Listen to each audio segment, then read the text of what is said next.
आपादमौलिपर्यन्तं गुरूणाम् आकृतिं स्मरेत् तेन विघ्नाः प्रणश्यन्ति सिद्ध्यन्ति च मनोरथाः। न माधवसमो देवो न च मध्वसमो गुरुः न तद्वाक्यसमं शास्त्रं न च तस्य समः पुमान्। माता च कमला देवी पिता देवो जनार्दनः बान्धवाः विष्णुभक्ताश्च स्वदेशो भुवनत्रयम्। प्रथमो हनुमान्नाम द्वितीयो भीम एव च पूर्णप्रज्ञतृतीयस्तु भगवत्कार्यसाधकः। कंसध्वंसि पदाम्भोज संसक्तो हंसपुङ्गवः ब्रह्मण्यगुरुराजाख्यो वर्ततान्मम मानसे।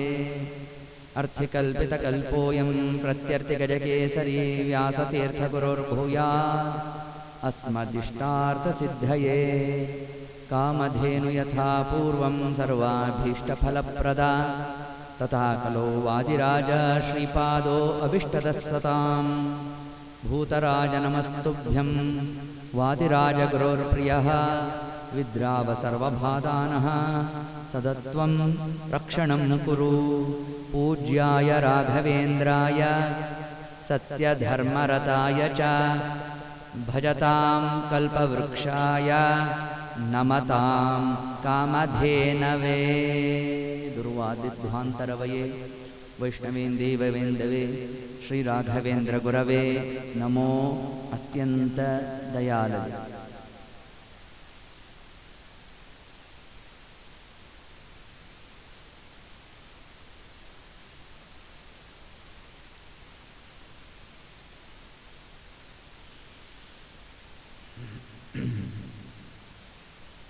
जन्माद्यस्य यतोऽन्वयातितरतः चार्थेष्वविघ्नः स्वराट्।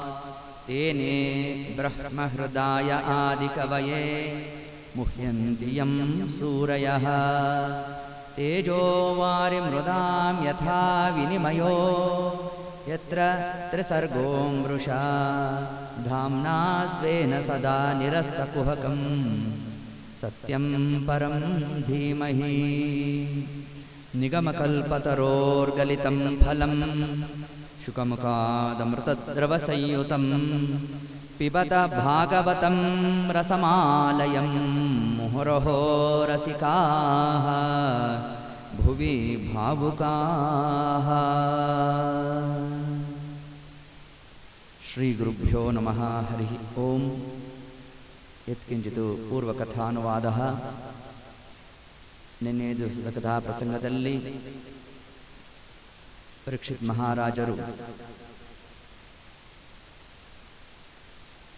ಶೃಂಗಿಯಿಂದ ಶಾಪವನ್ನು ತಾವು ಪಡೆದಿರತಕ್ಕಂಥದ್ದು, ಗಂಗಾ ತೀರದಲ್ಲಿ ತಾವು ಪ್ರಾಯೋಪವೇಶವನ್ನು ಸ್ವೀಕಾರ ಮಾಡಿದ್ದಾರೆ. ಏತತ್ಕಾಲಕ್ಕೆ ಶುಕಾಚಾರ್ಯರು ತಾವು ಬಂದಿರೋಣ. ಬಂದಾಗ ಯತ್ ಶ್ರೋತವ್ಯಂ ಯತ್ ಜಾಪ್ಯಂ ಯತ್ ಕರ್ತವ್ಯಂ ತನ್ಮೇ ಬ್ರೂಹಿ, ಅದರ ಬಗ್ಗೆ ನಮಗೆ ತಿಳಿಸಿ ಅಂತ ಪರೀಕ್ಷಿತ್ ಮಹಾರಾಜರು ತಾವು ಪ್ರಶ್ನೆ ಮಾಡ್ತಾ ಇದ್ದಾರಂತೆ.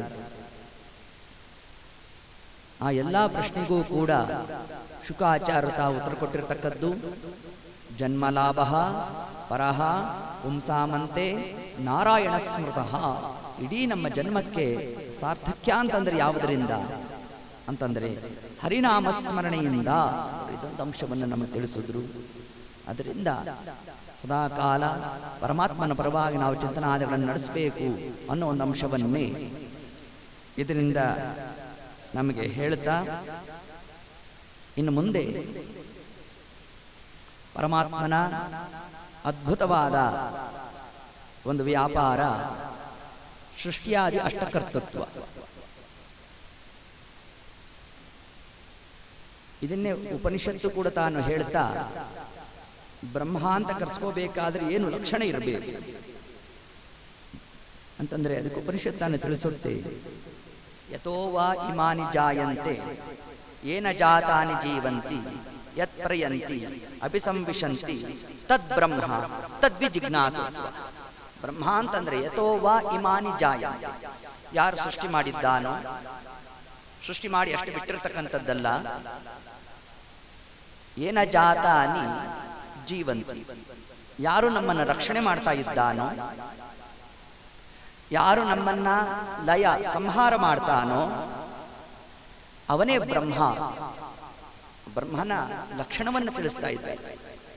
ಹೇಗೆ ಹೇಳ್ತಾ, ಅಂತಹ ಬ್ರಹ್ಮಶಬ್ದ ವಾಚನಾದ ಪರಮಾತ್ಮನನ್ನ ನಾವು ತಿಳಿಬೇಕಾದ್ರೆ ಇರ್ತಕ್ಕಂತಹ ಒಂದು ಲಕ್ಷಣ ಯಾವುದು?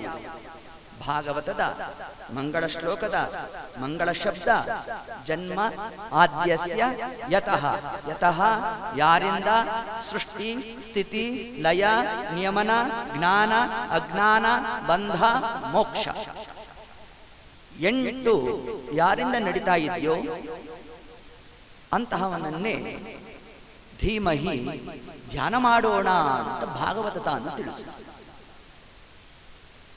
ಇಷ್ಟು ಹೇಳ್ತಾ, ಸೃಷ್ಟಿ ಎಷ್ಟು ಕ್ರಮದ ಸೃಷ್ಟಿಯನ್ನು ಪರಮಾತ್ಮ ತಾನು ಮಾಡ್ತಾನೆ ಅಂತಂದ್ರೆ ಅದಕ್ಕೆ ಭಾಗವತ ತಾನು ಉಲ್ಲೇಖ ಮಾಡಿ ಯತ್ರ ತ್ರಿಸರ್ಗೋ ಮೃಷ ಅಂತ ತಿಳಿಸುತ್ತೆ. 3 ವಿಧವಾದ ಸೃಷ್ಟಿಯನ್ನು ಪರಮಾತ್ಮ ತಾನು ಮಾಡ್ತಾನೆ. ಶುದ್ಧ ಸೃಷ್ಟಿ, ಮಿಶ್ರ ಸೃಷ್ಟಿ, ಜಡ ಸೃಷ್ಟಿ. ಶುದ್ಧ ಸೃಷ್ಟಿ ಅಂದ್ರೆ ಏನು ಅಂತಂದ್ರೆ, ಪ್ರಳಯ ಕಾಲದಲ್ಲಿ ಪರಮಾತ್ಮನ ಅನಂತ ರೂಪಗಳು ಯಾವ್ದ್ಯಾವ ತಾನು ಹೊರ ಬಿಟ್ಟಿರ್ತಾನೆ ಅದೆಲ್ಲವನ್ನೂ ಕೂಡ ಮೂಲ ರೂಪದಲ್ಲಿ ಸೇರಿಸ್ತಾನೆ. ಪರಮಾತ್ಮ ಮೂಲ ರೂಪ ಅದೇ ನಾರಾಯಣ ರೂಪ. ಆ ನಾರಾಯಣ ರೂಪದಲ್ಲಿ ಉಳಿದಂತಹ ಎಲ್ಲಾ ರೂಪಗಳು ಹೋಗಿ ಸೇರಬೇಕು. ಇನ್ನು ಸೃಷ್ಟಿಕಾಲದಲ್ಲಿ ಪರಮಾತ್ಮನೇ ಸತತಮೇಕ ರೂಪಿಣೆ ದಶರೂಪಿಣೆ ಶತರೂಪಿಣೆ ಶತ ಸಹಸ್ರ ರೂಪಿಣೆ ಅನಂತ ರೂಪಿಣೆ. ಒಂದು ರೂಪ ಅದು 5 ರೂಪಗಳಾದ್ವಂತೆ. ವಾಸುದೇವ, ಪ್ರದ್ಯುಮ್ನ, ಸಂಕರ್ಷಣ, ನಾರಾಯಣಾದಿ 5 ರೂಪಗಳನ್ನು ಪರಮಾತ್ಮ ತಾನು ಮೊದಲಿಗೆ ಅಭಿವ್ಯಕ್ತ ಮಾಡಿದ. ಆ ನಾರಾಯಣ ರೂಪದಲ್ಲಿ ಮೊದಲಿಗೆ ಹೊರಟಿರತಕ್ಕಂತಹ ರೂಪವೇ ಪುರುಷ ರೂಪ ಅಂತ ತಿಳಿಸ್ತಾರೆ. ಇದನ್ನೇ ದಾಸರು ಒಂದ್ ಕಡೆ ತಾವು ಹೇಳಬೇಕಾದರೆ, ದೇವರು 3 ಕ್ರಮದಲ್ಲಿ ಪುರುಷ ರೂಪವನ್ನ ಧಾರಣೆ ಮಾಡ್ತಾನಂತೆ. ಪುರುಷ ರೂಪತ್ರಯ ಪುರಾತನ ಅಂತ ತಿಳಿಸಿದ್ದಾರೆ. ಮೊಟ್ಟ ಮೊದಲನೇದಾಗಿ ಪರಮಾತ್ಮ ತಾನೇನು ಪುರುಷ ರೂಪವನ್ನು ಧಾರಣೆ ಮಾಡ್ತಾನೆ ಅದು ಬ್ರಹ್ಮಾಂಡದ ಒಳಗೆ ತಗೊಳ್ಳೋದಲ್ಲ, ಬ್ರಹ್ಮಾಂಡದ ಹೊರಭಾಗದಲ್ಲಿ 9 ಆವರಣಗಳು ಇದೆ. ಆವರಣಗಳು ಅಂದ್ರೆ ಲೇಯರ್ಸ್, 9 ಆವರ್ಕಗಳಿದೆಯಂತೆ. ಆ ಆವರ್ಕವನ್ನೇ ಅವ್ಯಕ್ತ ತತ್ವ ಅಂತ ಕರೆದಿದ್ದಾರೆ, ಅವ್ಯಾಕೃತ ಆಕಾಶ ಅಂತ ಕರೆದಿದ್ದಾರೆ. ಈ ಅವ್ಯಾಕೃತ ಆಕಾಶವನ್ನು ಪರಮಾತ್ಮ ತಾನು ಪ್ರಳಯ ಕಾಲದಿಂದ ಹೊರಬಂದಾಗ ಮೊಟ್ಟ ಮೊದಲನೇದಾಗಿ ಈ ಅವ್ಯಾಕೃತ ಆಕಾಶದಲ್ಲಿ ತಾನು ಮಾಡತಕ್ಕಂತಹ ಒಂದು ಸೃಷ್ಟಿ ಏನಿದೆ ಅದನ್ನೇ ಸೂಕ್ಷ್ಮ ಸೃಷ್ಟಿ ಅಂತ ಕರೆದಿದ್ದಾರೆ. ಆ ಸೃಷ್ಟಿಯಲ್ಲಿ ತನ್ನ ಅವಯವದಿಂದ ಅಂದ್ರೆ ಸಾಕ್ಷಾತ್ ನಾರಾಯಣನ ಒಂದೊಂದು ಅಂಗದಿಂದ ಒಬ್ಬೊಬ್ಬ ದೇವತೆಗಳನ್ನು ಸೃಷ್ಟಿ ಮಾಡ್ತಾನೆ. ಇದನ್ನ ತಿಳಿಸ್ಲಿಕ್ಕಾಗಿ ಹೊರಟಿದ್ದೇ ಪುರುಷ ಸೂಕ್ತ. ಮುಖಾತ್ ಇಂದ್ರಶ್ಚ ಅಗ್ನಿಶ್ಚ ಪ್ರಾಣಾತ್ ವಾಯು ಅಜಾಯತ. ಪರಮಾತ್ಮನ ಪ್ರಾಣತತ್ವದಿಂದ ವಾಯುದೇವರು ತಾವು ಏತತ್ಕಾಲಕ್ಕೆ ಹುಟ್ಟಿದ್ದಾರೆ. ಮುಖಾತ್ ಪರಮಾತ್ಮನ ಮುಖಭಾಗದಿಂದ ಅಗ್ನಿದೇವರು ತಾವು ಹುಟ್ಟಿದ್ದಾರೆ. ಇಂದ್ರದೇವರು ತಾವು ಬಂದಿದ್ದಾರೆ. ಅಷ್ಟು ಮಾತ್ರ ಅಲ್ಲ, 4 ವರ್ಣಾಶ್ರಮಗಳು ಕೂಡ ಪರಮಾತ್ಮನ ಒಂದೊಂದು ಅವಯವದಿಂದ ತಾನು ಸೃಷ್ಟಿಯನ್ನು ಮಾಡ್ತಾ ಇದ್ದಾನೆ. ಈ ಸೃಷ್ಟಿ ಕ್ರಮವನ್ನೇ ಸೂಕ್ಷ್ಮ ಸೃಷ್ಟಿ ಅಂತ ಕರೆದಿದ್ದಾರೆ. ಇದು ಬ್ರಹ್ಮಾಂಡ ಇನ್ನೂ ಸೃಷ್ಟಿ ಆಗಿಲ್ಲ, ಬ್ರಹ್ಮಾಂಡದ ಹೊರಭಾಗ. ಹೇಗೆ ನಾವು ಚಿಂತನೆ ಮಾಡಬೇಕು ಅಂದ್ರೆ, ಒಂದು ತೆಂಗಿನಕಾಯಿಯನ್ನು ತಗೊಳ್ಳಿ, ಅದರ ಒಳಭಾಗ ಏನಿದೆಯಲ್ಲ ಅದು 14 ಲೋಕಗಳು. ಈಗ ತೆಂಗಿನಕಾಯಿ ಮೇಲ್ಭಾಗದಲ್ಲಿ ಗುಂಜಿರತ್ ನೋಡಿ, ನೀವು ನೇರವಾಗಿ ಕಿತ್ತಾಗ ಆ ಗುಂಜಿನ ಭಾಗ ಏನಿದೆಯಲ್ಲ ಅದೇ ಅವ್ಯಾಕೃತ ಆಕಾಶ ಅಂತ ಕರೆದಿದ್ದಾರೆ. ಆ ಅವ್ಯಾಕೃತ ಆಕಾಶದಲ್ಲಿ ಪರಮಾತ್ಮ ತಾನು ಮಾಡ್ತಕ್ಕಂತಹ ಒಂದು ಸೃಷ್ಟಿಯಲ್ಲಿ ಆಗ ಅವನ ಮೊದಲನೇ ನಾಮ ಯಾವುದು ಅಂದ್ರೆ ಪುರುಷ ಅಂತ ಕರೆದ್ರು. ಪುರುಷ ರೂಪತ್ರಯ ಪುರಾತನ.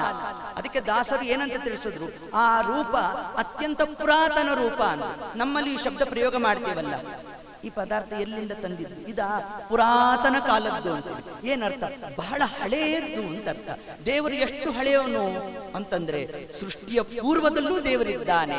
ಅಹಮೇ ವಾಸಮಗ್ರೇಚ ಯೋವ ಶಿಷ್ಯೇಚ ಸೋಸ್ಪೃಹೇತ್. ಇದನ್ನೇ ಚತುಶ್ಲೋಕಿ ಭಾಗವತ ಅಂತ ಮೊಟ್ಟ ಮೊದಲನೇದಾಗಿ ಪರಮಾತ್ಮ ತಾನು ಉಪದೇಶ ಮಾಡಿದ್ದೇ 4 ಶ್ಲೋಕದಿಂದ ಯುಕ್ತವಾದ ಭಾಗವತವನ್ನ. ಇದನ್ನೇ ಚತುಶ್ಲೋಕಿ ಭಾಗವತ ಅಂತ ಕರೆದಿದ್ದಾರೆ. ಈ ಚತುಶ್ಲೋಕಿ ಭಾಗವತವನ್ನು ಯಾವಾಗ ಉಪದೇಶ ಮಾಡಿದ ಪರಮಾತ್ಮ ಅದನ್ನು ಮುಂದೆ ತಿಳಿಸ್ತೇನೆ. ಹೀಗೆ ಹೇಳ್ತಾ ಯಾವಾಗ ತನ್ನ ಒಂದೊಂದು ಅವಯವದಿಂದ ದೇವತೆಗಳನ್ನೆಲ್ಲ ತಾನು ಸೃಷ್ಟಿ ಮಾಡಿದ್ನೋ, ಇದಾದ ಮೇಲೆ ಪರಮಾತ್ಮ ಮಾಡ್ತಕ್ಕಂತಹ ಕಾರ್ಯ ಯಾವುದು ಅಂತಂದ್ರೆ, ಪ್ರಳಯ ಕಾಲದಲ್ಲಿ ಕತ್ತಲು ಆವರಿಸಿರುತ್ತೆ. ಆ ಕತ್ತಲನ್ನ ದೇವರು ತಾನು ಪಾನ ಮಾಡ್ತಾನಂತೆ. ಏನು ಪಾನ ಮಾಡೋದು ಅಂತಂದ್ರೆ, ಕತ್ತಲು ದುರ್ಗಾ ರೂಪ ಅಂತ ತಿಳಿಸಿರ್ತಾರೆ. ಶ್ರೀರೂಪ ಪ್ರಳಯ ಕಾಲದಲ್ಲಿ ಲಕ್ಷ್ಮೀದೇವಿದ 3 ರೂಪಗಳು ಯಾವ್ದ್ಯಾವ್ದು? ಶ್ರೀ, ಭೂ, ದುರ್ಗ. ಶ್ರೀರೂಪ ಜಲ ಆಗತ್ತಂತೆ. ಪ್ರಳಯ ಕಾಲದಲ್ಲಿ ಜಲ ಯಾರು? ಅದು ಶ್ರೀರೂಪಳಾದ ಲಕ್ಷ್ಮೀದೇವಿ ಅಂತ ತಿಳಿಸಿರ್ತಾರೆ. ಇನ್ನ ಭೂರೂಪ ಏನಾಯಿತು? ಆಲದೆಲೆ. ಪರಮಾತ್ಮ ತಾನು ಆಲದೆಲೆ ಮೇಲೆ ಏನು ಮಲಗ್ತಾನಲ್ಲ, ಅದು ಭೂರೂಪಳಾದ ಲಕ್ಷ್ಮೀದೇವಿ ಪ್ರಳಯ ಕಾಲದಲ್ಲಿ. ಇನ್ನ ದುರ್ಗಾರೂಪಳಾದ ಲಕ್ಷ್ಮೀದೇವಿ ಕತ್ತಲಾಗಿ ಆವರಿಸ್ತಾಳೆ. ಆಗ ಪ್ರಳಯ ಕಾಲ ಸಮಗ್ರ ಎಷ್ಟು ವರ್ಷಗಳ ಕಾಲ ಪ್ರಳಯ ಕಾಲ ಇರುತ್ತೆ ಅಂತಂದ್ರೆ, ಒಂದು ಪರ ಅಂತ ಕರೆದಿದ್ದಾರೆ. ಏನು ಒಂದು ಪರ ಅಂದ್ರೆ, ಬ್ರಹ್ಮದೇವರ 100 ವರ್ಷಕ್ಕೆ ಪರ ಅಂತ ಕರೆತಾರೆ. ನಮ್ಮ ನಿಮ್ಮ ಆಯುರ್ಮಾನದಂತೆ ಬ್ರಹ್ಮದೇವರ ಆಯುರ್ಗಣನೆ ಅಲ್ಲ. ಬ್ರಹ್ಮದೇವರ 100 ವರ್ಷ ಅದು ಹೇಗಿರುತ್ತೆ ಅಂದ್ರೆ, ನಮ್ಮ ನಿಮ್ಮ ಆಯುರ್ಮಾನದಲ್ಲಿ 4,32,000 ವರ್ಷಗಳು ಬ್ರಹ್ಮದೇವರಿಗೆ 12 ತಾಸಂತೆ. ಅಂಥದ್ದು ಪುನಃ ರಾತ್ರಿ ಕಾಲ ಆಗಬೇಕು, ಅಂಥದ್ದು 100 ವರ್ಷ ಆಗಬೇಕು. ಆದಾಗ ಮಹಾಪ್ರಳಯ ಆಗೋದು. ಆ ಒಂದು ಅವಧಿಯನ್ನೇ ಏನಂತ ಕರೆದಿದ್ದಾರೆ? ಬ್ರಹ್ಮದೇವರ ಆಯುರ್ಮಾನ ಅಂತ ಕರೆದಿದ್ದಾರೆ. ಯಾರು ಪ್ರತಿನಿತ್ಯ ಬ್ರಹ್ಮದೇವರ ಆಯುರ್ಗಣನೆಯ ಚಿಂತನೆಯನ್ನು ಮಾಡ್ತಾರೋ ಅವರಿಗೆ ಅಪಮೃತ್ಯು ಬರೋಲ್ವಂತೆ. ಇದನ್ನ ತಿಳಿಸ. ಅದಕ್ಕೆ ನಾವು ನೀವು ಪ್ರತಿನಿತ್ಯ ಸಂಕಲ್ಪವನ್ನು ಮಾಡಬೇಕಾದರೆ ಏನಂತ ಹೇಳ್ತೇವೆ? ಶುಭೇ ಶೋಭನೆ ಮುಹೂರ್ತೆ ಆದ್ಯ ಬ್ರಹ್ಮಣ ದ್ವಿತೀಯ ಪರಾರ್ಧೆ. ಏನ ಶಬ್ದಾರ್ಥ? ದ್ವಿತೀಯ ಪರ. ಪರ ಅಂದ್ರೆ ಬ್ರಹ್ಮದೇವರಿಗೆ ಪರ ಅಂತ ಕರೆದಿದ್ದಾರೆ. ಯಾಕೆ ಬ್ರಹ್ಮದೇವರನ್ನ ಪರ ಅಂತ ಕರೆದ್ರು? 100 ವರ್ಷಕ್ಕೆ ಪರ ಅಂತ ಕರೆದರು. ಈಗ ಎಷ್ಟು ವರ್ಷ ಬ್ರಹ್ಮದೇವರು ಕಳೆದಿದ್ದಾರೆ? 50 ವರ್ಷ ಕಳೆದು ಬಿಟ್ಟಿದ್ದಾರೆ. ಈಗ 51ನೇ ವರ್ಷ ಮೊದಲನೇ ದಿವಸ ಮಧ್ಯಾಹ್ನ ಕಾಲ ಬ್ರಹ್ಮದೇವರಿಗೆ ಈಗಿರ್ತಕ್ಕಂತಹ ಆಯುರ್ಗಣನೆ. ಆದ್ದರಿಂದ ಈಗ ನಾವು ಸಂಕಲ್ಪದಲ್ಲಿ ಏನಂತ ತಿಳಿಸ್ತೇವೆ? ದ್ವಿತೀಯ ಪರಾರ್ಧೆ ಅಂತ ಹೇಳುತ್ತೆ. ಅಂದ್ರೆ 50 ವರ್ಷ ಕಳೆದಿದ್ದಾರೆ, ಇನ್ನು ಉಳಿದಂತ 50ನೇ ವರ್ಷದ ಮೊದಲನೇ ದಿವಸದಲ್ಲಿ ಬ್ರಹ್ಮದೇವರಿದ್ದಾರೆ ಅನ್ನೋದೇ ಪ್ರತಿನಿತ್ಯ ನಾವು ನೀವು ಸಂಕಲ್ಪವನ್ನು ಮಾಡೋದು. ಶ್ವೇತವರಾಹ ಕಲ್ಪೆ. ಯಾಕೆ ಶ್ವೇತವರಾಹ ಬಂತು? ಅದು ಭಾಗವತ ಮುಂದೆ ನಮಗೆ ತಿಳಿಸುತ್ತೆ. ಹೀಗೆ ಇಷ್ಟು ಅಂಶವನ್ನ ನಮಗೆ ಹೇಳ್ತಾ, ಆ ಬ್ರಹ್ಮದೇವರನ್ನ ಪರಮಾತ್ಮ ತಾನು ಸೃಷ್ಟಿ ಮಾಡುವ ಪೂರ್ವದಲ್ಲಿ, ಅರ್ಥಾತ್ ಸ್ಥೂಲ ಸೃಷ್ಟಿಯನ್ನು ಮಾಡುವ ಪೂರ್ವದಲ್ಲಿ ಕತ್ತಲನ್ನ ತಾನು ಪಾನ ಮಾಡಿದ. ಅರ್ಥಾತ್ ದುರ್ಗಾದೇವಿಯನ್ನ ತನ್ನ ಉದರದಲ್ಲಿ ಪರಮಾತ್ಮ ಪ್ರವೇಶ ಮಾಡಿಸಿಕೊಂಡಂತೆ. ಸಂಶಾಂತ ಸಂವಿದಖಿಲಂ ಜಠರೇ ನಿಧಾಯ ಅಂತ ಭಾಗವತ ನಮಗೆ ತಿಳಿಸುತ್ತೆ. ಸಮಸ್ತವಾದ ಚರಾಚರ ಜಗತ್ತನ್ನ ಪರಮಾತ್ಮ ತನ್ನ ಉದರದಲ್ಲಿ ತಾನು ಧಾರಣೆಯನ್ನು ಮಾಡಿಕೊಂತಾನೆ. ಮಾಡಿಕೊಂಡಾಗ ಆ ದುರ್ಗಾರೂಪಳಾದ ಲಕ್ಷ್ಮೀದೇವಿಯನ್ನು ಕೂಡ ಪರಮಾತ್ಮ ತಾನೇನು ತನ್ನೊಳಗೆ ಸೇರಿಸಿಕೊಂಡಂತಹ ಕಾಲಕ್ಕೆ ಸೃಷ್ಟಿ ಪ್ರಾರಂಭ ಆಯಿತು. ಆಗ ಪರಮಾತ್ಮ ಇನ್ನೊಂದು ರೂಪವನ್ನು ತಾನು ಪ್ರಕಟ ಮಾಡಿದ. ಅದು ಬ್ರಹ್ಮಾಂಡದ ಒಳಗಿನ ಪರಮಾತ್ಮನ ರೂಪವೇ ಎರಡನೇ ಪುರುಷ ರೂಪ. ಅಂದ್ರೆ ಬ್ರಹ್ಮಾಂಡದ ಹೊರಗೆ ಒಂದು ಪುರುಷ ರೂಪ, ಬ್ರಹ್ಮಾಂಡದ ಒಳಗೆ ಪರಮಾತ್ಮನ ಒಂದು ಪುರುಷ ರೂಪ. ಮತ್ತೊಂದು ಪುರುಷ ರೂಪ ಎಲ್ಲಿ ಅಂತಂದ್ರೆ ಪಿಂಡಾಂಡದಲ್ಲಿ ಪರಮಾತ್ಮನ ಒಂದು ರೂಪ. ಯಾವುದು ಪಿಂಡಾಂಡ ಅಂದ್ರೆ ನಮ್ಮ ಈ ದೇಹವನ್ನೇ ಪಿಂಡಾಂಡ ಅಂತ ಕರೆದಿದ್ದಾರೆ. ನಮ್ಮೊಳಗೆ ಇರ್ತಕ್ಕಂತಹ ಪರಮಾತ್ಮನನ್ನ ಏನಂತ ನಾವು ಉಪಾಸನೆ ಮಾಡಬೇಕು? ಪುರುಷ ಅಂತ ಉಪಾಸನೆ ಮಾಡಬೇಕು. ಎಲ್ಲಿ ತನಕ ಪುರುಷ ನಾಮಕನಾಗಿ ದೇವರನ್ನು ಉಪಾಸನೆ ಮಾಡಬೇಕು ಅಂತಂದ್ರೆ ನಮ್ಮ ನಿಯತ ಗುರುಗಳು ಬರಬೇಕಂತೆ. ಅವರು ಬಂದು ನಮ್ಮ ಒಳಗೆ ಇರ್ತಕ್ಕಂತಹ ಬಿಂಬರೂಪ ಯಾವುದು, ಪರಮಾತ್ಮನ ಯಾವ ರೂಪ ನಮ್ಮಲ್ಲಿ ಸ್ಥಿತವಾಗಿದೆ ಅದನ್ನು ತಾವು ಉಪದೇಶ ಮಾಡ್ತಾರಂತೆ. ಆ ರೂಪವನ್ನು ಉಪದೇಶ ಮಾಡೋ ತನಕ ನಮ್ಮ ಬಿಂಬರೂಪಿಯಾದ ಪರಮಾತ್ಮನನ್ನ ಪುರುಷ ಅಂತ ನಾವು ಚಿಂತನಾದಿಗಳನ್ನು ನಡೆಸಬೇಕು ಅಂತ ತಿಳಿಸಿದ್ರು. ಅಲ್ಲಿಗೆ ಎಷ್ಟು ಪರಮಾತ್ಮನ ರೂಪಗಳು ಆದವು ನಮಗೆ? ಒಂದು ಬ್ರಹ್ಮಾಂಡದ ಹೊರಭಾಗದಲ್ಲಿ ಒಂದು ಪುರುಷ ರೂಪ, ಬ್ರಹ್ಮಾಂಡದ ಒಳಗೆ ಪರಮಾತ್ಮನ ಒಂದು ಪುರುಷ ರೂಪ, ನಮ್ಮೊಳಗೆ ಒಂದು ಪುರುಷ ರೂಪ. ಅದೇ ಪುರುಷ ರೂಪ ತ್ರಯ ಪುರಾತನ. ಈ ಮೂರು ರೂಪಗಳನ್ನು ಪರಮಾತ್ಮ ತಾನೇನು ಅಭಿವ್ಯಕ್ತ ಮಾಡಿದ. ಇಲ್ಲಿಂದ ಮುಂದೆ ವಾಸುದೇವ, ಪ್ರದ್ಯುಮ್ನ, ಅನಿರುದ್ಧ, ಸಂಕರ್ಷಣ, ಮೂಲರೂಪಿ ನಾರಾಯಣ, 5 ರೂಪಗಳನ್ನ ಪರಮಾತ್ಮ ತಾನು ಅಭಿವ್ಯಕ್ತ ಮಾಡಿದ. ಇದಾದ ಮೇಲೆ 12 ದ್ವಾದಶ ರೂಪಗಳನ್ನ, ಅದನ್ನೇ ನಾವು ಆಚಮನ ಮಾಡಬೇಕಾದ್ರೆ ಕೇಶವಾಯ ಸ್ವಾಹ, ನಾರಾಯಣಾಯ ಸ್ವಾಹ, ಮಾಧವಾಯ ಸ್ವಾಹ, ಗೋವಿಂದಾಯ ನಮಃ ಅಂತ 12 ನಾಮಗಳನ್ನು ಹೇಳ್ತೇವಲ್ಲ. ಈ 12 ನಾಮಗಳು ಇದು ಯಾವಾಗ ಬಂದದ್ದು ಅಂದ್ರೆ ಬ್ರಹ್ಮಾಂಡದ ಒಳಗೆ ಪರಮಾತ್ಮ ತಾನು 5 ರೂಪಗಳನ್ನು ಅಭಿವ್ಯಕ್ತ ಮಾಡಿದ ಮೇಲೆ 12 ರೂಪಗಳನ್ನು ಅಭಿವ್ಯಕ್ತ ಮಾಡಿದ. ಇದಾದ ಮೇಲೆ ಮಾತೃಕಾ ರೂಪವನ್ನ ಪರಮಾತ್ಮ ಅಭಿವ್ಯಕ್ತ ಮಾಡಿದ. ಏನು ಮಾತೃಕಾ ಅಂದ್ರೇನು? ಮಾತೃ ಅಂದ್ರೇನು? ಅಕ್ಷರಗಳು. ಅಕಾರದಿಂದ ಕ್ಷಕಾರದ ತನಕ ಎಷ್ಟಕ್ಷರ ಇದೆ ವರ್ಣಮಾಲೆ? 51. 51 ಭಗವದ್ ರೂಪಗಳು.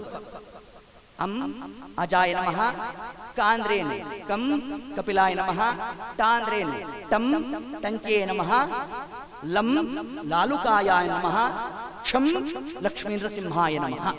ಹೀಗೆ ಅಕಾರದಿಂದ ಕ್ಷಕಾರ ತನಕ ಒಂದೊಂದು ಅಕ್ಷರವು ದೇವರ ಒಂದೊಂದು ರೂಪಗಳು ಅಂತ ಅರ್ಥ ಮಾಡಬೇಕು. ಇದನ್ನೇ ರಾಘವೇಂದ್ರ ಸ್ವಾಮಿಗಳು ತಾವೊಂದು ಗ್ರಂಥದಲ್ಲಿ ಉಲ್ಲೇಖ ಮಾಡ್ತಾರೆ. ನನಗೆ ಒಂದೊಂದು ವರ್ಣಗಳು ವಿಷ್ಣುವಿನ ನಾಮವನ್ನು ತಿಳಿಸುತ್ತೆ ಅಂತ ಹೇಳಿದ್ದಾರೆ. ನನಗೆ ಲೌಕಿಕ, ವೈದಿಕ, ಭೇದ, ಭಿನ್ನ, ವರ್ಣಾತ್ಮಕ, ಧ್ವನ್ಯಾತ್ಮಕ. ವರ್ಣಾತ್ಮಕ ಅಂದ್ರೆ ಯಾವುದು? ವರ್ಣಗಳು ಅಂತ ಕರೆದರು. ಅಕ್ಷರಮಾಲೆಯನ್ನ ವರ್ಣಮಾಲೆ ಅಂತ ಕರೀತೇವೆ. ಯಾಕೆ ಅಕ್ಷರಮಾಲೆಯನ್ನು ವರ್ಣಮಾಲೆ ಅಂತ ಕರೆಯೋದು ಅಂತಂದ್ರೆ, ಯಾವ ಅಕ್ಷರಗಳ ಸಹಾಯದಿಂದ ನಾವು ದೇವರ ವರ್ಣನೆಯನ್ನ ಮಾಡ್ತೇವೋ ಆ ಅಕ್ಷರಗಳನ್ನೇ ವರ್ಣಮಾಲೆ ಅಂತ ನಾವು ಕರೆದದ್ದನ್ನ. ಹೀಗೆ ಆ ಕ್ರಮದಲ್ಲಿ ಪರಮಾತ್ಮ ತನ್ನ ಅನೇಕ ರೂಪಗಳನ್ನು ಅಭಿವ್ಯಕ್ತ ಮಾಡಿದ. ಯಾವ ರೂಪದಿಂದ ಅಭಿವ್ಯಕ್ತ ಆಯಿತು ಅಂತಂದ್ರೆ, ರಾಮರೂಪ ಬಂದದ್ದು ವಾಸುದೇವ ರೂಪದಿಂದ. ನವಮಸ್ಕಂದ ಭಾಗವತ ಇದನ್ನು ನಮಗೆ ತಿಳಿಸುತ್ತೆ. ಸಮಗ್ರವಾಗಿ ರಾಮದೇವರ ಚಿಂತನೆಯನ್ನು ಹೇಳಬೇಕಾದರೆ, ರಾಮದೇವರು ಅವತಾರವನ್ನ ಸಮಾಪ್ತಿ ಮಾಡಬೇಕಾದರೆ ಒಂದು ಡಂಗುರ ಹೊರಡಿಸಿದ್ರು. ಸಮಾಯಾತ ಸಮಾಯಾತ ಏ ಮೋಕ್ಷ ಪದೇಚ್ಛಿವಃ. ಡಂಗುರ ಹೊರಡಿಸಿದ್ರಂತೆ ರಾಮದೇವರು. ಏನಂತ? ಸಮಾಯಾತ ಸಮಾಯಾತ, ಕೇಳ್ರಿ ಕೇಳ್ರಿ ಅಂತ. ಏ ಮೋಕ್ಷ ಪದೇಚ್ಛಿವಃ, ಯಾರಿಗೆ ಮೋಕ್ಷ ಬೇಕೋ ಬನ್ರಿ ಅಂತ ಕರೆದ್ರು. ನಾವು ನೀವು ಇದ್ವೇನೋ, ಹೋಗ್ಲಿಲ್ಲ ಅಷ್ಟೇ. ನಾವು ರಾಮದೇವರು ಕರೆದ್ರಂತೆ. ಕರೆದಾಗ ನಾವು ಹೋಗ್ಲೇ ಇಲ್ವಂತೆ. ಏನ್ ಕೆಲಸ ಇತ್ತೋ ನಮಗೆ, ಹೋಗ್ಲಿಲ್ಲ ನೋಡಿ. ಅದಕ್ಕೆ ದೇವರಂತ ಬನ್ರಿ ಕಲಿಯುಗಕ್ಕೆ ಅಂದ್ಬಿಟ್ಟ. ಆದರೆ ಏ ಮೋಕ್ಷ ಪದೇಚ್ಛಿವ, ರಾಮಾವತಾರದಲ್ಲಿ ಮಾತ್ರ ದೇವರು ಮಾಡಿರ್ತಕ್ಕಂತಹ ಒಂದು ಕಾರ್ಯ. ಇನ್ನು ಯಾವ ಅವತಾರದಲ್ಲೂ ದೇವರು ಡಂಗೂರವನ್ನು ತಾನು ಸಾರಲಿಲ್ಲ. ಬನ್ನಿ ಮೋಕ್ಷ ಕೊಡ್ತೇನೆ, ಬನ್ನಿ ಮೋಕ್ಷ ಕೊಡ್ತೇನೆ ಅಂತ ಪರಮಾತ್ಮ ತಾನು ತಿಳಿಸಲಿಲ್ಲ. ಅದಕ್ಕೆ ಗುಹಾ ತಾನೊಂದು ಮಾತನ್ನಾಡ್ತಾನೆ. ಯಾವಾಗ ಅಂತಂದ್ರೆ, ರಾಮದೇವರು ತಾವು ಕಾಡಿಗೆ ಹೋಗಬೇಕಾದ್ರೆ ಪೂರ್ವದಲ್ಲಿ ಗಂಗಾ ನದಿಯನ್ನ ದಾಟಬೇಕಾದರೆ ಆಗ ಅಂಬಿಗ ಯಾರು? ಗುಹ ಬಂದಾಗ ಲಕ್ಷ್ಮಣ ದೇವರು ಸೀತಾಮಾತೆ ಅವರಿಗೆಲ್ಲ ಭಾರಿ ಆತಿಥ್ಯ ಮಾಡುತ್ತಂತೆ. ಅಮ್ಮ ಬರಬೇಕು ಅನ್ನೋದು, ಏನಾದ್ರು ದೋಣಿಯಲ್ಲಿ ಹೋಗಿ ಕರ್ಕೊಂಡು ಹೋಗಿ ಕೂಡಿಸೋದು, ಇಷ್ಟೆಲ್ಲ ಆತಿಥ್ಯ ಆಯ್ತು. ಲಕ್ಷ್ಮಣ ದೇವರಿಗೆ ಮಾಡ್ದ. ರಾಮದೇವರು ಅನ್ಕೊಂಡ್ರು, ಇವರಿಬ್ರಿಗೆ ಇಷ್ಟು ಮಾಡಿದ್ದಾನೆ ಅಂದ್ರೆ ನನಗಿನ್ನೆಷ್ಟು ಮಾಡಬೇಡ ಅಂತ ಅನ್ಕೊಂಡ್ರೆ ರಾಮದೇವರ ರಟ್ಟೆ ಹಿಡಿದು ಪಕ್ಕಕ್ಕೆ ಬಿಟ್ಟು ನಿಂತಿದ್ರು. ಇನ್ನೆಷ್ಟು ದೇವರೊಟ್ಟಿಗೆ ಸಖ್ಯ. ಆ ಒಂದು ದೇವರು ಎಷ್ಟು ಹತ್ತಿರ ಆಗಬೇಕು ಅಂತಂದ್ರೆ, ಒಬ್ಬ ಸ್ನೇಹಿತನ ಜೊತೆ ಹೇಗೆ ನಾವು ಮಾತಾಡ್ತೇವಲ್ಲ, ಅಷ್ಟು ನಾವು ದೇವರೊಟ್ಟಿಗೆ ಮಾತಾಡಬೇಕಂತೆ. ಅದಕ್ಕೆ ದೇವರನ್ನು ನಾವು ಕರಿಬೇಕಾದ್ರೆ ಏಕವಚನ ಪ್ರಯೋಗ ಮಾಡುವುದು. ಹೌದೋ ಇಲ್ಲ? ದೇವರೇ ಬನ್ನಿ ಅಂತೀವ, ಏನನ್ನ ನಾವು? ಬಾರೋ ಮನಕೆ ಹೇ ಶ್ರೀನಿವಾಸ, ಪಾಪಿನಾನೆಂಬೆಯ ಶ್ರೀಪತಿ ನಿನ್ನ ನಾಮಕ್ಕೆ ಪೋಪದ ಪಾಪವ ಮಾಡಲಾಪೇನೆ ಎಂದಿಗೂ ಬಾರೋ. ನೋಡ್ರಿ ಏನಂದದಲ್ಲಿ ಬಾರೋ ಅಂತಂದ್ವಿ ದೇವರನ್ನ. ಯಾಕೆ ದೇವರನ್ನು ಬಾರೋ ಅಂದಿದ್ದು? ಎಲ್ರಿಗಿಂತ ದೊಡ್ಡವನು. ಸಾಮಾನ್ಯವಾಗಿ ಲೋಕದಲ್ಲಿ ಒಬ್ರು ದೊಡ್ಡವರು ಬಂದ್ರು ಅಂದ್ರೇನೆ ಅವ್ರನ್ನ ಬಾರೋ ಅನ್ನಕ್ಕಾಗತ್ತಾ? ಅಲ್ಲ, ಬನ್ನಿ ಅನ್ಬೇಕು. ಅರೆ ದೇವರಿಗೆ ಮಾತ್ರ ಬಾರೋ ಅಂತಂದ್ವಿ. ಯಾಕಂದ್ರಿ ಅಂದ್ರೆ ಅವನು ಎಲ್ಲರಿಗೂ ಎತ್ತರ, ಎಲ್ಲರಿಗೂ ಹತ್ತಿರ. ನೋಡಿ, ಎರಡೂ ಇದೆಯಂತೆ ದೇವರಲ್ಲಿ. ಆದ್ರಿಂದ ಅವನನ್ನು ನಾವೇನಂತ ಕರಿತೇವೆ?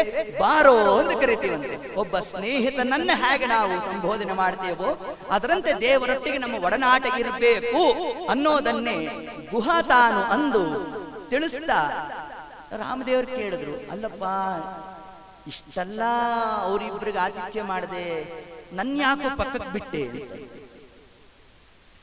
ಆಗ ಗುಹಾ ಹೇಳಿದ್ನಂತೆ, ಏನಿಲ್ಲ ರಾಮಚಂದ್ರ, ನಿನ್ನ ಬಗ್ಗೆ ಒಂದೆರಡು ಮಾತು ಕೇಳಿಬಿಟ್ಟಿದ್ದೇನೆ. ನಿನ್ನ ಪಾದದ ಧೂಳು ಸೋಕಿದ್ರೆ ಬಂಡೆನೂ ಬಾಲೆ ಆಗುತ್ತಂತೆ. ಈ ಹಿಂದೆ ರಾಮದೇವರ ಪಾದ ಹೋಗಿ ಬಂಡೆಯನ್ನ ಸ್ಪರ್ಶ ಮಾಡಿತ್ತು, ಅಹಲ್ಯಾದೇವಿಯರಿಗೇನು ಬಂದ್ರಲ್ಲ, ಆದ್ರಿಂದ ಆ ವಿಷಯ ನಾನು ಕೇಳ್ಬಿಟ್ಟಿದ್ದೇನೆ. ಇನ್ನು ನಿನ್ನ ಪಾದ ಹೋಗೋದು, ದೋಣಿಯನ್ನ ಸ್ಪರ್ಶ ಮಾಡೋದು, ಅದು ಒಂದು ಬಾಲೆ ಆಗೋಗೋದು, ಅವಳನ್ನು ಸಾಕೋದು ಬೇರೆ ಜವಾಬ್ದಾರಿ ಬಂದು ಹೋಗುತ್ತೆ ನನಗೆ. ಅದಕ್ಕೆ ಬಾ ಇಲ್ಲಿ ಎಂದು ರಾಮದೇವನ ಕರ್ಕೊಂಡು ಗಂಗಾ ಜನಕನಾದ ಪರಮಾತ್ಮನಿಗೆ ಗಂಗಾ ಜಲದಿಂದ ಪಾದವನ್ನು ತೊಳೆದ್ನಂತೆ. ನೋಡಿ ಎಂತಹ ಭಕ್ತಿ ಅಂತ ನಾನು ಮಾಡ್ತಾ ಇದ್ದಾನೆ. ಇಷ್ಟೆಲ್ಲ ಪಾದ ಪ್ರಕ್ಷಾಲನೆ ಮಾಡದ, ರಾಮದೇವರನ್ನು ಕೂಡಿಸ್ದ, ಇಷ್ಟೆಲ್ಲ ಆಯಿತು. ಇನ್ನೇನು ಆಚೆ ದಡಕ್ಕೆ ಹೋಗೋಷ್ಟೊತ್ತಿಗೆ ರಾಮದೇವರು ಕೇಳಿದ್ರಂತೆ, ಗುಹಾ ಭಾರಿ ಸೇವೆ ಮಾಡಿದ್ಯೋ, ನಂಗೆ ಭಾರಿ ಸಂತೋಷ ಆಯ್ತಪ್ಪ, ಏನ್ ಬೇಕು ಕೇಳು ಅಂದ್ರು. ನಮ್ಮನ್ ಕೇಳಬೇಕಿತ್ರಿ, ಅದ್ರ ಕಥೆನೇ ಬೇರೆ ಆಗೋದು, ದೊಡ್ಡ ಪಟ್ಟಿ ಕೊಟ್ಬಿಡ್ತಿದ್ವೋ ಏನೋ ನಾವು. ಆದ್ರೆ ಗುಹಾ ಅನ್ನಂತೆ ರಾಮಚಂದ್ರ ನೋಡು, ನಂದು ನಿಂದು ಒಂದೇ ಪ್ರೊಫೆಷನ್ ಅನ್ಬಿಟ್ನ. ರಾಮದೇವ್ರಿಗೆ ಆಶ್ಚರ್ಯ ಆಗೋಯ್ತು. ಅಲ್ಲೋ ನಾನ್ ಯಾವಾಗ್ಲೂ ನದಿ ದಾಟಿಸಿದೀನಿ ಅಂತಂದ್ರು ರಾಮದೇವರು. ಅಂದಾಗ ಗುಹಾ ಅನ್ನಂತೆ, ರಾಮಚಂದ್ರ ನಾನು ಬರೀ ನದಿ ಮಾತ್ರ ದಾಟಿಸ್ತೇನೋ, ನೀನು ಸಂಸಾರ ಸಮುದ್ರವನ್ನೇ ದಾಟಿಸ್ತೀಯಲ್ಲ, ಆದ್ರಿಂದ ನೀನೇ ನಿಜವಾದ ಅಂಬಿಗ ಅನ್ನಂತೆ ತತ್ಕಾಲಕ್ಕೆ. ಇದನ್ನೇ ಪುರಂದರದಾಸರು ತಾವು ಒಂದು ದೇವರ ನಾಮವನ್ನು ರಚನೆ ಮಾಡಿದ್ದು. ಆರು ತೆರೆಯ ನೋಡಂಬಿಗ, ಅದು ಮೀರಿ ಬರುತ್ತಲಿದೆ ಅಂಬಿಗ, ಆರಿಂದಲಾಗದು ಅಂಬಿಗ, ಅದ ನಿವಾರಿಸಿ ದಾಟಿ ಸಂಬಿಗ. ಹಾಗಾದರೆ ಪ್ರತಿನಿತ್ಯ ರಾಮದೇವರನ್ನ ನಾವೇನಂತ ಉಪಾಸನೆ ಮಾಡ್ಬೇಕಂತೆ? ಸ್ವಾಮಿ ನೀನೇ ಅಂಬಿಗ ಅಂತ ನಾವು ಚಿಂತನೆ ಮಾಡ್ಬೇಕಂತೆ. ಮಾಡಿದಾಗ ಆರು ತೆರೆಯ ನೋಡಂಬಿಗ. ಯಾವುದು ಆರು ತೆರೆಗಳು? ಸಂಸಾರವೆಂಬ ಸಮುದ್ರ. ಹೇಗೆ ಸಮುದ್ರದಲ್ಲಿ ಒಂದು ತೆರೆ ಹಿಂದೆ ಮತ್ತೊಂದು ತೆರೆ ಬರ್ತಾ ಇರುತ್ತೋ, ಅದರಂತೆ ನಮ್ಮ ಈ ಸಂಸಾರದಲ್ಲೂ ಕೂಡ ಒಬ್ಬ ಜೀವನಿಗೆ ಕಾಮ, ಕ್ರೋಧ, ಲೋಭ, ಮದ, ಮಾತ್ಸರ್ಯವೆಂಬ ತೆರೆಗಳು ಒಂದರ ಹಿಂದೆ ಒಂದು ಬರ್ತಲೇ ಇರುತ್ತಂತೆ. ಅದರಿಂದ ನಾವು ಪಾರಾಗಬೇಕಾದರೆ ಆರಿಂದಲಾಗೋದು ಸ್ವಾಮಿ ನೀನು ಮಾತ್ರ ಮಾಡ್ಲಿಕ್ಕೆ ಸಾಧ್ಯ ಅಂತ ಅಲ್ಲಿ ಗುಹಾ ತಾನು ಹೇಳ್ತಾ, ನೀನು ಏನ್ ಬೇಕು ಅಂತ ಕೇಳಿದೆ ಅಲ್ವಾ ರಾಮಚಂದ್ರ, ಒಂದು ಅಪೇಕ್ಷೆ ಇದೆಯೋ ಅಂತ. ರಾಮದೇವ್ರು ಕೇಳಿದ್ರು, ಕೇಳಪ್ಪ ಬೇಕಾದ್ ಕೇಳು ಅಂತಂದ್ರು. ಏನಿಲ್ಲ, ಮುಂದೆ ನೀನು ಅವತಾರವನ್ನು ಸಮಾಪ್ತಿ ಮಾಡಬೇಕಾದರೆ ಡಂಗುರ ಹೊಡಿಸ್ತಿಯಂತೆ, ಆಗ ನನ್ನನ್ನು ಮರಿಬೇಡ ಅಂತ, ನಾನು ಬರ್ತೀನಿ ಎಂದಿಲ್ಲ, ನೀನೇ ನನ್ನನ್ನು ಕರ್ಕೊಂಡು ಹೊರಡಬೇಕು ಅಂತಂದು. ವ್ಯತ್ಯಾಸ ನಾನೇ ಬರ್ತೀನಿ ಅಂದರೆ ಹೋದ್ರೂ ಹೋಗಬಹುದು, ಹೋಗದೇನೂ ಇರಬಹುದು. ಅದಕ್ಕೆ ಉಪನಿಷತ್ತಿನಲ್ಲಿ 2 ನ್ಯಾಯವನ್ನು ಕೊಡ್ತಾರೆ. ಮರ್ಕಟ ಕಿಶೋರ ನ್ಯಾಯ, ಮಾರ್ಜಾರ ಕಿಶೋರ ನ್ಯಾಯ. ಇವೆರಡರಲ್ಲಿ ನಾವು ಯಾವ್ದಾಗ್ಬೇಕಂತೆ ಅಂತಂದ್ರೆ, ಮರ್ಕಟ ಅಂದ್ರೆ ಕೋತಿ, ಕಿಶೋರ ಅಂದ್ರೆ ಅದ್ರ ಮರಿ. ಕೋತಿ ಮರಿ ತನ್ನ ತಾಯಿಯನ್ನ ತಾನೇ ಹಿಡ್ಕೊಂಡಿರ್ಬೇಕು. ಜವಾಬ್ದಾರಿಯೆಲ್ಲ ಯಾರ ಮೇಲೆ? ಇದ್ರ ಮರಿ ಮೇಲೇನೆ. ಆ ಮರಿ ಏನಾರ ಕೈ ಬಿಟ್ರೆ ಅದು ಬಿತ್ತು. ನಾವು ಹಂಗಾದ ಪ್ರಯೋಜನ ಇಲ್ಲ. ನಾವು ದೇವರನ್ನ ಹಿಡ್ಕೊಂತೀವಿ ಅಂದ್ರೆ ಅದು ಆಗೋಲ್ವಂತೆ. ನಾವು ಯಾವತ್ತೋ ಒಂದು ದಿವಸ ಮರ್ದೇ ಬಿಡ್ಬಿಡ್ತೇವಂತೆ ನಾವು ದೇವರನ್ನ. ಆದ್ರಿಂದ ನಾವು ಯಾರಾಗ್ಬೇಕಂತೆ? ಮಾರ್ಜಾರ ಕಿಶೋರ ನ್ಯಾಯದಂತೆ ನಾವು ಇರ್ಬೇಕಂತೆ. ಮಾರ್ಜಾರ ಅಂದ್ರೆ ಬೆಕ್ಕು. ಬೆಕ್ಕು ತನ್ನ ಮರಿಯನ್ನ ತಾನೇ ಬಾಯಲ್ಲಿ ಹಿಡ್ಕೊಂಡು ಹೋಗ್ತಾ ಇರುತ್ತಂತೆ. ಆಗ ಜವಾಬ್ದಾರಿಯೆಲ್ಲ ಯಾರ ಮೇಲೆ? ತಾಯಿ ಮೇಲೆ. ಅದರಂತೆ ನಮಗೆ ನಿಮಗೆ ತಂದೆ ತಾಯಿ ಯಾರು? ಪರಮಾತ್ಮನೇ ತಂದೆ ತಾಯಿ. ಹರಿರೇವ ಪರೋ ಹರಿರೇವ ಗುರು ಹರಿರೇವ ಜಗತ್ ಪಿತೃ ಮಾತೃ ಗತಿ ಅಂತ ನಮಗೆ ತಿಳಿಸಿದ್ದಾರೆ. ಅದರಿಂದ ರಾಮಚಂದ್ರ, ಮುಂದೆ ನೀನೇ ನನ್ನನ್ನ ಮೋಕ್ಷ ಕರ್ಕೊಂಡು ಹೋಗಬೇಕು ಅಂತ ತಿಳಿಸಿದ್ರು.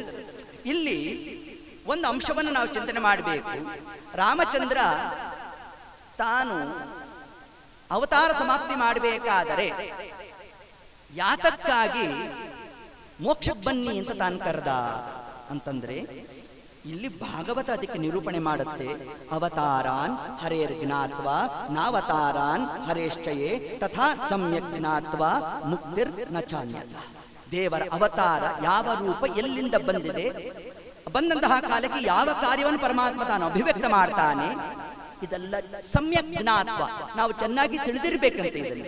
ಹಾಗಾದರೆ ಈ ರಾಮರೂಪ ಹೊರಟಿದ್ದು ವಾಸುದೇವ ರೂಪದಿಂದ. ವಾಸುದೇವನ ಕೆಲಸ ಏನು ಅಂತಂದ್ರೆ, ಮೋಕ್ಷಪ್ರದ ವಾಸುದೇವಾಯ ನಮಃ ಅಂತ ತಿಳಿಸಿದ್ದಾರೆ. ಪರಮಾತ್ಮನ ಒಂದೊಂದು ರೂಪವನ್ನ ಒಂದೊಂದು ಕ್ರಮದಲ್ಲಿ ನಾವು ಚಿಂತನೆ ಮಾಡ್ತೇವೆ. ಈ ಎಲ್ಲ ಗ್ರಂಥಗಳಿಗೂ ಶಾಸ್ತ್ರಗಳಿಗೂ ಪ್ರತಿಪಾದ್ಯ ರೂಪ ಯಾವುದು? ಕೃಷ್ಣ ಅಂತ ಚಿಂತನೆ ಮಾಡಬೇಕು. ಸಕಲ ಸಚ್ಛಾಸ್ತ್ರ ಪ್ರತಿಪಾದ್ಯ ಶ್ರೀ ಕೃಷ್ಣಾಯ ನಮಃ. ಮೋಕ್ಷಪ್ರದ, ನಮಗೆ ಮೋಕ್ಷ ಕೊಡೋ ರೂಪ ಯಾವುದು? ವಾಸುದೇವ ರೂಪ ಅಂತ. ಆ ವಾಸುದೇವನೇ ರಾಮನಾಗಿ ಬಂದಂತೆ. ಆದ್ರಿಂದ ಆ ವಾಸುದೇವ ರೂಪ ಬೇರೆಯಲ್ಲ, ಈ ರಾಮ ರೂಪ ಬೇರೆಯಲ್ಲ ಅನ್ನೋದನ್ನ ತಿಳಿಸಲು ಸುಗ ರಾಮದೇವರು ಅಂದು ತಾವೇನು ಮಾಡಿದ್ರು? ಮೋಕ್ಷವನ್ನು ಕೊಡ್ತೇನೆ ಬನ್ನಿ ಅಂತ. ಸಮಾಯಾತ ಸಮಾಯಾತ ಏ ಮೋಕ್ಷ ಪದೇಚ್ಛವ ಅಂತ ತಾವಲ್ಲಿ ಘೋಷಣೆಯನ್ನು ಕೂಗಿದ್ದಾರಂತೆ. ಅದರಂತೆ ಕೃಷ್ಣ ರೂಪ ಬಂದದ್ದು ಎಲ್ಲಿಂದ? ಇದನ್ನು ನಾವು ಚಿಂತನೆ ಮಾಡಬೇಕು. ಮೂಲ ರೂಪಿಯಾದ ನಾರಾಯಣನ ಒಂದೇ ಒಂದು ರೋಮ, ಒಂದು ಕೇಶ ಕೃಷ್ಣ ರೂಪ ಆದದ್ದು. ಅದು ಯಾವ ಬಣ್ಣ? ಅದು ಕೃಷ್ಣ ಕೇಶ. ಪರಮಾತ್ಮನ ಕೃಷ್ಣ ಕೇಶ ಅಂದ್ರೆ ಸಾಕ್ಷಾತ್ ನಾರಾಯಣನ ಒಂದು ರೋಮ, ಅದೇ ಕೃಷ್ಣ ರೂಪ ಆದದ್ದು. ಹೇಗೆ ಅದೇ ಆದದ್ದು ಅಂದ್ರೆ ಹೇಗೆ ನಾವು ಚಿಂತನೆ ಮಾಡಬೇಕು? ಈಗ ನೀವು ಸಕ್ಕರೆಯನ್ನೆಲ್ಲ ತಗೊಂಡ್ರಿ, ಪಾಕ ಮಾಡಿದ್ರಿ, ಸಂಕ್ರಾಂತಿ ಹಬ್ಬದಲ್ಲಿ ಅಚ್ಚಿಗೆ ಹುಯ್ತಿರಲ್ಲ, ಏನಾಯ್ತದು? ಸಕ್ಕರೆ ಹೆಚ್ಚಾಯ್ತು.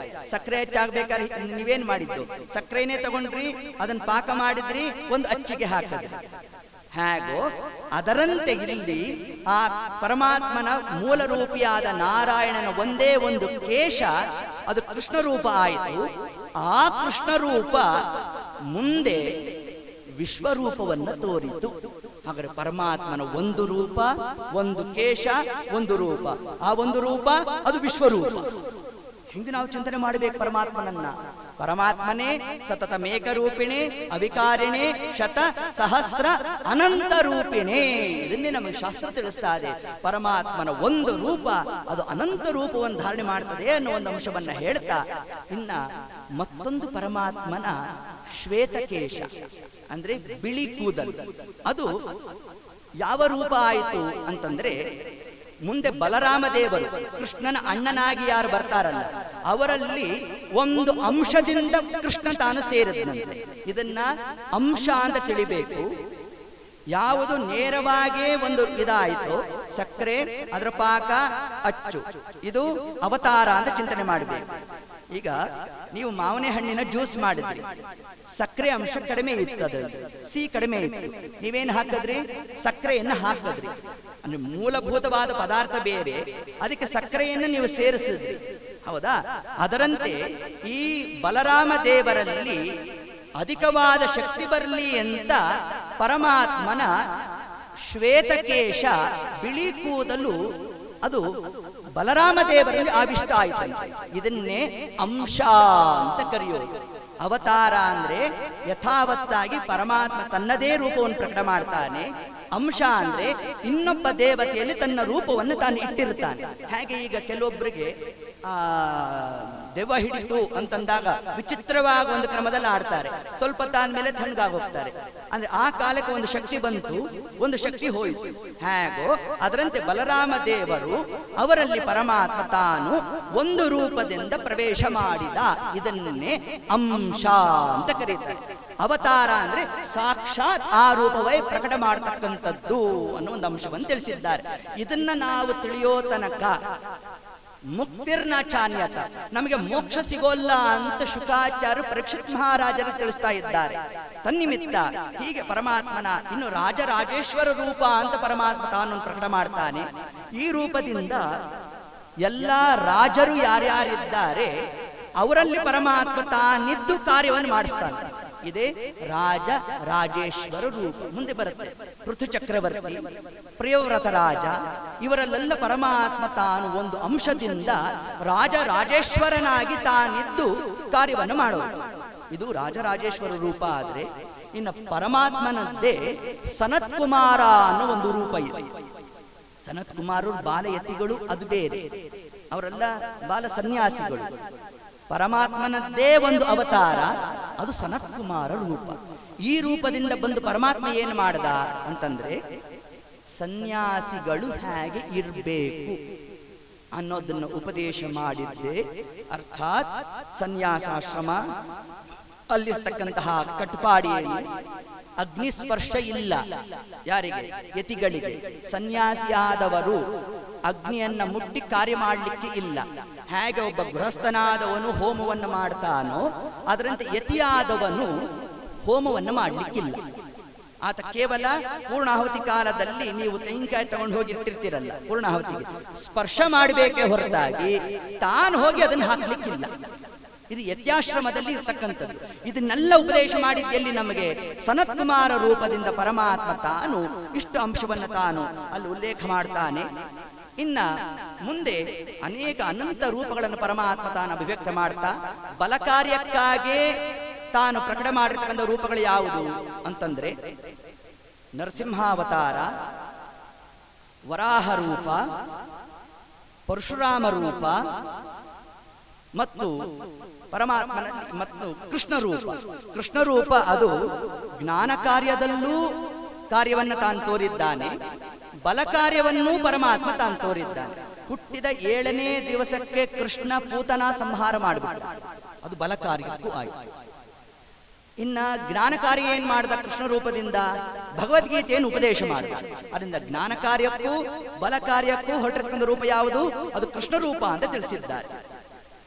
ಇದರ ಜೊತೆಗೆ ದೇವತೆಗಳಿಗಾಗೇ ಅನುಗ್ರಹ ಮಾಡಲಿಕ್ಕೆ ಹೊರಟಿರ್ತಕ್ಕಂಥ ರೂಪ ಯಾವುದು? ಮೋಹಿನಿ ರೂಪ, ಧನ್ವಂತರಿ ರೂಪ, ದಧಿ ವಾಮನ ರೂಪ. ಏನು ದಧಿ ವಾಮನ ರೂಪ ಅಂದ್ರೆ ಏನು ಅಂದ್ರೆ ಶ್ವೇತವರ್ಣದ ವಾಮನ ರೂಪ ಅಂತ ಅದನ್ನ ಅರ್ಥ ಮಾಡ್ಬೇಕು ನಾವು. ಹೀಗೆ ಆ ವಾಮನ ರೂಪ, ಧನ್ವಂತರಿ, ಮೋಹಿನಿ ರೂಪಗಳು ದೇವತೆಗಳಿಗಾಗೇ ಪರಮಾತ್ಮ ತಾನು ಧಾರಣೆ ಮಾಡಿರ್ತಕ್ಕಂತಹ ರೂಪಗಳು ಅಂತ ತಿಳಿಸಿದ್ದಾರೆ. ಇನ್ನು ಜ್ಞಾನಕ್ಕಾಗಿ ಹೊರಟಿರ್ತಕ್ಕಂತಹ ರೂಪಗಳು ಯಾವುದು? ನಮಗೆ ಒಳ್ಳೆ ಜ್ಞಾನ ಬೇಕು, ವಿದ್ಯಾ ಬುದ್ಧಿ ಹತ್ತಬೇಕು ಮಕ್ಕಳಿಗೆ. ಆಗ ಪರಮಾತ್ಮನ ಯಾವ ರೂಪವನ್ನು ಚಿಂತನೆ ಮಾಡಬೇಕು ಅಂತಂದ್ರೆ ವೇದವ್ಯಾಸ ರೂಪ, ವಿಜ್ಞಾನ ರೋಚಿಹಿ ಪರಿಪೂರಿತಾಂತರ್ಬಾಹ್ಯಂಡಕೋಶಂ ಹರಿತೋಪಲಾಭಂ ತರ್ಕಾಭಯೇತಂ ವಿಧಿ ಸರ್ವಪೂರ್ವ ವಿಜ್ಞಾನದಂ ಮುನಿಂ ಆನತೋಸ್ಮಿ. ವಿಜ್ಞಾನದಂ, ನಮಗೆ ದಾನೆ, ನಮಗೆ ವಿಜ್ಞಾನವನ್ನು ಕೊಡು ಅಂತ ಯಾರು ಪ್ರಾರ್ಥನೆ ಮಾಡಬೇಕಂತೆ? ವೇದವ್ಯಾಸ ದೇವರಲ್ಲಿ ಪ್ರಾರ್ಥನೆ ಮಾಡಿದೆ. ಇನ್ನು ಅದರಂತೆ ಹಯಗ್ರೀವ ರೂಪ. ಹಯಗ್ರೀವ ರೂಪದ ಮಹತ್ವ ಏನು ಅಂತಂದ್ರೆ ನೋಡಿ, ವ್ಯಾಸರೂಪವೂ ನಮಗೆ ಜ್ಞಾನವನ್ನೇ ಕೊಡುವುದು, ಹಯಗ್ರೀವ ರೂಪವೂ ಜ್ಞಾನವನ್ನೇ ಕೊಡುವುದು. ಆದರೆ ಪರಮಾತ್ಮ ಅದು ಸ್ವಲ್ಪ ಕಾರ್ಯ ಭೇದ ಮಾಡ್ತಾನೆ. ಏನದು ಅಂತಂದ್ರೆ, ಈಗ ನೀವು ವ್ಯಾಸರೂಪವನ್ನು ಚಿಂತನೆ ಮಾಡಿ ಕೂತಿದ್ದೇವೆ ಪಾಠ ಕೇಳಬೇಕಾದ್ರೆ ಅಂತಂದ್ರೆ ಜ್ಞಾನ ಬಂತು ನಮ್ಮಲ್ಲಿ. ಆದರೆ ಅದನ್ನು ಹೇಳಲಿಕ್ಕೆ ಹೋದ್ರೆ ಶಬ್ದಗಳೇ ಬರೋಲ್ಲ ನಮಗೆ ಅನೇಕ ಬಾರಿ. ನೋಡಿ, ಅದು ಇಲ್ಲಿದೆ ಅಂತ ಅಂತಾರ್ತೀವಿ, ನೋಡಿ ಇಲ್ಲಿದ್ಯಪ್ಪ ನಮ್ಗೆ ಬಾಯಿಗೆ ಬರ್ತಿಲ್ಲ ಅದು ಅಂತ ಅರ್ಥವಲ್ಲ. ಹೇಳಬೇಕು ಅಂದ್ರೆ ಶಬ್ದಗಳ ದಾರಿದ್ರ್ಯ ನಮಗೆ. ಏನೋ ಹೇಳಲಿಕ್ಕೆ ಹೋದ್ರೆ ಹೀಗಂತ ಇರ್ತೀವಿ. ಯಾಕೆ ಅನ್ನೋದು ಯಾಕೆ? ಶಬ್ದ ಹುಡುಕ್ತಾ ಇರ್ತೇವಂತೆ ತಲೆಯಲ್ಲಿ. ಈಗೇನು ಶಬ್ದ ಹಾಕಬೇಕು, ಈಗೇನು ಶಬ್ದ ಹಾಕಬೇಕು, ನೋಡಿ ಇಂತಹ ಸ್ಥಿತಿ ಆಗೋಗಿರುತ್ತೆ. ಹಾಗಾದರೆ ಜ್ಞಾನ ಒಳಗಡೆ ಕೂತಿದೆ, ಆ ಜ್ಞಾನವನ್ನು ನಾವು ಹೊರ ಹಾಕಬೇಕಾದರೆ ಯಾವ ರೂಪದ ಚಿಂತನೆ ಮಾಡಬೇಕು ಅಂತಂದ್ರೆ, ಇದಕ್ಕೆ ವಾದಿರಾಜರು ತಾವೊಂದು ವಿಶೇಷವಾದ ಕ್ರಮವನ್ನು ಕೊಟ್ಟರು ನಮಗೆ. ಅದು ಯಾವುದು ಅಂತಂದ್ರೆ, ತಾವು ಒಂದಾವರ್ತಿ ದೇವತಾ ಸಭೆಯಲ್ಲಿ ಕೂತಿದ್ರಂತೆ. ಅಹಂ ಸಭಾ ದೇವಸಭಾ ಸುಭಾಜಿತ. ಸಮಸ್ತವಾದ ದೇವತಾ ವೃಂದ ಮಧ್ಯದಲ್ಲಿ ವಾದಿರಾಜರು ತಾವನ್ನು ಘೋಷಣೆ ಮಾಡಿದ್ರಂತೆ. ನಾನು ಅಂದ್ರೆ ಯಾರು? ವಾದಿರಾಜರು ಉಪನ್ಯಾಸಕ್ಕೆ ಕೂತಾಗ ನನಗೆ ವಿಷಯವನ್ನು ಯಾರು ತಲೆಯಲ್ಲಿ ಹೆಣಿತಾರೋ, ಶಬ್ದಗಳು ಬರುವಂತೆ ಯಾರು ಮಾಡ್ತಾರೋ ಅವರಿಗೆ ನಾನು ನಮಸ್ಕಾರ ಮಾಡ್ತೇನೆ ಅಂದ್ರು. ಯಾವ ದೇವತೆನೂ ಮುಂದೆ ಬರಲಿಲ್ವಂತೆ. ಆಗ ವಾದಿರಾಜರು ಯಾರಿಗೆ ನಮಸ್ಕಾರ ಮಾಡಿದ್ರು? ಹಯಗ್ರೀವ ಹಯಗ್ರೀವ ಹಯಗ್ರೀವೇತಿ ಯೋ ವದೇತ್ ತಸ್ಯ ನಿಸ್ಸರತೆ ವಾಣಿ. ವಾಣಿ ಅಂದ್ರೇನು? ಶಬ್ದಗಳು ಅಂತ ಅರ್ಥ. ತಸ್ಯ ನಿಸ್ಸರತೆ ವಾಣಿ. ನಮ್ಮ ವಾಕ್ಯ ಹೇಗಿರ್ಬೇಕಂತೆ? ಕನ್ಯಾ ಜನ್ಹು ಪ್ರವಾಹವತ್ತು. ಗಂಗಾ ಪ್ರವಾಹ ಹೇಗೆ ಅಡೆತಡೆ ಇಲ್ಲದೆ ತಾನು ಹರ್ಕೊಂಡು ಹೋಗುತ್ತೋ ಅದರಂತೆ ನಮ್ಮ ವಾಗ್ಝರಿಯೂ ಕೂಡ ಗಂಗಾ ಪ್ರವಾಹದಂತೆ ಹರಿಬೇಕಾದರೆ ಅದಕ್ಕೆ ಯಾರ ಅನುಗ್ರಹ ಬೇಕು? ಹಯಗ್ರೀವ ದೇವರ ಅನುಗ್ರಹ ಬೇಕು. ಒಳ್ಳೆ ವಿದ್ಯೆ ಬೇಕಾ? ಹಯಗ್ರೀವ ದೇವರನ್ನು ಉಪಾಸನೆ ಮಾಡಬೇಕು. ಸಂಪತ್ತು ಬೇಕಾ? ಹಯಗ್ರೀವ ದೇವರನ್ನು ಉಪಾಸನೆ ಮಾಡಬೇಕು. ಅದಕ್ಕೆ ನಮ್ಮಲ್ಲಿ ಒಂದು ಭಕ್ಷ್ಯಕ್ಕೆ ಹಯಗ್ರೀವ ಅಂತ ಇಡ್ಸಿರ್ತೇವೆ. ಇವೆಲ್ಲ ತಿಂದಿರ್ತೀರಿ, ಕಡಲೆಬೇಳೆಯಲ್ಲಿ ಮಾಡೋದು. ಕಡಲೆಬೇಳೆ ಬೆಲ್ಲವನ್ನು ಹಾಕಿ ಮಾಡ್ತಕ್ಕಂಥದ್ದು. ಅದರ ಹೆಸರೇ ಹಯಗ್ರೀವ ಅಂತ. ಯಾಕೆ ಅದರ ಹೆಸರು? ನಾವು ವಾದಿರಾಜರಿಗೆ ಗೊತ್ತಂತೆ. ದೇವರ ಹೆಸರು ಹೇಳಿ ಅಂದ್ರೆ ನಾವು ಹೇಳೋಲ್ವ? ತಿನ್ನೋ ಪದಾರ್ಥಕ್ಕೆ ಹೆಸರಿಟ್ಟರೆ ನಾವು ಹೇಳ್ತೇವೆ. ಅದಕ್ಕೆ ಏನ್ ಮಾಡಿದ್ರು? ಈಗ ಬಡಿಸೋರು ನೋಡಿ ಯಾರಿಗೆ ಹಯಗ್ರೀವ ಹಯಗ್ರೀವ ಹಯಗ್ರೀವ ಎಷ್ಟು ಸತಿ ತಾನು ಅವನು ಬಾಯಲ್ಲಿ ಬಂದಿರುತ್ತೆ ನೋಡ್ರಿ. ಒಂದು ಸತಿ ಒಂದು ಹಯಗ್ರೀವ ಭಕ್ಷ್ಯ ಬಡಿಸ್ಕೊಂಡ್ ಬರೋ ಅಷ್ಟಕ್ಕೆ 100 ಬಾರಿ ಹಯಗ್ರೀವ ದೇವರ ಸ್ಮರಣೆ ಬಂದು ಹೋಗಿರುತ್ತೆ ಅವನಿಗೆ. ಅದನ್ನೇ ವಾದಿರಾಜರು ತಾವಲ್ಲಿ ವಿಶೇಷವಾಗಿ ಕೊಟ್ಟಿರತಕ್ಕಂತಹ ಕ್ರಮ ಅದೇ ಭಾಗವತದಲ್ಲಿ ನಿರೂಪಣೆ ಮಾಡಿದೆ. ಪರಮಾತ್ಮನ ಯಾವ ರೂಪ ಯಾವ ಕಾರ್ಯವನ್ನ ಅಭಿವ್ಯಕ್ತ ಮಾಡುತ್ತೆ. ಅದ್ಯಾಪಿ ಎಲ್ಲಾ ರೂಪಗಳು ಎಲ್ಲಾ ಕಾರ್ಯವನ್ನು ಅಭಿವ್ಯಕ್ತ ಮಾಡತಕ್ಕಂತಹ ಸಾಮರ್ಥ್ಯ ದೇವರಲ್ಲಿ ಇದೆ. ಆದರೂ ವಿಶೇಷವಾಗಿ ಆ ರೂಪದಿಂದ ದೇವರು ತಾನು ಅಭಿವ್ಯಕ್ತ ಮಾಡ್ತಾನೆ ಅನ್ನೋದನ್ನು ನಮಗೆ ತಿಳಿಸ್ತಾ ಇದ್ದಾರೆ. ಒಂದು ರೂಪದಳು ಅನಂತ ರೂಪಗಳು ಹೊಂದಿಪ್ಪವು ಗುಣ ಗಣ ಸಹಿತ ಹಿಂದೆ ಮುಂದೆ ಎಂದೆಂದಿಗೂ ಶ್ರೀ ಗೋವಿಂದಗೆ ಸರಿ ಮಿಗಿಲಿಲ್ಲಂತೆಂಬುದೇ ಫಲವಿದು ಬಾಳ್ದುದಕ್ಕೆ ಅಂತ ತಿಳಿಸಿದ್ದಾರೆ. ಪರಮಾತ್ಮನ ಒಂದು ರೂಪ ತಗೊಂಡ್ರೆ ಅದಲ್ಲ, ಅನಂತ ಅನಂತ ರೂಪ ಇದೆಯಂತೆ. ಇದಕ್ಕೆ ದೃಷ್ಟಾಂತ ಕೊಡ್ಲಾ? ದೇವರು ಒಂದು ರೂಪದಲ್ಲಿ ಅನಂತ ರೂಪ ಇದೆ ಅಂತ. ಹೇಗೆ? ಶಾಲಗ್ರಾಮ. ಒಂದು ಶಾಲಗ್ರಾಮದಲ್ಲಿ ದೇವರ ಎಷ್ಟು ರೂಪ ಇರುತ್ತೆ? 5535 ಭಗವದ್ ರೂಪಗಳು ಒಂದು ಶಾಲಗ್ರಾಮದಲ್ಲಿ ಇರುತ್ತಂತೆ. ಒಂದು ಶಾಲಗ್ರಾಮಕ್ಕೆ ನೀವು ಅಭಿಷೇಕ ಮಾಡಿಬಿಟ್ರೆ ನಮ್ಮ ಅಕೌಂಟ್ಗೆ ಚಿತ್ರಗುಪ್ತರು ಎಷ್ಟು ಪುಣ್ಯ ಬರೀತಾರಂತೆ. ದೇವರ 5000 ರೂಪಗಳಿಗೆ ಅಭಿಷೇಕ ಮಾಡಿದ ಇಷ್ಟು ಫಲ ಬರೆದ್ಬಿಡ್ತಾರೆ. ಇದು ಶಾಲಗ್ರಾಮ ಒಂದೇ. ಆದರೆ ಭಗವದ್ ರೂಪಗಳೆಷ್ಟು? 5535 ಭಗವದ್ ರೂಪ. ಇದನ್ನೇ ಕೃಷ್ಣ ತಾನು ವಿಭೂತಿ ಯೋಗದಲ್ಲಿ ಎತ್ತಂಶವನ್ನು ತಿಳಿಸಿದ್ದಾನೆ. ಹೀಗೆ ಹೇಳ್ತಾ ಆ ಒಂದು ರೂಪದಳು ಅನಂತ ರೂಪಗಳಿದೆ ಅನ್ನೋದೇ ಭಾಗವತ ತಾನು ವಿಶೇಷವಾಗಿ ನಮಗೆ ಉಲ್ಲೇಖವನ್ನ ಮಾಡ್ತಾ ಇನ್ನು ಮುಂದೆ ಪರಮಾತ್ಮ ಬ್ರಹ್ಮಾಂಡದ ಸೃಷ್ಟಿಯನ್ನು ತಾನು ಮಾಡಬೇಕು. ಇಲ್ಲಿ ತನಕ ನಾವು ತಿಳಿಸಿರ್ತಕ್ಕಂಥ ಸೃಷ್ಟಿಕ್ರಮ ಯಾವುದು ಅಂದ್ರೆ ತನ್ನ ರೂಪಗಳನ್ನೇ ಅಭಿವ್ಯಕ್ತ ಮಾಡುವುದನ್ನ ಭಾಗವತ ಏನಂತ ಕರೀತು? ಶುದ್ಧ ಸೃಷ್ಟಿ ಅಂತ ಕರೆದು. ಅಂದ್ರೆ ತನ್ನ ದೇವರು ನಾರಾಯಣ ತನ್ನ ರೂಪವನ್ನ ತಾನೇ ಅಭಿವ್ಯಕ್ತ ಮಾಡಿದ, ಅದನ್ನೇ ಶುದ್ಧ ಸೃಷ್ಟಿ ಅಂತ ಕರೀತಾರೆ. ಇದಾದ ಮೇಲೆ ಮಿಶ್ರ ಸೃಷ್ಟಿಯನ್ನ ಮಾಡ್ತಾನಂತೆ ದೇವರು. ಏನು ಮಿಶ್ರ ಸೃಷ್ಟಿ ಅಂದ್ರೆ ಜೀವರ ಸೃಷ್ಟಿಯನ್ನ ದೇವರು ಮಾಡ್ತಾನೆ ಅಂತ ತಿಳಿಸಿದ. ಜೀವರ ಸೃಷ್ಟಿ ಅಂತಂದ್ರೆ ಯಾವ ಕ್ರಮದಲ್ಲಿ ಅನ್ನೋದನ್ನ ನಮಗೆ ತಿಳಿಸ್ತಾರೆ. ಜೀವರು ಎಂದಿಗೂ ಕೂಡ ದೇವರು ಆಗೋಲ್ಲ. ಜೀವನಾಗೆ ಇರ್ತಾನೆ. ಪರಮಾತ್ಮ ಅವರನ್ನ ತಾನು ನಿಯಮನ ಮಾಡ್ತಾ ಇರ್ತಾನೆ. ಅದಕ್ಕೆ ವಿಷ್ಣು ಸಹಸ್ರನಾಮ ನಮ್ಗೆ ಏನಂತ ತಿಳಿಸ್ತು? ಮೋಕ್ಷಕ್ಕೆ ಹೋದಾಗಲೂ ಕೂಡ ನಮಗೆ ಗತಿ ಆಶ್ರಯ ಯಾರು? ಅದು ಪರಮಾತ್ಮನೇ ತಿಳಿಸು ನಮಗೆ. ಮುಕ್ತಾನಾಂ ಪರಮ ಗತಿಹಿ. ಗತಿಹಿ ಅಂದ್ರೆ ಏನು? ಆಶ್ರಯ. ಯಾವ ಕಾಲಕ್ಕೆ? ಮುಕ್ತಾನಾಂ, ಮುಕ್ತರಾದವರಿಗೂ ಕೂಡ ದೇವರೇ ಆಶ್ರಯ, ಹೊರತಾಗಿ ನಾನೇ ದೇವರಾಗಲಿಲ್ಲ. ನಾವು ದೇವರ ಒಳಗೆ ಹೋಗಿದ್ದೇವೆ ಎಂದ ಮಾತ್ರಕ್ಕೆ ನಾವೇ ದೇವರಾಗೋಲ್ಲ. ಈ ಸಭಾಗೃಹದ ಒಳಗೆ ನಾವು ಬಂದಿದ್ದೇವೆ ಅಂದ್ರೆ ನಾವೇ ಸಭಾಗೃಹ ಆಗ್ಲಿಲ್ಲ. ಸಭಾಗೃಹದ ಪಾಡಿಗೆ ಅದಿದೆ, ನಮ್ಮ ಪಾಡಿಗೆ ನಾವು ಕೂತಿದ್ದೇವೆ. ಹೇಗೋ ಅದರಂತೆ ಪ್ರಳಯ ಕಾಲದಲ್ಲೂ ಕೂಡ ಜೀವರು ಪರಮಾತ್ಮನ ಉದರವನ್ನು ತಾವು ಪ್ರವೇಶ ಮಾಡ್ತಾರಂತೆ. ಸಂಶಾಂತ ಸಂವಿದ ಖಿಲಂ ಜಠರೇ ನಿದಾಯ. ದೇವರ ಉದರವನ್ನ ಜೀವರು ತಾವು ಪ್ರವೇಶವನ್ನು ಮಾಡಿದಾಗ ದೃಷ್ಟ್ವಾಸ ಚೇತನ ಗಣ. ದೇವರು ಒಂದ್ಸತಿ ಹೀಗೆ ನೋಡ್ತಾನಂತೆ, ಎಲ್ರು ಮಲಗಿದ್ದಾರಾ ಅಂತ ದೇವರು ನೋಡ್ತಾನಂತೆ ಪ್ರಳಯ ಕಾಲದಲ್ಲಿ. ಹೀಗೆ ಮಾಡ್ತಾ ಪರಮಾತ್ಮ ತಾನು ಮಾಡಿರ್ತಕ್ಕಂತಹ ಆ ಒಂದು ಅನುಗ್ರಹಾದಿಗಳು ಅದನ್ನೇ ಮಿಶ್ರ ಸೃಷ್ಟಿ ಅಂತ ಕರೆದಿದ್ದಾರೆ. ಯಾವುದು ಮಿಶ್ರ? ಸತ್ವ ರಜಸ್ ತಮೋ ಗುಣಗಳು ಮೂರರನ್ನ ಮಿಶ್ರಣ ಮಾಡಿದಾಗ ಹೊರಟಿದ್ದೇ ನಮಗೆ ಪಂಚಭೂತಗಳು. ಪಂಚಭೂತಗಳಿಂದ ಹೊರಟಿದ್ದೇ ಈ ಶರೀರ. ಹಾಗಾದ್ರೆ ನಮ್ಮಲ್ಲಿ ಮೂರರ ಸಂಬಂಧ ಇದ್ದೇ ಇದೆಯಂತೆ. ಸಾತ್ವಿಕ ಪೂರಾ ಸತ್ವಗುಣ ಇದೆಯಾ? ಇಲ್ವಲ್ಲ. ಪೂರಾ ನಮ್ಮಲ್ಲಿ ತಮೋ ಗುಣ ಇದೆಯಾ? ಅದು ಇಲ್ವ. ಒಂದು ಕಾಲಕ್ಕೆ ಒಳ್ಳೆ ಗುಣನೂ ಇರುತ್ತೆ, ಒಂದು ಕಾಲಕ್ಕೆ ಒಬ್ಬರ ಮೇಲೆ ಕೋಪನೂ ಬಂದಿರುತ್ತೆ, ಮತ್ತೊಂದು ಕಾಲದಲ್ಲಿ ಉದಾಸೀನ ಭಾವವನ್ನು ತೋರ್ತಾ ಇರುತ್ತೆ. ಯಾಕೆ ಈ ಕ್ರಮ ಅಂದ್ರೆ ಇದನ್ನೇ ಕೃಷ್ಣ ತಾನು ಗೀತೆಯಲ್ಲಿ 14ನೇ ಅಧ್ಯಾಯದಲ್ಲಿ ಹೇಳಬೇಕಾದರೆ ಈ ಮೂರು ಗುಣಗಳ ವ್ಯಾಪಾರವನ್ನು ಪರಮಾತ್ಮ ನಮ್ಮಲ್ಲಿ ನಿಂತು ತಾನು ನಡೆಸ್ತಾನೆ ಅಂತ ತಿಳಿಸಿದ್ದಾರೆ. ಆ ಜೀವರ ಯೋಗ್ಯತೆ ಏನಿದೆ, ಸ್ವರೂಪಗತವಾದ ಗುಣ, ಆ ಸ್ವರೂಪಗತವಾದಂತಹ ಗುಣವನ್ನ ಪರಮಾತ್ಮ ತಾನು ಅಭಿವ್ಯಕ್ತ ಮಾಡ್ತಾನೆ. ಒಂದು ದಿವಸದಲ್ಲಿ ಯಾವುದೇ ಪದಾರ್ಥವನ್ನು ತಗೊಳ್ಳಿ, ಅದರಲ್ಲಿ ಮೂರು ಗುಣಗಳ ಸಂಬಂಧ ಇದೆ ಅಂತ. ದೂರದರ್ಶನ ಪೆಟ್ಟಿಗೆಯನ್ನು ತಗೊಳ್ಳಿ, ಅದನ್ನು ಪೂರಾ ತಮೋ ಪದಾರ್ಥ ಅಂತ ಹೇಳ್ತೀರಾ? ಹೇಳಲಿಕ್ಕೆ ಬರೋಲ್ಲ. ಯಾಕೆ? TTD ಲೈವ್ ಕೊಡ್ತಾರೆ, ಕೂತ ಜಾಗದಲ್ಲೇ ಬ್ರಹ್ಮೋತ್ಸವಾದಿಗಳನ್ನು ನೋಡ್ಬೋದು ನಾವು. ಹಾಗಾದ್ರೆ ಆ ಕಾಲಕ್ಕೆ ಅದೇನಾಯ್ತು? ನಮ್ಗೆ ಶ್ರೀನಿವಾಸನ ದರ್ಶನ ಮಾಡಿಸ್ತು, ಸತ್ವಗುಣ ಬಂತಲ್ಲಿ. ನಾವೇನ್ ಮಾಡ್ಬೇಕಿತ್ತು? ಅದನ್ನ ನೋಡಿ ಆಫ್ ಮಾಡ್ಬೇಕಾಗಿತ್ತು. ನ್ಯೂಸ್ಗೆ ಜಂಪ್ ಮಾಡ್ಕೊಂಡ್ಬಿಟ್ವಿ. ಅಂದ್ರೆ ಏನಾಯ್ತು? ಲೌಕಿಕ ವಾರ್ತೆ, ಅದೇ ರಜೋಗುಣ. ಅದಾದ್ಮೇಲಾದ್ರೂ ಆಫ್ ಮಾಡ್ಬೇಕಾಗಿತ್ತು. ಚಿತ್ರಗೀತೆನ ಹಾಕೊಂಡ್ಬಿಟ್ವಿ, ತಮೋ ಗುಣ ಬಂತ.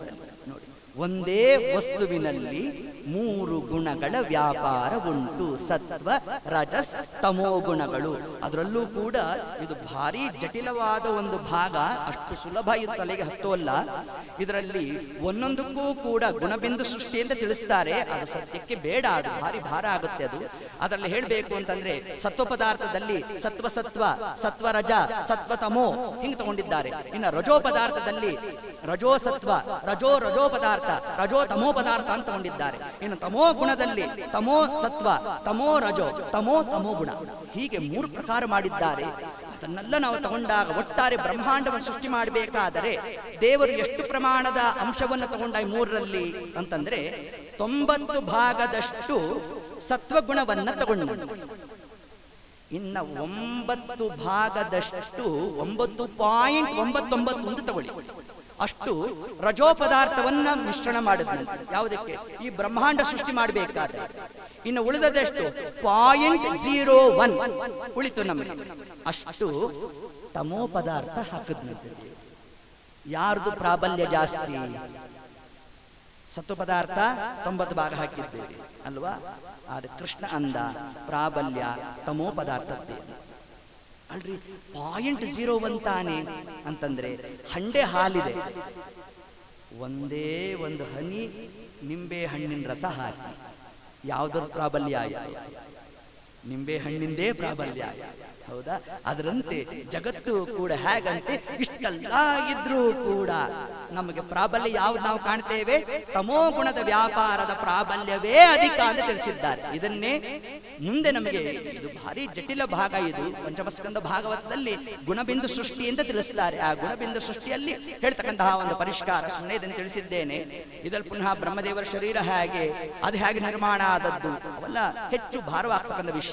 ಇಷ್ಟು ಮಾತ್ರ ನಾವು ಸದ್ಯಕ್ಕೆ ಇದರ ಚಿಂತನಾದಿಗಳನ್ನು ನಡೆಸ್ತಾ, ಹೀಗೆ ಆ ಮಿಶ್ರ ಸೃಷ್ಟಿಯನ್ನ ಪರಮಾತ್ಮ ತಾನೇನ್ ಮಾಡಿದ್ದಾನೆ, ಇದಕ್ಕೆ ಕೊಟ್ಟಿರ್ತಕ್ಕಂತಹ ದೃಷ್ಟಾಂತ ಯಾವುದು ನೋಡಿ. ಇದು ಭಾಗವತ ಗ್ರಂಥ, ಬೇರೆ ಎಲ್ಲೂ ಕೂಡ ಪರಮಾತ್ಮ ಎಕ್ಸಾಂಪಲ್ ಕೊಡ್ತಾ ಶ್ಲೋಕ ರಚನೆ ಮಾಡಿಲ್ಲ.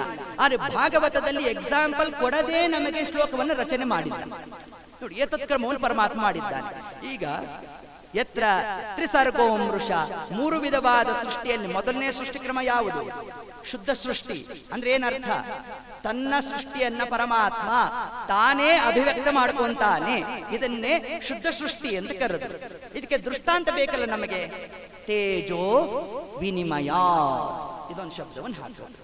ಪರಮಾತ್ಮನ ಸೃಷ್ಟಿ ಹೇಗಿದೆಯಂತೆ, ಒಂದು ದೀಪದಿಂದ ಇನ್ನೊಂದು ದೀಪವನ್ನು ನಾವು ಹೇಗೆ ಹಚ್ಚುತ್ತೇವೋ, ಕಾರ್ತೀಕ ಮಾಸದಲ್ಲಿ ಲಕ್ಷ ದೀಪೋತ್ಸವ ಪ್ರಾರಂಭ ಆಯಿತು. ಹಾಗೇನ್ ಮಾಡಿದ್ವಿ? ಗರ್ಭಗುಡಿಯಿಂದ ಒಂದು ದೀಪವನ್ನು ನಾವು ತಗೊಂಡು ಏನ್ ಮಾಡಿದ್ವಿ? ಲಕ್ಷ ದೀಪಗಳನ್ನು ಹಚ್ಚಿದ್ವಿ. ಲಕ್ಷ ದೀಪಗಳನ್ನು ಹಚ್ಚಿದಾಗ ಗರ್ಭಗುಡಿಯಲ್ಲಿ ದೀಪಕ್ಕೆ ಏನಾದ್ರು ಬಾಧಕ ಆಯ್ತಾ? ಆಗ್ಲಿಲ್ಲ. ಅದ್ರ ಪಾಡಿಗೆ ಅದಿದೆ, ಇದ್ರ ಪಾಡಿಗೆ ಇದಿದೆ. ಹೇಗೋ ಅದರಿಂದ ಪರಮಾತ್ಮ ಅನಂತ ರೂಪಗಳನ್ನು ಅಭಿವ್ಯಕ್ತ ಮಾಡಿದ್ರು, ಯಾವುದಕ್ಕೂ ಬಾಧಕ ಇಲ್ಲ. ಅದೇ ತೇಜ ಅನ್ನೋ ಒಂದು ದೃಷ್ಟಾಂತವನ್ನು ಕೊಟ್ಟರು ನಮಗೆ. ಇನ್ನ ಜೀವರು ಅಂದ್ರೆ ಯಾರು? ನಮ್ಮನ್ನ ದೇವರು ಸೃಷ್ಟಿ ಮಾಡಿದ್ದಾನಲ್ಲ, ಇದಕ್ಕೆ ಯಾವ ದೃಷ್ಟಾಂತ?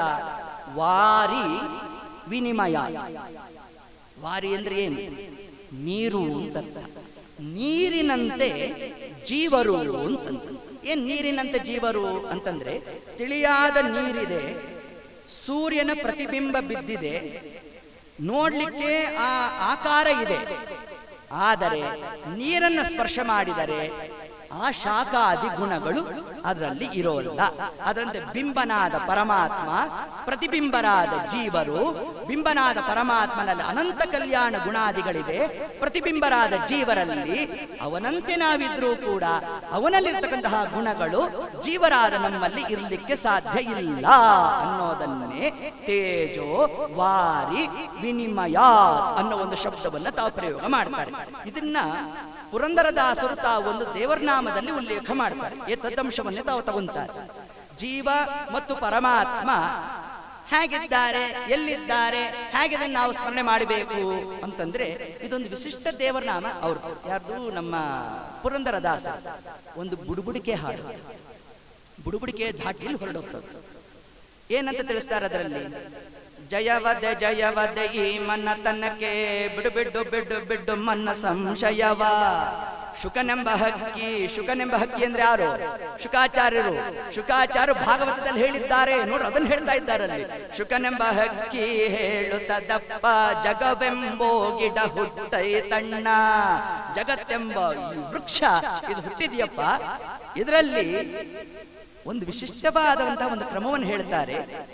ಈ ಜಗತ್ತೆಂಬ ವೃಕ್ಷ ಅದು ನಮ್ಮ ತಲೆಗೆ ಹೋಗೋಲ್ಲ, ಈ ದೇಹವೇ ಒಂದು ವೃಕ್ಷ ಅಂತ ಅರ್ಥ ಮಾಡಿ ಇದರ ಒಳಗೆ 2 ಪಕ್ಷಿಗಳು ಕೂತಿದ್ಯಂತೆ. ಆ 2 ಪಕ್ಷಿಯಲ್ಲಿ ಒಂದು ಪಕ್ಷಿ ಹಣ್ಣು ತಿಂತಾ ಇದೆಯಂತೆ, ಆದರೂ ಕೃಷ ಆಗಿದೆಯಂತೆ.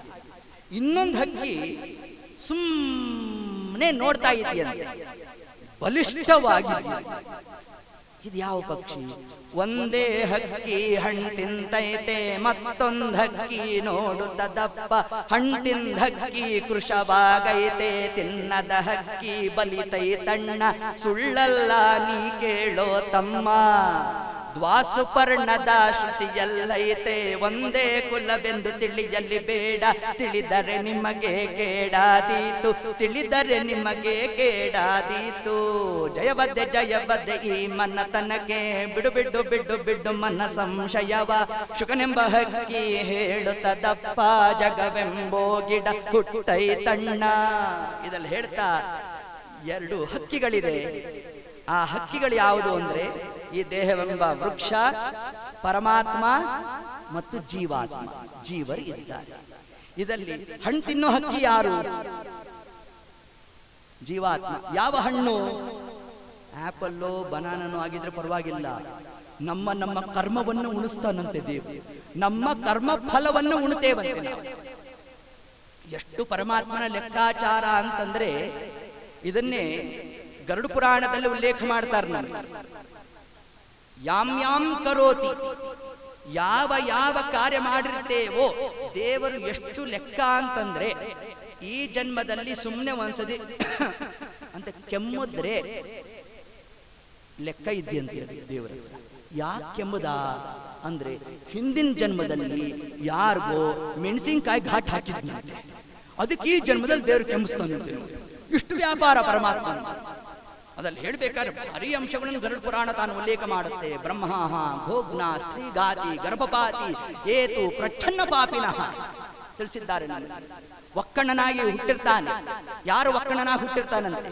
ಹಿಂದಿನ ಜನ್ಮದಲ್ಲಿ ಪಂಕ್ತಿ ಭೇದವನ್ನ ಮಾಡಿದ್ರೆ ಈ ಜನ್ಮದಲ್ಲಿ ದೇವರು ಏನ್ ಮಾಡ್ತಾನಂತೆ, ನಿನಗೆ ಒಬ್ಬ ಕಂಡ ಇನ್ನೊಬ್ಬ ಕಾಣ್ಲಿಲ್ಲ ತಾನೆ, ನೀನು ಒಂದು ಕಣ್ಣು ಸಾಕು ಅಂತ ಇನ್ನೊಂದು ಕಣ್ಣು ತೆಗೆದ್ಬಿಡ್ತಾನಂತೆ.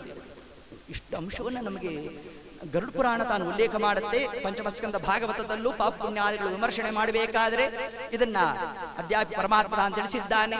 ಹೀಗೆ ಹೇಳ್ತಾ ಯಾಮ್ ಯಾಮ್ ಕರೋತಿ, ಅದರಂತೆ ಜೀವನಿಗೆ ಪರಮಾತ್ಮ ತಾನು ಕರ್ಮಫಲವನ್ನು ಉಣಿಸ್ತಾ ಇದ್ದಾನೆ. ಆದ್ರೆ ಆ ಜೀವಾತ್ಮ ದೋಷದಿಂದ ಯುಕ್ತನಾಗಿದ್ದಾನೆ, ಪರಮಾತ್ಮ ನಿರ್ದೋಷಿಯಾಗಿದ್ದಾನೆ. ಅದರಿಂದ ಎಂದಿಗೂ ಜೀವಾತ್ಮ ಪರಮಾತ್ಮ ಒಂದೇ ಆಗೋಲ್ಲ. ಜೀವ ಜೀವನಾಗೇ ಇರ್ತಾನೆ, ಪರಮಾತ್ಮ ಪರಮಾತ್ಮನಾಗಿ ಇರ್ತಾನೆ. ಇದಕ್ಕೆ ಉಪನಿಷತ್ ತಾನೊಂದು ದೃಷ್ಟಾಂತವನ್ನು ಕೊಡುತ್ತೆ ನಮಗೆ. ಯಾವುದು ದೃಷ್ಟಾಂತ ಅಂದ್ರೆ, ಒಂದು ಪ್ರಾಣಿಯನ್ನೇ ಸೃಷ್ಟಿ ಮಾಡಿಬಿಟ್ಟ ದೇವರು. ಯಾವುದದು? ಹಂಸ ಪಕ್ಷಿಯನ್ನು ಸೃಷ್ಟಿ ಮಾಡಿದ. ಆ ಹಂಸ ಪಕ್ಷಿಯ ಒಂದು ಸಾಮರ್ಥ್ಯ ಏನು ಅಂತಂದ್ರೆ, ನೀವು ಹಾಲಿಗೆ ನೀರನ್ನ ಹಾಕಿ ಏನಾಯ್ತು? ಹಾಲು ನೀರಾಯ್ತು. ಒಂದೇ ಆಯ್ತಾ? ಒಂದೇ ಆಗ್ಲಿಲ್ಲ. ಒಂದೇ ಆಗಿದ್ರೆ ಅರ್ಧ ಲೀಟರ್ ಹಾಲಿಗೆ ಅರ್ಧ ಲೀಟರ್ ನೀರನ್ನು ಹಾಕಿದಾಗ ಎಷ್ಟಿರ್ಬೇಕಾಗಿತ್ತು? ಅರ್ಧ ಲೀಟರ್ ಇರ್ಬೇಕಾಗಿತ್ತು. 1 ಲೀಟರ್ ಯಾಕಾಯ್ತು? 1 ಲೀಟರ್ ಆಯ್ತು ಅಂತಂದ್ರೆ ಅದು ಎರಡು ಒಂದೇ ಆಗಿಲ್ಲ ಅಂತ ಅರ್ಥ. ನಮಗದನ್ನು ಬೇರ್ಪಡಿಸ್ಲಿಕ್ಕೆ ಆಗೋಲ್ಲ. ಅದನ್ನ ನೀವು ಹಂಸ ಪಕ್ಷಿಗಳ ಹತ್ರ ತಗೊಂಡು ಹೋಗಿ ಇಡಬೇಕಂತೆ. ಇಲ್ಲೆಲ್ಲ ಸಿಗೋದು ಹಂಸ ಪಕ್ಷಿ ಅಲ್ಲ, ಬಾತ್ಕೋಳಿ. ಇದು ಇದ್ರ ಮುಂದೆ ಇಡಬೇಡ್ರಿ, ಪೂರ ಕುಡ್ಕೊಂಡ್ಬಿಡುತ್ತೆ. ಇದಲ್ಲ, ಮಾನಸ ಸರೋವರದಲ್ಲಿ ಇರ್ತಕ್ಕಂಥದ್ದು ಮಾತ್ರ ಹಂಸ ಪಕ್ಷಿಗಳು. ಅವುಗಳ ಬಳಿಯಲ್ಲಿ ನೀವು ಇಟ್ರೆ ನೀರಿನ ಭಾಗವನ್ನು ಪ್ರತ್ಯೇಕ ಮಾಡುತ್ತಂತೆ, ಬರೀ ಹಾಲನ್ನು ಮಾತ್ರ ಸ್ವೀಕಾರ ಮಾಡುತ್ತಂತೆ. ಅದಕ್ಕೆ ಹಂಸ ಕ್ಷೀರ ನ್ಯಾಯ ಅಂತ ಕರೆದಿದ್ದಾರೆ ನಮ್ಮಲ್ಲಿ. ಅಂದ್ರೆ ಜೀವಾತ್ಮ ಅವ ನೀರಿನಂತೆ, ಪರಮಾತ್ಮ ಹಾಲಿನಂತೆ. ಹಾಲಿನಲ್ಲಿ ದೇವರಲ್ಲಿ, ದೇವರ ಒಳಗೆ ಜೀವ ಹೋದಾಗ ಜೀವನೇ ದೇವರು ಆಗಲಿಲ್ಲ. ಜೀವನ ಪಾಡಿಗೆ ಜೀವ ಇರ್ತಾನೆ, ದೇವರ ಪಾಡಿಗೆ ದೇವರು ಇದ್ದು ನಮ್ಮನ್ನು ರಕ್ಷಣೆ ಮಾಡ್ತಾನೆ. ಇದನ್ನೇ ನಮಗೆ ಪುರಂದರದಾಸರು ಒಂದು ದೇವರ ನಾಮದಲ್ಲಿ ಉಪನಿಷತ್ತುಗಳು ನಮಗೆ ಏನು ತಿಳಿಸಿದೆ? ದ್ವಾಸುಪರ್ಣ ಒಂದು ಉಪನಿಷತ್ ಏನ್ ಹೇಳ್ತಾ ಇದೆ? ಆ ವೇದವಾಕ್ಯಕ್ಕೆ ಅನುಸಾರಿಯಾಗಿ ಎಂದಿಗೂ ಕೂಡ ಪರಮಾತ್ಮ ಜೀವಾತ್ಮರಲ್ಲಿ ಐಕ್ಯ ಚಿಂತನೆ ಕೂಡದು. ಅದಕ್ಕೆ ದೃಷ್ಟಾಂತವನ್ನೇ ಭಾಗವತ ನಮಗೆ ಹೇಳಬೇಕಾದ್ರೆ, ತೇಜೋ ವಾರಿ ವಿನಿಮಯ ಯತ್ರ ತ್ರಿಸರ್ಗೋ ಮೃಷಾ. ಅದರಿಂದ ಹೀಗೆ ಆ ಕ್ರಮದ ಸೃಷ್ಟಿಯನ್ನು ಪರಮಾತ್ಮ ತಾನು ಜೀವರನ್ನ ತಾನು ಸೃಷ್ಟಿ ಮಾಡ್ತಾನೆ. ಇದೇ ಭಾಗವತದ 10 ಧರ್ಮಗಳಲ್ಲಿ ಹೇಳಬೇಕಾದರೆ ಎಷ್ಟು ವಿಧವಾದ ಧರ್ಮಗಳನ್ನ ಪರಮಾತ್ಮ ತಾನು ತಿಳಿಸ್ತಾನೆ ಅಂತಂದ್ರೆ, ಸರ್ಗ ಸೃಷ್ಟಿ, ವಿಸರ್ಗ ಸೃಷ್ಟಿ, ಇದಾದ ಮೇಲೆ ಊತಿ, ಸ್ಥಾಣು, ಪೋಷಣ, ಹೀಗೆ ನಾನಾ ಪ್ರಕಾರವಾಗಿ ಪರಮಾತ್ಮ ತನ್ನ ಕಾರ್ಯವನ್ನ ತಾನು ತೋರ್ತಾನಂತೆ. ಸರ್ಗ ಸೃಷ್ಟಿ ಅಂತಂದ್ರೆ ಈಗಾಗಲೇ ಹಿಂದೆ ಹೇಳಿದ್ದೇನೆ, ಬ್ರಹ್ಮಾಂಡದ ಮೇಲ್ಭಾಗದ ಸೃಷ್ಟಿಯನ್ನ ಸರ್ಗ ಸೃಷ್ಟಿ ಅಂತ ಕರೆದಿದ್ದಾರೆ.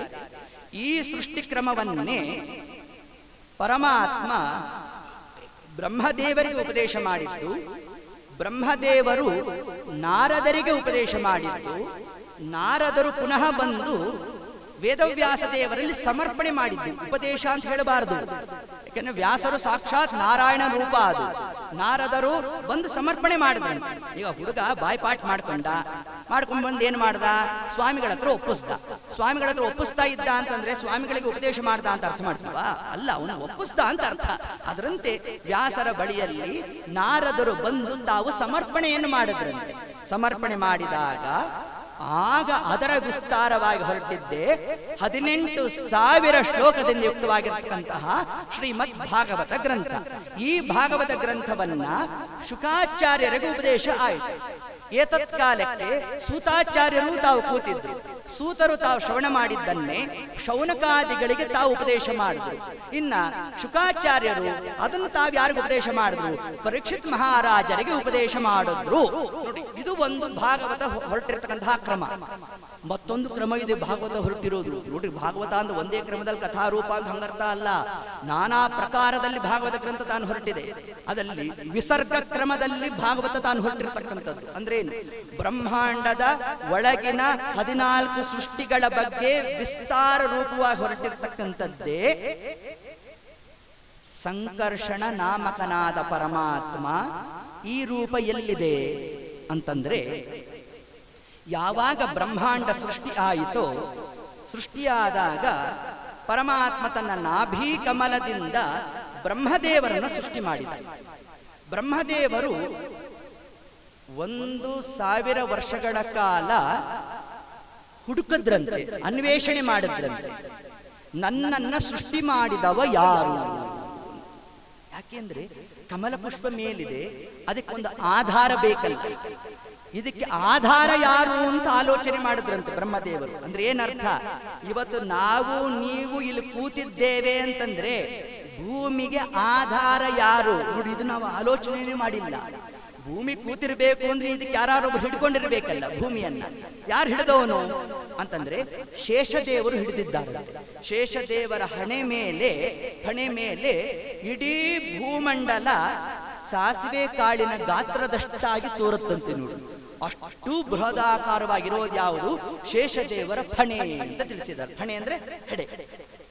ಈ ಶೇಷದೇವರನ್ನು ಯಾರು ಹೊತ್ತಿದ್ದಾರೆ ಅಂತಂದ್ರೆ ವಾಯುಕೂರ್ಮ ಅಂತ ತಿಳಿಸಿದ್ರು. ವಾಯುದೇವರು ಕೂರ್ಮ ರೂಪದಲ್ಲಿ ತಾವಿದ್ದು, ಕೂರ್ಮ ಅಂದ್ರೆ ಗೊತ್ತಲ್ಲ, ಆಮೆ ರೂಪದಲ್ಲಿ ಇದ್ದು ಶೇಷದೇವರನ್ನು ಹೊತ್ತಿದ್ದಾರೆ. ಶೇಷದೇವರು ಈ ಬ್ರಹ್ಮಾಂಡವನ್ನು ಹೊತ್ತಿದ್ದಾರೆ. ಸರಿ, ಈ ವಾಯುದೇವರೇ ಜಗತ್ತನ್ನು ಹೊತ್ತಿಬಿಟ್ಟಿದ್ದಾರಾ ಅಂತಂದ್ರೆ ಈ ವಾಯುದೇವರನ್ನೂ ಹೊತ್ತಿರೋನ್ ಯಾರು ಅಂತಂದ್ರೆ ಸಾಕ್ಷಾತ್ತಾಗಿ ವಿಷ್ಣು ಕೂರ್ಮ, ನಾರಾಯಣನೇ ಎಲ್ಲರಿಗೂ ಆಧಾರ, ಸರ್ವಾಧಾರ ಅನ್ನೋ ಶಬ್ದ ಅದು ಯಾರಲ್ಲಿ ಮಾತ್ರ ಕೂಡತಕ್ಕಂಥದ್ದು ಅಂದ್ರೆ ಯಾರು ಸರ್ವೋತ್ತಮನೋ ಆ ಸರ್ವೋತ್ತಮನಾದ ಪರಮಾತ್ಮ ಸಾಕ್ಷಾತ್ ನಾರಾಯಣನೇ ಸರ್ವಾಧಾರ ಅಂತ ನಾವು ಚಿಂತನೆ ಮಾಡಬೇಕು. ನಮ್ಮ ದೇಹದಲ್ಲಿ ದೇವರು ಎಷ್ಟು ರೂಪದಿಂದ ಸ್ಥಿತನಾಗಿದ್ದಾನೆ, ಎಷ್ಟು ನಾಡಿಗಳು ನಮ್ಮ ದೇಹದಲ್ಲಿ ಇರೋದು. 72,000 ನಾಡಿಗಳು, 36,000 ನಾಡಿಗಳು ಬಲಭಾಗದಲ್ಲಿ.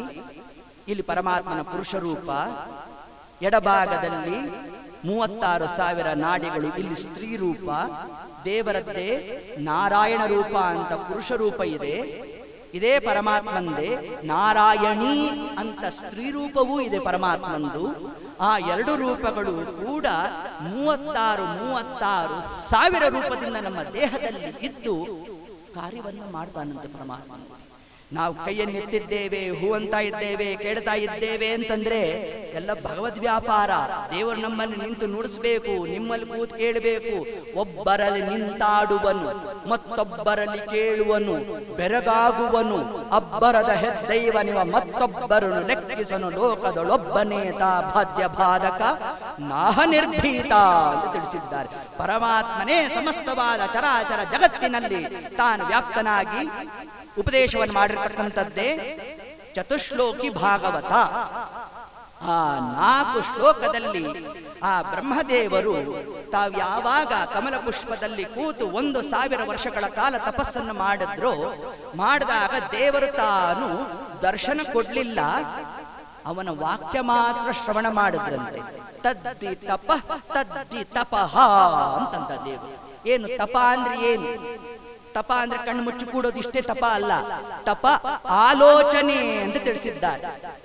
ದೇವರ ಬಗ್ಗೆ ಚಿಂತನೆ ಮಾಡುವುದೇ ತಪಸ್ಸು ಅಂತ ನಮಗೆ ತಿಳಿಸಿದ್ದಾರೆ.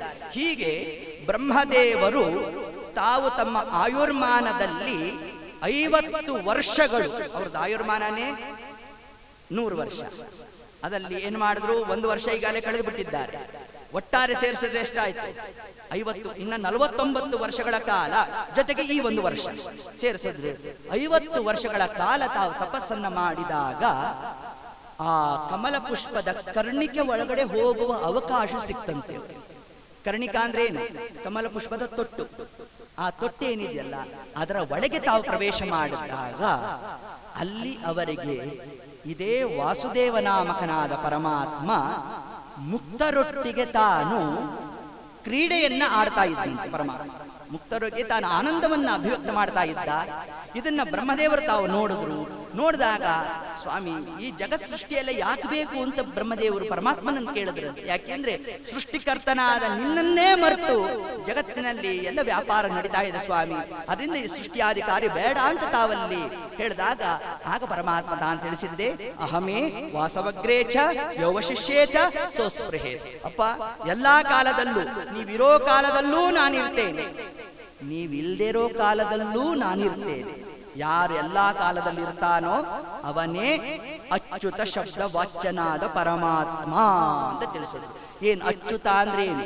ಚ್ಯುತಿ ಅಂದ್ರೆ ನಾಶ, ಅಚ್ಯುತ ಅಂದ್ರೆ ನಾಶರಹಿತ. ಪ್ರಳಯ ಕಾಲದಲ್ಲೂ ಯಾರಿಗೆ ನಾಶ ಇಲ್ವೋ ಅವನೇ ಅಚ್ಯುತ ಶಬ್ದವಾಚನಾದ ಪರಮಾತ್ಮ. ನಾನಿದ್ದೇನೋ, ನಾನು ಎಲ್ಲರಲ್ಲಿ ಕಾರ್ಯವನ್ನು ಮಾಡ್ತೇನೆ ಅಂತ ಪರಮಾತ್ಮ ತಾನು ಇಷ್ಟು ಅಂಶವನ್ನ ಅಲ್ಲಿ ಹೇಳಿದ್ದಾನಂತೆ. ಅದರಂತೆ ಬ್ರಹ್ಮದೇವರು ತತ್ಕಾಲಕ್ಕೆ ತಾವು ಸೃಷ್ಟಿಯಾದಿ ಪ್ರಕ್ರಿಯೆಯಲ್ಲಿ ತಾವು ತೊಡಗೋಣ. ಬ್ರಹ್ಮಾಂಡ ಅದೇ ಮಹತ್ತತ್ವ. ಆ ಮಹತ್ತತ್ವದ ಒಳಗೆ ಬ್ರಹ್ಮದೇವರು ತಾವು 14 ಲೋಕಗಳ ಸೃಷ್ಟಿಯನ್ನು ತಾವು ಮಾಡಿರುವಂತಹ ಕಾಲಕ್ಕೆ ಮೊಟ್ಟಮೊದಲನೆಯದಾಗಿ ಬ್ರಹ್ಮದೇವರು ತಾವು ಮಾಡಿದ್ದೇ 4 ವಿಧವಾದ ಸೃಷ್ಟಿಕ್ರಮವನ್ನು ಮಾಡುವುದು. ಅಂಡಜ, ಜರಾಯುಜ, ಸ್ವೇದಜ, ಉದ್ಬೀಜ, 4 ಕ್ರಮದ ಸೃಷ್ಟಿಯನ್ನು ಮಾಡಿದ್ರು. ಅಂಡಜ ಅಂದ್ರೆ ಏನು? ಮೊಟ್ಟೆ ಒಡ್ಕೊಂಡು ಬರುತ್ತಲ್ಲ, ಇದು ಒಂದು ಕ್ರಮದ ಸೃಷ್ಟಿ ಬ್ರಹ್ಮದೇವರು. ಇದಾದ್ಮೇಲೆ ಜರಾಯುಜ, ನಮಗೆ ನಿಮಗೆ ಇರುವುದು ತಾಯಿ ಗರ್ಭವಾಸದಿಂದ ಬರ್ತಕ್ಕಂಥದ್ದು ಜರಾಯುಜ ಅಂತ. ಸ್ವೇದಜ, ಬೆವರಿನಿಂದ ಹುಟ್ಟೋದು, ಹೇನು ಮೊದಲಾದದ್ದು, ಇದನ್ನು ಸ್ವೇದಜ ಅಂತ ಕರೆದು. ಇನ್ನು ಕೊನೆಯದಾಗಿ ಉದ್ಬೀಜ, ಭೂಮಿಯಲ್ಲಿ ರೈತ ಕಾಳುಗಳನ್ನ ಬಿತ್ತನೆ ಮಾಡಿದ. ಒಂದ್ ದಿವಸ ಏನಾಯ್ತು, ಆ ಭೂಮಿ ತಾನು ಬಿರುಕು ಹೊಡೆದು ಅಲ್ಲಿಂದ ಚಿಗುರು ಬಂತು, ಅದನ್ನ ಉದ್ಬೀಜ ಅಂತ ಕರೆದು. ಇರ್ತಕ್ಕಂಥದ್ದೇ 4 ವಿಧವಾದ ಸೃಷ್ಟಿಯನ್ನ ಬ್ರಹ್ಮದೇವರು ತಾವು ಮೊದಲಿಗೆ ಮಾಡಿದ್ದಾರೆ. ಇದಾದ ಮೇಲೆ ಮೋಹ, ಮಹಾಮೋಹ, ತಾಮಿಸ್ರ, ಅಂಧತಾಮಿಸ್ರ ಮೊದಲಾದದ್ದನ್ನೆಲ್ಲ ತಾವು ಸೃಷ್ಟಿಯನ್ನ ಮಾಡ್ತಾ ತರುವಾಯ ಅಹಂಕಾರ ತತ್ವ, ಅಹಂಕಾರ ತತ್ವಕ್ಕೆ ಅಭಿಮಾನಿಗಳು ರುದ್ರದೇವರು ಅಂದ್ರೆ ಈಶ್ವರ. ಅದಲ್ಲಿ ಪುನಃ 3 ಪ್ರಭೇದಗಳು, ವೈಕಾರಿಕ, ತೇಜಸ, ತಾಮಸ, 3 ವಿಧವಾದಂತಹ ಕ್ರಮಗಳು. ಆ ಯಾವುದಕ್ಕೆ? ಅಹಂಕಾರ ತತ್ವಕ್ಕೆ. ಅಹಂಕಾರ ತತ್ವದಿಂದ ಹೊರಟಿರತಕ್ಕಂಥದ್ದೇ ಇನ್ನ ಪಂಚ ಜ್ಞಾನೇಂದ್ರಿಯ, ಪಂಚ ತನ್ಮಾತ್ರಗಳು ಮತ್ತು ಆ ಪಂಚಭೂತಗಳು ಅಂತ ಯಾವ್ದ್ಯಾವ್ದಿದೆ ಅದಕ್ಕೆಲ್ಲ ಒಬ್ಬೊಬ್ಬ ದೇವತೆಗಳನ್ನ ಬ್ರಹ್ಮದೇವರು ತಾವು ಸೃಷ್ಟಿಯನ್ನು ಮಾಡ್ತಾ 24 ತತ್ವಾಭಿಮಾನಿ ದೇವತೆಗಳನ್ನ ಬ್ರಹ್ಮದೇವರು ತಾವು ಸೃಷ್ಟಿ ಮಾಡಿದ್ದಾರೆ. ಇಷ್ಟು ಸೃಷ್ಟಿಯನ್ನು ನಡೆಸ್ತಾ ಮೊದಲಿಗೆ ಸನತ್ಕುಮಾರರನ್ನ ತಮ್ಮ ದೇಹದಿಂದ ತಾವು ಸೃಷ್ಟಿ ಮಾಡಿದ್ರಂತೆ. ಸೃಷ್ಟಿ ಮಾಡಿದಾಗ ಬ್ರಹ್ಮದೇವರ ಮನಸ್ಸಿನಲ್ಲಿ ಇದ್ದದ್ದು ಇವರಿಂದ ಮುಂದೆ ಸೃಷ್ಟಿಕ್ರಮ ಹೊರಡಲಿ ಅಂತ ಬ್ರಹ್ಮದೇವರು ಅನ್ಕೊಂಡ್ರೆ ಆ ಸನತ್ಕುಮಾರರು 8 ಮಂದಿ ತಾವು ಜಾತ ಸನ್ಯಾಸಿಗಳಾಗೋಗಿದ್ರು. ಬ್ರಹ್ಮದೇವರಿಗೆ ತಿಳಿಸಿದ್ರು, ಸ್ವಾಮಿ ನಾವು ಸೃಷ್ಟಿ ಕಾರ್ಯದಲ್ಲಿ ತೊಡಗೋಲ್ಲ, ನಾವೆಲ್ಲ ಸನ್ಯಾಸಿಗಳು ಅಂತ ತಾವು ತಿಳಿಸ್ಕೊಟ್ರಂತೆ. ಅವರನ್ನೇ ಏನಂತ ಕರಿತೇವೆ ನಾವು? ಮಾನಸ ಪುತ್ರರು. ಯಾಕೆ ಅವರನ್ನು ಮಾನಸ ಪುತ್ರರು ಅಂತ ಕರಿತೇವೆ? ಬ್ರಹ್ಮದೇವರ ಮನಸ್ತತ್ವದಿಂದ ಬಂದವರು ಯಾರೋ ಅವರೇ ಮಾನಸ ಪುತ್ರರು ಅಂತ ಕರೀತಾರೆ. ಇದಾದ ಮೇಲೆ ಬ್ರಹ್ಮದೇವರು ಸ್ವಲ್ಪ ಕೋಪವನ್ನ ಪ್ರಕಟ ಮಾಡಿದ್ರಂತೆ. ಹೆಂಗ್ ಕೋಪವನ್ನು ಪ್ರಕಟ ಮಾಡಿದ್ರು? ಹುಬ್ಬುಗಂಟಿಟ್ರಂತೆ ಬ್ರಹ್ಮದೇವರು. ಅದರ ಮಧ್ಯದಿಂದ ಬಂದವರೇ ರುದ್ರದೇವರು ಮತ್ತು ಉಮಾದೇವಿಯನ್ನು ಸೃಷ್ಟಿ ಮಾಡಿದ್ರಂತೆ ಬ್ರಹ್ಮದೇವರು. ಮಾಡಿದಾಗ ಅವರಿಗೆ ನೀವು ಸೃಷ್ಟಿ ಪ್ರಾರಂಭ ಮಾಡಿ ಎಂದ್ರಂತೆ. ರುದ್ರದೇವರು ವಿರಕ್ತ ಶಿಖಾಮಣಿಗಳು, ಅವರಿಗೂ ಸೃಷ್ಟಿ ಪ್ರಕಾರ ಬೇಕಾಗಿರಲಿಲ್ಲ. ಈಗಾಗಲೇ ಬ್ರಹ್ಮದೇವರು ಸ್ವಲ್ಪ ಕೋಪ ಮಾಡಿಕೊಂಡಿದ್ದಾರೆ, ನಾನು ಸೃಷ್ಟಿ ಮಾಡೋಲ್ಲ ಅಂದ್ರೆ ಇನ್ನೇನು ಶಾಪ ಕೊಡ್ತಾರೋ ಅಂತ ಏನ್ ಮಾಡಿದ್ರಂತೆ, ಭೂತ ಗಣಗಳನ್ನೆಲ್ಲ ಸೃಷ್ಟಿ ಮಾಡಿದ್ರು. ಬ್ರಹ್ಮದೇವರಿಗೆ ತಲೆನೋವು ಆಗೋಯ್ತು. ಇದಕ್ಕೆ ಎಲ್ಲಿಂದ ಆಹಾರ ಹೊಂದಿಸೋದು ಭೂತಗಳುಗಲ್ಲ. ಅಪ್ಪ ರುದ್ರ ಬಾಯಲ್ಲಿ ಇನ್ನು ನೀನು ಸೃಷ್ಟಿ ನೀನು ಸಾಕು ಮಾಡು ಅಂದ್ರಂತೆ. ಆಗ ರುದ್ರದೇವರು ಅಂದ್ರಂತೆ, ಸ್ವಾಮಿ ನನಗೆ ಬೇಕಾಗಿದ್ದು ಅದೇ ಕಣೋ, ಏನೋ ಒಂದು ಸಾಧನೆ ಮಾಡಬೇಕು, ನೀನು ನೋಡಿದ್ರೆ ಹಿಂಗೆ ಏನೋ ಸೃಷ್ಟಿ ಮಾಡು ಅಂತ ನನ್ನ ಕೂಡಿಸ್ಬಿಟ್ಟಿದ್ದೆ. ಆಯ್ತು ಸ್ವಾಮಿ, ನಾನಿನ್ನ ನನ್ನ ಸಾಧನೆ ಹೊರಡ್ತೇನೆ ಅಂತ ತಾವಲ್ಲಿಂದ ಹೊರಟಿರ್ತಕ್ಕಂತಹ ಕಾಲಕ್ಕೆ ಆಗ ಬ್ರಹ್ಮದೇವರು ತಾವು ಆಲೋಚನೆಯನ್ನು ಮಾಡ್ತಾ ತಮ್ಮ ದೇಹದ ಬಲಭಾಗ ಎಡಭಾಗ ಆ ಒಂದು ದೇಹವನ್ನೇ ತಾವು ಮಥನ ಮಾಡೋಣ. ಮಥನ ಮಾಡಿರ್ತಕ್ಕಂತಹ ಕಾಲಕ್ಕೆ ಬಲಭಾಗದಿಂದ ಬಂದಿರತಕ್ಕಂಥವರೇ ಸ್ವಯಂಭೂ ಮನುಗಳು ಮತ್ತು ಶತರೂಪಾದೇವಿ. ಇವರನ್ನೇ ಪ್ರಜಾಪತಿಗಳು ಅಂತ ಕರೆದಿದ್ದಾರೆ. ಈ ಪ್ರಜಾಪತಿಗಳು ಬಂದಾಗ ಬ್ರಹ್ಮದೇವರು ತಾವು ಆಜ್ಞೆ ಮಾಡಿದ್ರು, ನಿಮ್ಮಿಂದ ಮುಂದೆ ಸೃಷ್ಟಿ ಕಾರ್ಯ ಪ್ರಾರಂಭ ಆಗಬೇಕು, ಅನಂತ ಜೀವರಾಶಿಗಳು ನಿಮ್ಮಿಂದ ಹೊರಡಬೇಕು. ಹಿಂಗೆ ತಿಳಿಸ್ಬೇಕು. ನಾವು ನೀವೆಲ್ಲ ಯಾವ ಇದಕ್ಕೆ ಸೇರ್ತೇವೆ? ಇಲ್ಲೆಲ್ಲೋ ಸೇರಿರ್ತೇವೆ. ಸ್ವಾಮಿ ಮನುಗಳು ಇದೇ ಇದರಲ್ಲಿ ಬಂದಿರಬೇಕು. ಆ ಒಂದು ಕ್ರಮವನ್ನು ತಿಳಿಸ್ತಾರೆ. ಇಷ್ಟನ್ನು ಹೇಳ್ತಾ ಆಗ ಅಲ್ಲಿ ಬಂದಿರತಕ್ಕಂಥ ಪ್ರಧಾನವಾಗಿ ಹರಿವಂಶ ಅದನ್ನು ಭಾರಿ ವಿಸ್ತಾರ ಮಾಡುತ್ತೆ, ಆದರೆ ಭಾಗವತ ಸಂಕ್ಷೇಪ ಮಾಡುತ್ತೆ. ಅಲ್ಲಿ ಭಾಗವತ ಎಷ್ಟು ನಮಗೆ ತಿಳಿಸುತ್ತೆ? 3 ದೌಹಿತೃ ಸಂತಾನವನ್ನ ತಿಳಿಸುತ್ತೆ. ದೌಹಿತೃ ಸಂತಾನ ಅಂದ್ರೆ ಹೆಣ್ಣು ಸಂತತಿ. ಸ್ವಯಂಭೂಮನು, ಶತರೂಪಾದೇವಿ ಅವರಿಂದ ಬಂದಿರತಕ್ಕಂಥವರು 3 ಜನ ಹೆಣ್ಮಕ್ಕಳು. ಆಕೂತಿ, ದೇವಹೂತಿ, ಪ್ರಸೂತಿ ದೇವಿ, 2 ಗಂಡು ಸಂತತಿ. ಅವನೇ ನಮ್ಮ ಉತ್ತಾನಪಾದ ಪ್ರಿಯವ್ರತರಾಜ. ಇಲ್ಲಿಂದ ಆ ಸೃಷ್ಟಿಕ್ರಮ ತಾನು ಪ್ರಾರಂಭ ಆಗಬೇಕು. ಇಷ್ಟೊತ್ತಿಗೆ ಆಕೂತಿ ದೇವಿ ಮೊದಲಿಗೆ ಇದರ ಕಥಾ ಪ್ರಸಂಗವನ್ನು ಹೇಳ್ಬಿಡ್ತೇನೆ. ಒಟ್ಟಾರೆ ವಂಶವೃಕ್ಷ ತಿಳ್ಕೊಂಬಿಡೋಣ. ಆಮೇಲೆ ಅದರಲ್ಲಿ ಇರ್ತಕ್ಕಂತಹ ತತ್ವ ಏನು ನೋಡಿ. ಯಾವತ್ತಿಗೂ ಕೂಡ ನಾವು ಭಾಗವತ ಆಗ್ಲಿ, ರಾಮಾಯಣ ಆಗ್ಲಿ, ಮಹಾಭಾರತ ಆಗ್ಲಿ ಕಥಾ ರೂಪದಲ್ಲಿ ಹೊರಟಿಲ್ಲ. ಕಥಾ ನಮಗೆ ಪ್ರಾಧಾನ ಅಲ್ಲ. ನಮಗೆ ಪ್ರಾಧಾನ್ಯವಾದದ್ದು ಯಾವುದು? ಅದರಲ್ಲಿ ಇರ್ತಕ್ಕಂತಹ ತತ್ವ ಏನು ಅನ್ನೋದು ನಮಗೆ ಪ್ರಧಾನ.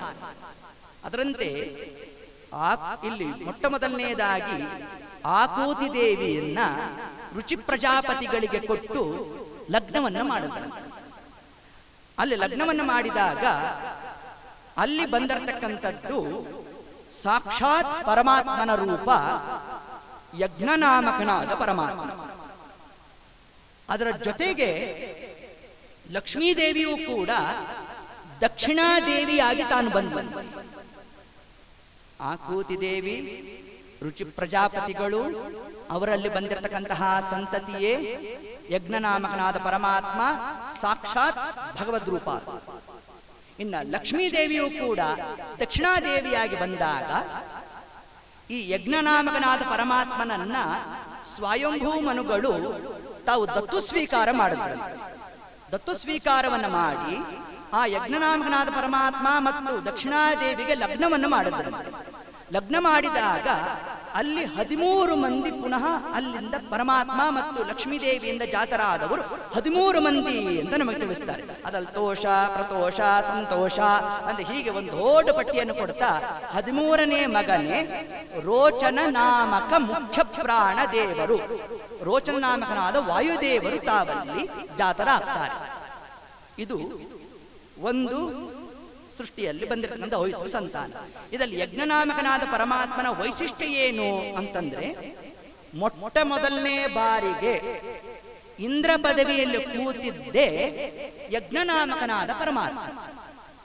ಈಗ ಇಂದ್ರದೇವರು ಅಂತಂದ್ರೆ ವ್ಯಕ್ತಿಗತ ನಾಮ ಅಲ್ಲ, ಅದು ಪದವಿಯ ಹೆಸರು. ಇಂದ್ರ ಅನ್ನೋದು ವ್ಯಕ್ತಿಯ ಹೆಸರಲ್ಲ. ಪ್ರಧಾನ ಮಂತ್ರಿ ಬಂದ್ರು ಅಂತಂದ್ರೆ ಅವರ ಹೆಸರೇ ಪ್ರಧಾನ ಮಂತ್ರಿ ಅಂತ ಅಲ್ಲ, ಆ ಪದವಿಯಲ್ಲಿ ಇದ್ದಾರೆ, ಅವರಿಗೆ ಮತ್ತೊಂದು ನಾಮ ಇದೆ. ಆದ್ರೆ ಅವರ ಪದವಿಯನ್ನೇ ಉದ್ದೇಶಿಸಿ ಹೇಗೆ ನಾವು ಡಾಕ್ಟರ್ ಬಂದ್ರು ಅಂತೀವಿ, ಅವ್ರ ಹೆಸರು ಡಾಕ್ಟರಾ ಅಲ್ಲ. ತರಕಾರಿ ಕೊಡ್ತಾರಪ್ಪ, ಅವ್ರನ್ನೇನಂತ ಕರಿತೀವಿ? ತರಕಾರಿ ಅಂತ ಕರಿತೀವಿ. ಅವನು ಓ ಅಂದ ಬಂದೇ ಬಿಟ್ಟ, ಅವನ ಹೆಸರು ಗೋಪಾಲನೋ ರಾಮನೋ ಕೃಷ್ಣನೋ. ನಾವು ಕರೆದದ್ದೇನು? ಅವನ ವೃತ್ತಿಯನ್ನು ನೋಡಿ ಅವನನ್ನು ನಾವು ಸಂಬೋಧನೆ ಮಾಡಿದೆ. ಅದರಂತೆ ಇಂದ್ರ ಅನ್ನೋದು ವ್ಯಕ್ತಿಗತ ನಾಮ ಅಲ್ಲ, ಅದು ಒಂದು ಪದವಿ.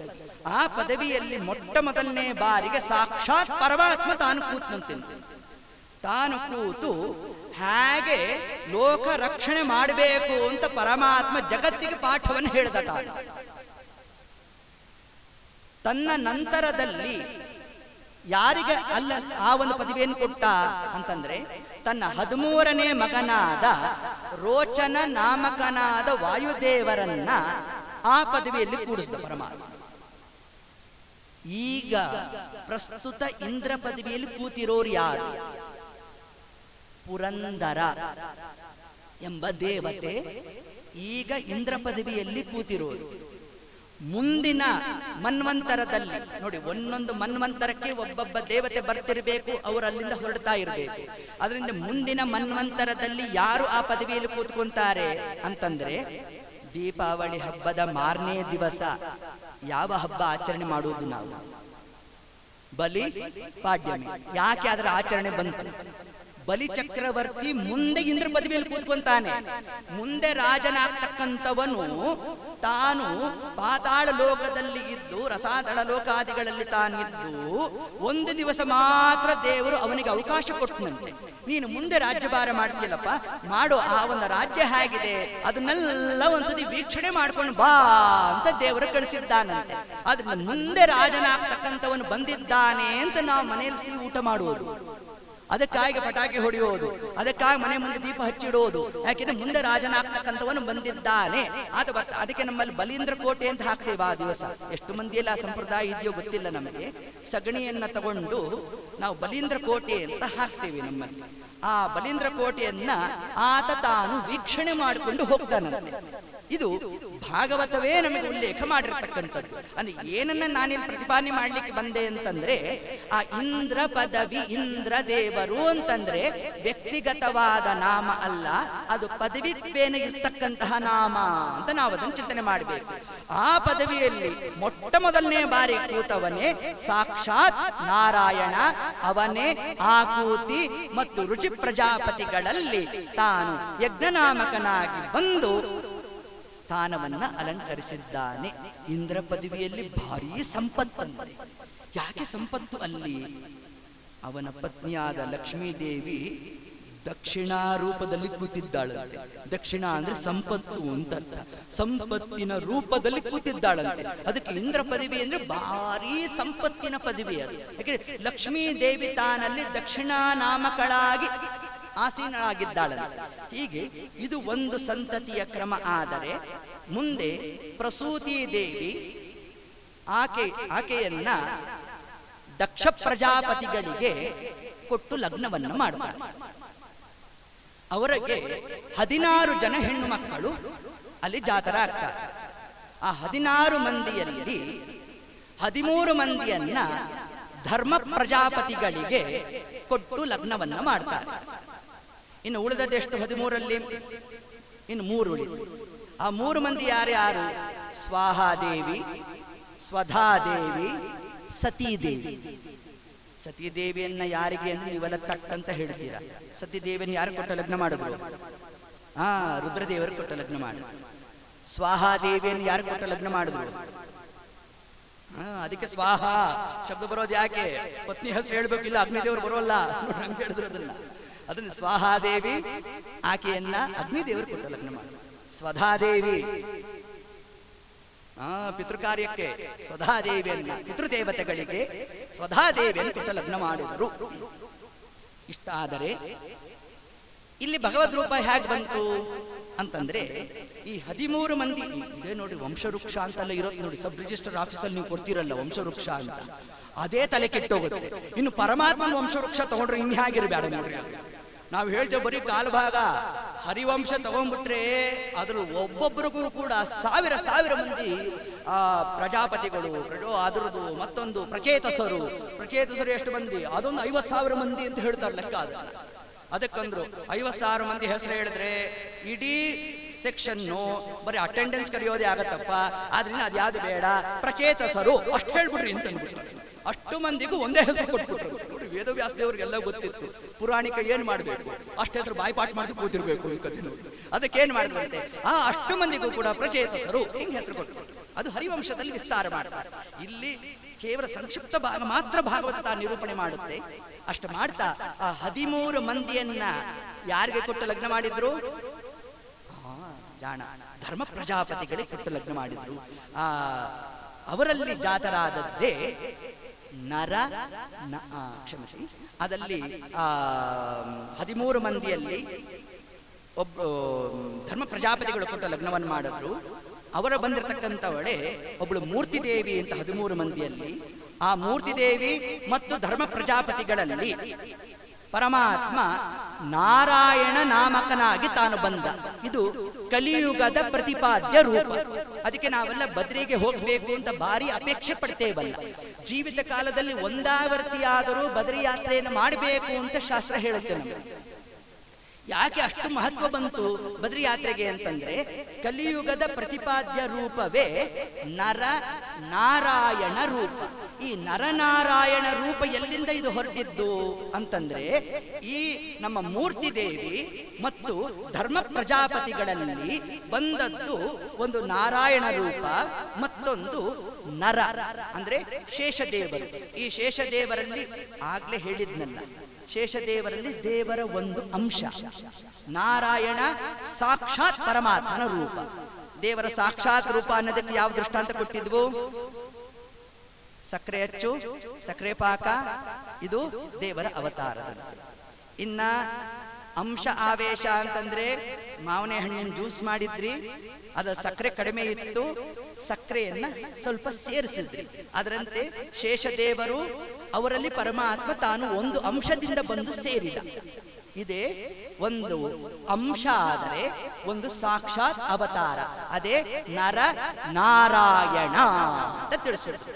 ಈ ನಾರಾಯಣ ರೂಪ ತಾನೇನ್ ಮಾಡ್ತು, ಹಿಮಾಲಯದ ಉತ್ತರ ಭಾಗದಲ್ಲಿ ಪರಮಾತ್ಮ ತಾನು ಕೂತು ತಪಸ್ಸನ್ನ ಮಾಡ್ತಾ ಇದ್ದ. ಈ ದೇವರು ಯಾರನ್ನು ಕುರಿತು ತಪಸ್ಸು ಮಾಡಿದ್ನೋ ಗೊತ್ತಿಲ್ಲ. ಅದಕ್ಕೆ ದಾಸರಂದೇ ಬಿಟ್ಟು, ತಿಳಿಯಾದೋ ನಿನ್ನಾಟ ತಿರುಪತಿಯ ವೆಂಕಟರಮಣ ಅಂತಂತ. ಇದು ಮಹಾಭಾರತದಲ್ಲೂ ಒಂದು ಪ್ರಸಂಗ ಬರುತ್ತೆ. ಎಲ್ಲ ಸಮಸ್ತವಾದ ಋಷಿಮುನಿಗಳು, ದೇವತೆಗಳು, ಪಾಂಡವರು ಎಲ್ಲರೂ ಕೂಡ ತಾವು ತೀರ್ಥಯಾತ್ರೆಗೆ ಹೊರಟಿದ್ರಂತೆ. ಹೊರಟಾಗ ಎಲ್ಲರ ಹತ್ರ ಕೂಡ ನಾವೆಲ್ಲ ಊರಿಗೆ ಹೋದ್ರೆ ಹೆಂಗಿರುತ್ತೆ, ಒಂದು ದೇವ್ರ ಪೆಟ್ಟಿಗೆಯನ್ನು ಇಟ್ಕೊಂಡಿರುತ್ತೆ. ಅದರ ಒಂದು ಶಾಲಗ್ರಾಮ, ಒಂದು ಚಕ್ರಾಣಿಕೆ, ಒಂದು ಹನುಮನ್ ದೇವ್ರ ಪ್ರತಿಮೆ, ಒಂದು ರಾಯರ ವೃಂದಾವನ, ಇದಿಷ್ಟು ನಾವು ಎಲ್ಲಿ ಹೋದ್ರು ತಗೊಂಡು ಹೋಗೋದು ಒಂದು ಪ್ರತೀತಿ ಅದು. ಅದರಂತೆ ಎಲ್ಲರೂ ಕೂಡ ಒಂದೊಂದು ದೇವ್ರ ಪೆಟ್ಟಿಗೆ ಇಟ್ಕೊಂಡಿದ್ರಂತೆ. ಕೃಷ್ಣ ಅನ್ನಂತೆ, ನೀವೇನು, ನಾನು ಒಂದು ದೇವ್ರ ಪೆಟ್ಟಿಗೆ ಇಟ್ಕೊಂಡಿದ್ದೇನೆ ಅಂತ. ಎಲ್ರಿಗೂ ಕುತೂಹಲ, ಕೃಷ್ಣ ಅದು ಯಾರನ್ನ ಇಟ್ಕೊಂಡಿದ್ದ ನೋಡೋಣ. ದೊಡ್ಡದೊಂದು ಪೆಟ್ಟಿಗೆ ಇತ್ತಂತೆ. ತೆಗೆದ ಅದೊಳಗಡೆ ಇನ್ನೊಂದು ಪೆಟ್ಟಿಗೆ ಇತ್ತಂತೆ. ಇದೇನ್ರಿ ಕೃಷ್ಣ ಅಂತಂದ್ರು. ಎಲ್ಲರೂ ಕುತೂಹಲ ಬೇರೆ ಜಾಸ್ತಿ ಆಗ್ತಾ ಇದೆ. ಇನ್ನೊಂದು ಪೆಟ್ಟಿಗೆ ತೆಗೆದ, ಅದರೊಳಗಡೆ ಇನ್ನೊಂದು ಪೆಟ್ಟಿಗೆ ಇರುತ್ತೆ. ಅದಕ್ಕೆ ಬೇರೆ ಬೀಗ ಹಾಕ್ಬಿಟ್ಟಿದ್ದ, ಬೀಗ ತೆಗಿಬೇಕು. ಅದೊಳಗಡೆ ಇನ್ನೊಂದು ಪೆಟ್ಟಿಗೆ, ಅದೊಳಗಡೆ ಇನ್ನೊಂದು ಪೆಟ್ಟಿಗೆ, ಕೊನೆಯದಾಗಿ ಒಂದಿಷ್ಟಲ್ಲ ಸಂಪುಷ್ಟ ಇತ್ತಂತೆ. ಅದೊಳಗಡೆ ಪುಟ್ಟದಾದ ಒಂದು ಡಬ್ಬಿ ಇತ್ತು. ಆ ಡಬ್ಬಿಯನ್ನು ಪರಮಾತ್ಮ ತಾನು ತೆಗೆದನಂತೆ. ತೆಗೆದಾಗ ಏನಿತ್ತಂತೆ ಅದರಲ್ಲಿ? ಭಕ್ತರ ಪಾದದ ಧೂಳನ್ನ ಪರಮಾತ್ಮ ತಾನು ಇಟ್ಕೊಂಡಿದ್ದಂತೆ. ಅಂದ್ರೆ ಇದ್ರಿಂದ ನಮ್ಗೇನ್ ತಿಳಿಸ್ತಾ ಇದ್ದಾನೆ ಅಂದ್ರೆ, ನಾವು ಪರಮಾತ್ಮನನ್ನ ಚಿಂತನೆ ಮಾಡಿದ್ರೆ ನಮ್ಮ ದೇವರು ನಮ್ಮ ಪರವಾಗಿ ಎಷ್ಟು ನಮ್ಮನ್ನು ತಾನು ಪ್ರೀತಿ ಮಾಡ್ತಾನೆ ಅನ್ನೋದನ್ನೇ ಮಹಾಭಾರತದ ಒಂದು ಪ್ರಸಂಗದಲ್ಲಿ ಇದನ್ನ ನಮಗೆ ಅದನ್ನು ಉಪದೇಶ ಮಾಡ್ತಾರೆ. ಆ ಒಂದು ಕ್ರಮದಲ್ಲಿ ಪರಮಾತ್ಮ ತಾನಲ್ಲಿ ನಾರಾಯಣ ನಾಮಕನಾಗಿ ತಾನು ಸಾಕ್ಷಾತ್ ಆ ಒಂದು ರೂಪದಿಂದ ಮೇರು ಪರ್ವತ ಉತ್ತರ ಭಾಗದಲ್ಲಿ ಕೂತು ತಪಸ್ಸನ್ನು ಮಾಡಬೇಕಾದ್ರೆ ಇಂದ್ರದೇವರು ಅಪ್ಸರಾಸ್ತ್ರೀಯರನ್ನೆಲ್ಲ ಕಳಿಸಿದ್ರು. ನಾರಾಯಣನ ತಪೋಭಂಗವನ್ನು ಮಾಡಬೇಕು. ಆದಾಗ ಇಂದ್ರದೇವರು ಯಾಕೆ ಇವೆಲ್ಲ ಮಾಡ್ತಾರೆ? ಏನೋ ತಪಸ್ ಮಾಡ್ಕೊಂತೀವಪ್ಪ, ಇದಕ್ಕೆ ಯಾಕೆ ಇಂದ್ರದೇವರು ಯಾಕೆ? ದೈತ್ಯರು ಮಾಡಿದ್ರೆ ಪರವಾಗಿಲ್ಲ ರೀ, ಇಂದ್ರದೇವರು ಯಾಕಪ್ಪ ಈ ಕಾರ್ಯ ಮಾಡಿದ್ರು ಅಂತಂದ್ರೆ ಅದಕ್ಕೆ ತಿಳಿಸ್ತಾರೆ, ನಮ್ಮ ಇಂದ್ರಿಯ ಪಟುತ್ವವನ್ನ ಪರೀಕ್ಷೆ ಮಾಡ್ಲಿಕ್ಕಾಗಿ ದೇವತೆಗಳ ಕಾರ್ಯ ಮಾಡ್ತಾರಂತೆ. ಇದೇ ಆದಿ ದೈವಿಕ ತಾಪ. ದೇವತೆಗಳು ನಮ್ಮನ್ನ ಪರೀಕ್ಷೆ ಮಾಡ್ತಾರಂತೆ. ಅದರಂತೆ ಅರೆ ಇಲ್ಲಿ ಇಂದ್ರದೇವರು ಪರಮಾತ್ಮನನ್ನ ಪರೀಕ್ಷೆ ಮಾಡಿದ್ರು ಅಂತ ಅರ್ಥ ಅಲ್ಲ, ದೇವರಿಗೆ ಯಾವ ದೋಷ ಇಲ್ಲ ಅನ್ನೋದನ್ನ ತಿಳಿಸ್ಲಿಕ್ಕಾಗಿ ಇಂದ್ರದೇವರ ಅಪ್ಸರಾಸ್ತ್ರೀಯರನ್ನು ಕಳಿಸಿದಾಗ ನಮ್ಮ ದೇವರು ಏನ್ ಮಾಡಿದ್ನಂತೆ, ಸುಮ್ಮನೆ ಒಂದಾವರ್ತಿ ಮಂದಹಾಸವನ್ನ ಬೀರ್ತಾ ತನ್ನ ತೊಡೆಯನ್ನ ತೊಟ್ಟದ್ನಂತೆ. ಆಗ ಬಂದವಳೆ ಊರ್ವಶಿ. ಅವಳ ಸೌಂದರ್ಯವನ್ನ ನೋಡಿದಾಗ ಉಳಿದಂತಹ ಅಪ್ಸರಾ ಸ್ತ್ರೀಯರೆಲ್ಲ ನಾಚಿಯಲ್ಲಿಂದ ಹೊರಟುಬಿಟ್ಟರು. ಇದರಿಂದ ಏನು ಪ್ರತಿಪಾದನೆ ಆಯಿತು ಅಂತಂದ್ರೆ, ದೇವರಿಗೆ ಕೋಪ ತಾಪಾದಿಗಳು ಇಲ್ಲ ಅಂತ ತಿಳಿಸಿರ್ತಾರೆ. ಇದೇ ಲಕ್ಷ್ಮೀದೇವಿ ತಾನು ಸಮುದ್ರ ಮಥನವನ್ನ ಮಾಡಿದಾಗ ಸ್ವಯಂವರಕ್ಕೆ ಲಕ್ಷ್ಮೀದೇವಿ ಕೈಯಲ್ಲಿ ಹೂಮಾಲಿಕೆಯನ್ನು ಹಿಡ್ಕೊಂಡು ಬಂದಾಗ ಒಬ್ಬೊಬ್ಬ ದೇವತೆಗಳಲ್ಲಿ ಒಂದೊಂದು ದೋಷವನ್ನೇ ಎಣಿಸಿದ್ಲಂತೆ ಲಕ್ಷ್ಮೀದೇವಿ. ಋಷಿಗಳೆಲ್ಲ ಕೂತಿದ್ರಂತೆ, ಭಾರಿ ಋಷಿ ಮುನಿಗಳೆಲ್ಲ ಕೂತಿದ್ರು. ಎಲ್ಲಾ ಋಷಿಗಳನ್ನು ಸೇರಿಸಿ ಒಂದೇ ದೋಷ ಹೇಳಿದ್ರಂತೆ ಲಕ್ಷ್ಮೀದೇವಿ. ಏನ್ ಹೇಳಿದ್ರು? ಕೆಲವರು ತಲೆಯೂರಿ ಪುಣ್ಯಾವ ಗಳಿಸಿದ್ದರೇನು ಫಲವಿಲ್ಲ, ಜ್ವಲಿಸುವ ಕೋಪಾದಿ ಶಾಪಾವ ಕೊಡುವರು, ಲಲನೆಯ ನಿವರು ಒಲಿಸುವರೇ ಶೋಭಾನಿ. ಇದನ್ನು ತಿಳಿಸಿದ್ದಾರೆ. ಭಾರಿ ತಪಸ್ ಮಾಡಿರ್ತಾರಂತೆ ಋಷಿಮುನಿಗಳೆಲ್ಲ, ಕ್ಷಣಾರ್ಧದಲ್ಲಿ ಶಾಪ ಕೊಟ್ಬಿಡ್ತಾರಂತೆ. ಶಾಪ ಕೊಟ್ರೆ ಏನಾಯ್ತು? ಪುಣ್ಯ ಎಲ್ಲ ಹರಾಸ ಆಗ್ಬಿಟ್ಟು. ಅದರಂತೆ ನೀವಿಷ್ಟೆಲ್ಲ ತಪಸ್ ಮಾಡಿರ್ತೀರಾ, ಕೋಪವನ್ನೇ ಗೆದ್ದಿಲ್ಲ ಅಂತಂದ್ರು ಲಕ್ಷ್ಮೀದೇವಿ. ಅಂದ್ರೆ ಏನರ್ಥ? ನಾವು ದೇವ್ರ ಪೂಜೆ ಕೂತಾಗ ಕೋಪವನ್ನು ಮಾಡ್ಕೋಬಾರ್ದು. ನಿಜ ಹೇಳ, ದೇವ್ರ ಪೂಜೆ ಕೂತಾಗ್ಲೇ ಕೋಪ ಜಾಸ್ತಿ ಬರೋದು. ನೀವು ಬೇಕಾದ್ರೆ ನೋಡಿ, ಅಂತ ಒಮ್ಮದಿಲ್ಲಿಡು, ಹಿಂಗೆಲ್ಲ ಬೈತಾ ಇರ್ತೀವಿ ಮನೆಯಲ್ಲಿ. ಮಿಕ್ಕ ಸಮಯದಲ್ಲಿ ಸರಿಯಾಗಿ ಮಾತಾಡ್ತಿರ್ತೀವಿ ಮನೆಯವರ ಹತ್ರ. ಈ ದೇವ್ರ ಪೂಜೆ ಕೂತ್ರೋದು ಏನಾಗುತ್ತೋ ಗೊತ್ತಿಲ್ಲ. ಅದು ಸ್ವಲ್ಪ ಮಡಿ ಸ್ನಾನ, ತಣ್ಣೀರು ಬೇರೆ ತಲೆ ಮೇಲೆ ಹುಡ್ಕೊಂಡ್ಬಂದ್ಬಿಟ್ಟಿರ್ತೀವ, ಅದು ಬೇರೆ ಸ್ವಲ್ಪ ದೇಹಕ್ಕೆ ಬಾಧಕನೋ ಏನೋ ಅದು ಗೊತ್ತಿಲ್ಲ ನೋಡ್ರಿ. ಒಟ್ಟಾರೆ ಆ ಕಾಲಕ್ಕೆ ಕೋಪ ಜಾಸ್ತಿ ಬರುತ್ತಂತೆ.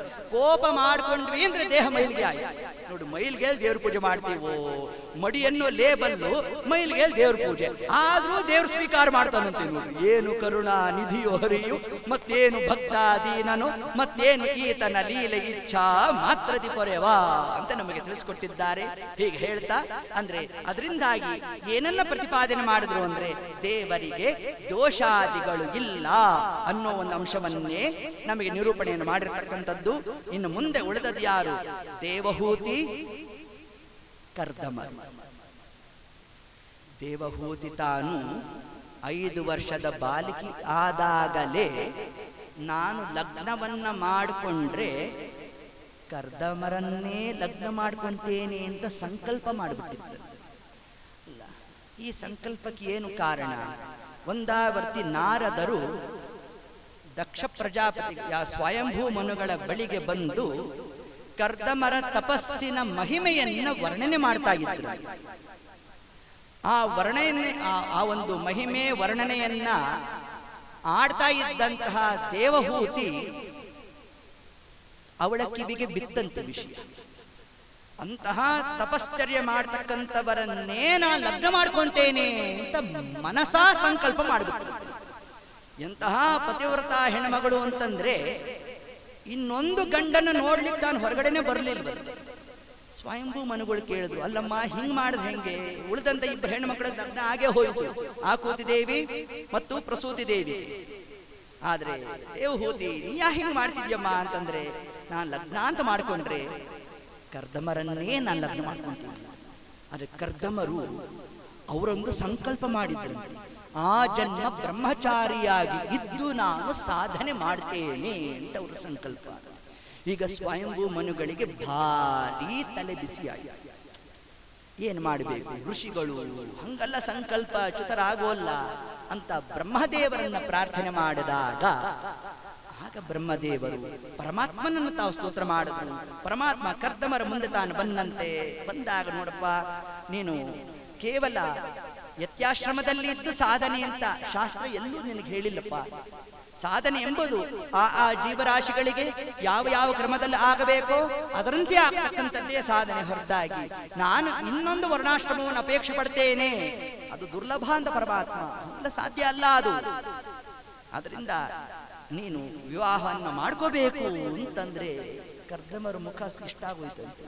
ಅಲ್ಲೋ ಸ್ವಾಮಿ, ನಾನೇನೋ ಬ್ರಹ್ಮಚರ್ಯದಲ್ಲಿದ್ದು ಸಾಧನಾದಿಗಳು ಮಾಡಬೇಕು ಅಂತಿದ್ರೆ ನೀನು ಸಂಸಾರಕ್ಕೆ ನಾನು ಕಟ್ಟಿಬಿಟ್ರೆ ಏನ್ ಸಾಧನೆ ಆಗ್ತದೋ ಅಂತ ತಾವು ಹಿಂಗೆ ಹೇಳಿದ್ರೆ ಆಗ ನಮ್ಮ ದೇವರಂದ, ನೋಡಪ್ಪ ನೀನು ಲಗ್ನ ಮಾಡ್ಕೊಂಡ್ರೆ ನಿನಗೊಂದು ಆಫರ್ ಕೊಡ್ತೀನಿ ಅಂತಂದೆ. ಏನದು ಆಫರ್? ನಾನೇ ಮಗನಾಗಿ ಬರ್ತೇನು ಅಂತ. ಅಯ್ಯೋ ಸ್ವಾಮಿ, ಅದಕ್ಕೇನು ಒಂದಲ್ಲ ಎರಡು ಬೇಕಾದ್ರೆ ಆಗ್ತೀನಿ ಅಂತಂದ್ರು. ನೀನೇ ಮಗನಾಗಿ ಬರ್ತೀನಿ ಅಂತಂದ್ರೆ ನಾನು ಯಾಕೆ ಬಿಡ್ಬೇಕು? ನೀವು ಯಾಕಪ್ಪ ದೇವ್ರನ್ನ ಹಿಡಿದಿರೋದು? ನಾವು ಇಷ್ಟೆಲ್ಲ ಯಾಕೆ ಮಾಡ್ತಿದ್ದೀವಿ? ದೇವ್ರು ಸಿಗ್ಬೇಕು ಅಂತ. ದೇವ್ರು ಸಿಗೋದು ನನಗೆ ಮದುವೆ ಆಗೋದ್ರಿಂದ ಅಂತಂದ್ರೆ ನಾನು ಮದುವೆ ಆಗ್ತೀನಿ ಅಂತಂದ್ರು. ಅಂದದ್ದೇ ಸರಿ ಸ್ವಾಮಿ, ಯಾರನ್ನ ಆಗ್ಬೇಕು ಹೇಳಿ ನಾನು ಮಾಡ್ಕೊಂತೀನಿ. ಏನಿಲ್ಲ ನೋಡು, ಇನ್ನೊಂದೆರಡು ದಿವಸಗಳಲ್ಲಿ ಸ್ವಯಂಭೂ ಮನುಗಳು ಬರ್ತಾರೆ. ಅವರ ಮಗಳು ಆ ದೇವಹೂತಿ ಅಂತ, ಆ ದೇವಹೂತಿಯನ್ನು ಕೊಟ್ಟು ನೀನು ಲಗ್ನ ಮಾಡಬೇಕು ಅಂತ ಆ ಹೆಣ್ಮಗಳು ನಿನ್ನೇ ಲಗ್ನ ಮಾಡ್ಕೋಬೇಕು ಸಂಕಲ್ಪ ಮಾಡಿಬಿಟ್ಟಿದ್ದಾಳೆ. ಅವಳ ಸಂಕಲ್ಪ ಪೂರ್ಣ ಆಗ್ಬೇಕು ಬಾ ಅಂತ ಪರಮಾತ್ಮ ಹೇಳ್ದ ಪ್ರೋತವಾಗಿ ಪರಮಾತ್ಮ ಸ್ತೋತ್ರ ಮಾಡ್ತಾ ಇರೋಣ ಕರ್ದಮರು. ಆಗ ಪರಮಾತ್ಮನ ಕಣ್ಣಿನಿಂದ ಬಂದಿರತಕ್ಕಂಥ ಆನಂದ ಅಶ್ರುವೇ ಬಿಂದು ಸರೋವರ. ಅದು ಇಷ್ಟೆಲ್ಲ ಆಯ್ತು. ಸ್ವಯಂಭೂ ಮನುಗಳು ಬಂದಾಗ ಹೆಣ್ಕೊಡ ಮಾವ. ಈಗೆಲ್ಲ ಯಾರಪ್ಪ ಋಷಿಮುನಿಗಳು, ಪುರೋಹಿತರು, ಆಚಾರರು ಇವ್ರಿಗೆಲ್ಲ ಯಾರು ಹೆಣ್ಣು ಕೊಡ್ತಾರಪ್ಪ? ನೋಡು, ಸ್ವಯಂಭೂಮನು ಬಂದೇ ಬಿಟ್ಟಂತೆ ಹೆಣ್ಣು ಕೊಡ್ತೀನಿ ಅಂತ ಭಾರಿ ಆತಿಥ್ಯ ಮಾಡಿದ್ರು. ಯಾರು? ಕರ್ದಮರು ಬಂದಿದ್ದಾರೆ. ಲಗ್ನಾದಿಗಳೆಲ್ಲ ಮುಗೀತು. ಲಗ್ನ ಆಗೋ ಕಾಲಕ್ಕೆ ಒಂದು ಷರತ್ತು ಬೇರೆ ಹಾಕಿದ್ರು ಕರ್ದಮರು. ನೋಡಿ, ಹಿಂಗೆ ಯಾರು ಮಾಡಿದ್ರೆ ಹೆಣ್ಣು ಕೊಡ್ತಾರೋ ಇಲ್ವೋ. ನಾನು ಲಗ್ನ ಮಾಡ್ಕೊಳ್ತೇನೆ, ಸಂತಾನ ಎಲ್ಲ ಆದ್ಮೇಲೆ ನಾನು ಸನ್ಯಾಸಿ ಆಗೋಗ್ತೀನಿ ಅಂತ. ಏನಮ್ಮ ಅಂತಂದ್ರು. ಆಗ್ಲಿ ಪರವಾಗಿಲ್ಲ ಅಂತ. ಇನ್ನಂತಹ ಸಂಕಲ್ಪ ದೇವಹೂತಿ, ಆಗ್ಲಿ ಸ್ವಾಮಿ ಪರವಾಗಿಲ್ಲ ಅಂತ ಹಿಂಗೆ ತಾನು ಹೇಳಿದಾಗ ಸರಿ ಆಯ್ತು ಅಂತ ಲಗ್ನಾದಿಗಳಲ್ಲಿ ನಡೆದಿದೆ. ಏನ್ ಲಗ್ನ ಆಗಿ 3 ವರ್ಷಗಳು ಕಳೆದು ಹೋಯ್ತು. ಇಷ್ಟಾದ್ರೂ ಕೂಡ ವೃದ್ಧಾಪ್ಯ ಪ್ರಾಪ್ತಿ ಆಗೋಯ್ತಂತೆ. ಯಾರಿಗೆ? ದೇವಹೂತಿಗೆ. ಪತಿ ಸೇವೆಯನ್ನು ಮಾಡ್ತಾ ದೇಹ ಕೃಶ ಆಗೋಯ್ತು. ಇಷ್ಟಾದರೂ ಕೂಡ ಕರ್ದಮರು ಒಂದಾವರ್ತಿಯು ತಮ್ಮ ಪತ್ನಿ ಕಡೆಗೆ ಕಣ್ಣೆತ್ತು ನೋಡಿರ್ಲಿಲ್ವಂತೆ. ನೋಡ್ರಿ, ಇನ್ನಂತಹ ತಪಸ್ವಿಗಳು ತಾವಾಯ್ತು ತಮ್ಮ ನಿಷ್ಠೆ, ಆ ಒಂದು ಅನುಷ್ಠಾನ ಇದರಲ್ಲೇ ತಾವು ಮನಸ್ಸನ್ನು ಪ್ರವೃತ್ತ ಮಾಡಿರೋಣ. ಹಿಂಗಿರ್ಬೇಕಾದ್ರೆ ಒಂದು ದಿವಸ ಅಚಾನಕ್ಕಾಗಿ ತಮ್ಮ ಪತ್ನಿಯನ್ನು ನೋಡಿದಾಗ ಮನಸ್ಸಿಗೆ ದುಃಖ ಆಯ್ತಂತೆ. ಅಲ್ಲ ರಾಜಕುಮಾರಿ, ಎಂತಹ ಅವಸ್ಥಾ ಬಂದಿದೆ, ನನ್ನನ್ನು ಲಗ್ನ ಮಾಡಿ ಅಪೇಕ್ಷಿತ ನನ್ನ ಲಗ್ನ ಮಾಡ್ಕೊಂಡ್ಬಿಟ್ಟಿದ್ಲು ಈ ಹೆಣ್ಮಗಳು, ಇಂತಹ ವೃದ್ಧಾಪ್ಯವೇ ಪ್ರಾಪ್ತಿ ಆಯ್ತಲ್ಲ ಅಂತ ಹೇಳ್ತಾ, ನೋಡು ಹೋಗಿ ಬಿಂದು ಸರೋವರದಲ್ಲಿ ಸ್ನಾನ ಮಾಡಿ ಬಾ ಅಂದಾಗ ತಾನದು ಸ್ನಾನ ಮಾಡಬೇಕು, ಯೌವನ ಪ್ರಾಪ್ತಿ ಆಗಬೇಕು. ಕರ್ದಮರೂ ಕೂಡ ತಾವು ಬಂದು ಸ್ನಾನ ಮಾಡಿದ್ದಾರೆ. ವಿಶೇಷವಾದ ರೂಪ ಲಾವಣ್ಯಾದಿಗಳನ್ನು ತಾವು ಧಾರಣೆ ಮಾಡಿದ್ದಾರಂತೆ. ಕುಶುಕ ವಿಮಾನವನ್ನು ತಾವೇ ತಯಾರು ಮಾಡಿಬಿಟ್ರು. ಇಷ್ಟು ವರ್ಷಗಳ ಕಾಲ ತಪಸ್ಸು ಮಾಡಿದ್ದರ ಫಲವನ್ನ ತಾವೆಲ್ಲ ವಿನಿಯೋಗ ಮಾಡ್ತಾ ಇದ್ದಾರಂತೆ. ಏನು ತ್ರಿಲೋಕ ಸಂಚಾರಿಗಳಾಗಿ ತಾವು ಸಂಚಾರಾದಿಗಳನ್ನು ಮಾಡ್ತಾ ವಿಶೇಷವಾದಂತಹ ಆ ಒಂದು ಸಾಂಸಾರಿಕ ವಿಧವಾದಂತಹ ಭೋಗಾದಿಗಳನ್ನ ಅನುಭವಿಸ್ತಾ 9 ಜನ ಹೆಣ್ಮಕ್ಕಳು ಜಾತರಾಗೇ ಬಿಟ್ಟು ಇಷ್ಟಾಯ್ತು. ಅದು ಆ ಕಾಲಕ್ಕಾದ್ರೆ ಪರವಾಗಿಲ್ಲ, ಈ ಕಾಲಕ್ಕೆಲ್ಲ ಹೆದರ್ತಾರೆ. 9 ಜನ ಹೆಣ್ಣು ಮಕ್ಕಳು ಜಾತರಾಗಿದ್ದಾರೆ. ಕರ್ದಮರು ಅಂದ್ರಂತೆ, ಸರಿ ನಾನಿನ್ ಬರ್ತೇನೆ. ದೇವಹೂತಿ ಅಂದ್ರಂತೆ, ಸ್ವಾಮಿ 9 ಜನ ಹೆಣ್ಮಕ್ಳಿದ್ದಾರೆ, ಲಗ್ನ ಮಾಡಿ ಹೋಗಿ ಜವಾಬ್ದಾರಿ ಮುಖ್ಯ ಅಂತಂತ. ಸರಿ ಆಗ್ಬೋದು ಅಂದ್ರು. ಅತ್ರಿ ಋಷಿಗಳೇ ಮೊದಲಾದಂತಹ ಎಲ್ಲ ಮರೀಚಿ ಋಷಿಗಳು, ಅತ್ರಿ ಋಷಿಗಳು ಅವರೆಲ್ಲರಿಗೂ ಕೂಡ ತಾವು ಕೊಟ್ಟು ಲಗ್ನಾದಿಗಳನ್ನು ಮಾಡಿಬಿಟ್ಟಿದ್ದಾರೆ. ಮಾಡಿದ್ಮೇಲೆ ಸರಿ ನಾ ಬರ್ತೇನೆ ಅಂದ್ರು. ಅವ್ರು ಅಲ್ಲ ಸದಾಕಾಲ ತಪಸ್ಸು ಹೋಗುವಂತ ಪ್ರವೃತ್ತಿ ಅವರು. ಅಲ್ಲ ಸ್ವಾಮಿ, ಪರಮಾತ್ಮ ನಿಮಗೆ ತಿಳಿಸಿದ್ದ ನಾನೇ ಮಗನಾಗಿ ಬರ್ತೀನಿ ಅಂತ. ನೋಡ್ರಿ, ನೀವು ಅದ್ರ ಬಗ್ಗೆ ಚಿಂತನೆಯೇ ಮಾಡಿಲ್ವಲ್ಲ ಅಂತಂದ್ರು. ಹೌದು, ಯಾಕೋ ಪರಮಾತ್ಮ ನೋಡ್ರಿ ಸುಮ್ನೆ ಆಫರ್ ಕೊಟ್ಬಿಟ್ನೋ ಏನೋ, ಹಂಗಲ್ಲ ಅಂತ ಹಿಂಗೇನಾರು ಆಲೋಚನೆಯನ್ನು ಮಾಡ್ತಿದ್ರೆ ಹಾಗೆ ಕರ್ದಮರಂದ್ರಂತೆ, ಹಂಗಲ್ಲ ಇನ್ನು ಸಾಧನೆ ಆಗಿಲ್ಲ ಅಂದ್ರಂತೆ ಕರ್ದಮರ. ನೀನು ಸಾಧನೆ ಮಾಡು, ತಪಸ್ಸು ಮಾಡು, ನಾನು ತಪಸ್ಸನ್ನು ಮಾಡ್ತೇನೆ. ಅದರ ಪ್ರತಿಫಲವಾಗಿ ಪರಮಾತ್ಮ ತಾನು ಪ್ರಾದುರ್ಭಾವನಾಗ್ತಾನೆ ಅಂತ ತಿಳಿಸಿದ್ದೆ. ಆಗ ಕರ್ದಮರು ದೇವಹೂತಿಯಲ್ಲಿ ಬಂದಿರತಕ್ಕಂತಹ ಪರಮಾತ್ಮನ ರೂಪ ಕಪಿಲನಾಮಕನಾದ ಪರಮಾತ್ಮ ತಾನು ಪ್ರಾದುರ್ಭಾವನಾದ. ಎಂತಹ ಪರಮಾತ್ಮನ ರೂಪ ಅಂತಂದ್ರೆ ಯಾರು ಬೆಳಗ್ಗೆ ಎದ್ದು 7 ಬಾರಿ ಕಪಿಲ ಕಪಿಲ ಕಪಿಲ ಕಪಿಲ ಕಪಿಲ ಕಪಿಲ ಎಂದು ಸಪುತ ಬಾರಿ ನೆನೆಯೇ ಅಪಜಯವೆಂದಿಗೂ ಇಲ್ಲ, ಹೃದ್ರೋಗವೇ ಬಾರದೆಂದನ ವಿಜಯ ವಿಠಲ ಅಂತ ತಿಳಿಸಿದ್ದಾರೆ. ಪ್ರತಿನಿತ್ಯ ಬೆಳಗ್ಗೆ ಎದ್ದ ಕೂಡಲೇ ಕಪಿಲ ಕಪಿಲ ಕಪಿಲ ಕಪಿಲ ಅಂತ 7 ಬಾರಿ ನಾವು ಕೂಗ್ಬೇಕಂತೆ. ಪಕ್ಕದಲ್ಲಿರೋರು ಎದ್ದು ಬಿಡ್ಬೇಕಂತೆ. ಆ ಕ್ರಮದಲ್ಲಿ ನಾವು ಪರಮಾತ್ಮ ಸ್ಮರಣೆ ಮಾಡಬೇಕಂತೆ. ನೆರೆ ಹೊರೆಯೂ ಕೇಳುವಂತೆ ಅಂತ ಹೇಳಿದ್ದಾರೆ ದಾಸ. ಆದ್ದರಿಂದ ಹೀಗೆ ಆ ಒಂದು ಕ್ರಮದಲ್ಲಿ ಕಪಿಲನಾಮಕನಾದ ಪರಮಾತ್ಮ ತಾನು ಹತ್ತನೆಯವನಾಗಿ ತಾನು ಬಂದ. ಏನಿದರ ಆಂತರ್ಯ? 9 ಜನ ಹೆಣ್ಣು, ಅದಾದ ಮೇಲೆ ದೇವರು 10ನೆಯವನಾಗಿ ತಾನು ಬಂದ. 10 ಅಂದ್ರೆ ಸಂಸ್ಕೃತದಲ್ಲಿ ದಶ ಅಂತ. ದಶ ಅಂದ್ರೆ ಪೂರ್ಣ ಅಂತ ಅರ್ಥ. ಪರಮಾತ್ಮ ಯಾರು? ಅವನು ಪೂರ್ಣ. ಆದ್ರಿಂದ ಪರಮಾತ್ಮ 10ನೆಯವನಾಗಿ ತಾನು ಬಂದ. ಸರಿ, ಈ 9 ಜನ ಹೆಣ್ಣೆ ಯಾಕೆ ಅಂತಂದ್ರೆ, ಹೆಣ್ಣು ಮಕ್ಕಳು ಅಂದ್ರೆ ಏನು? ಕನ್ಯಾ ದಾನ.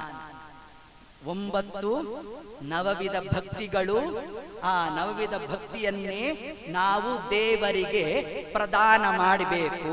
9 ಭಕ್ತಿಯನ್ನ ನಾವು ದೇವರಿಗೆ ಸಮರ್ಪಣೆ ಮಾಡಿದಾಗ ದೇವರು ನಮ್ಮಲ್ಲಿ ಕಪಿಲನಾಮಕನಾಗಿ ಬರ್ತಾನೆ ಅನ್ನೋದೇ ಏತತ್ ಪ್ರಕರಣದಿಂದ ಜಗತ್ತಿಗೆ ಪರಮಾತ್ಮ ತಾನು ತಿಳಿಸಿದ್ದಾನೆ.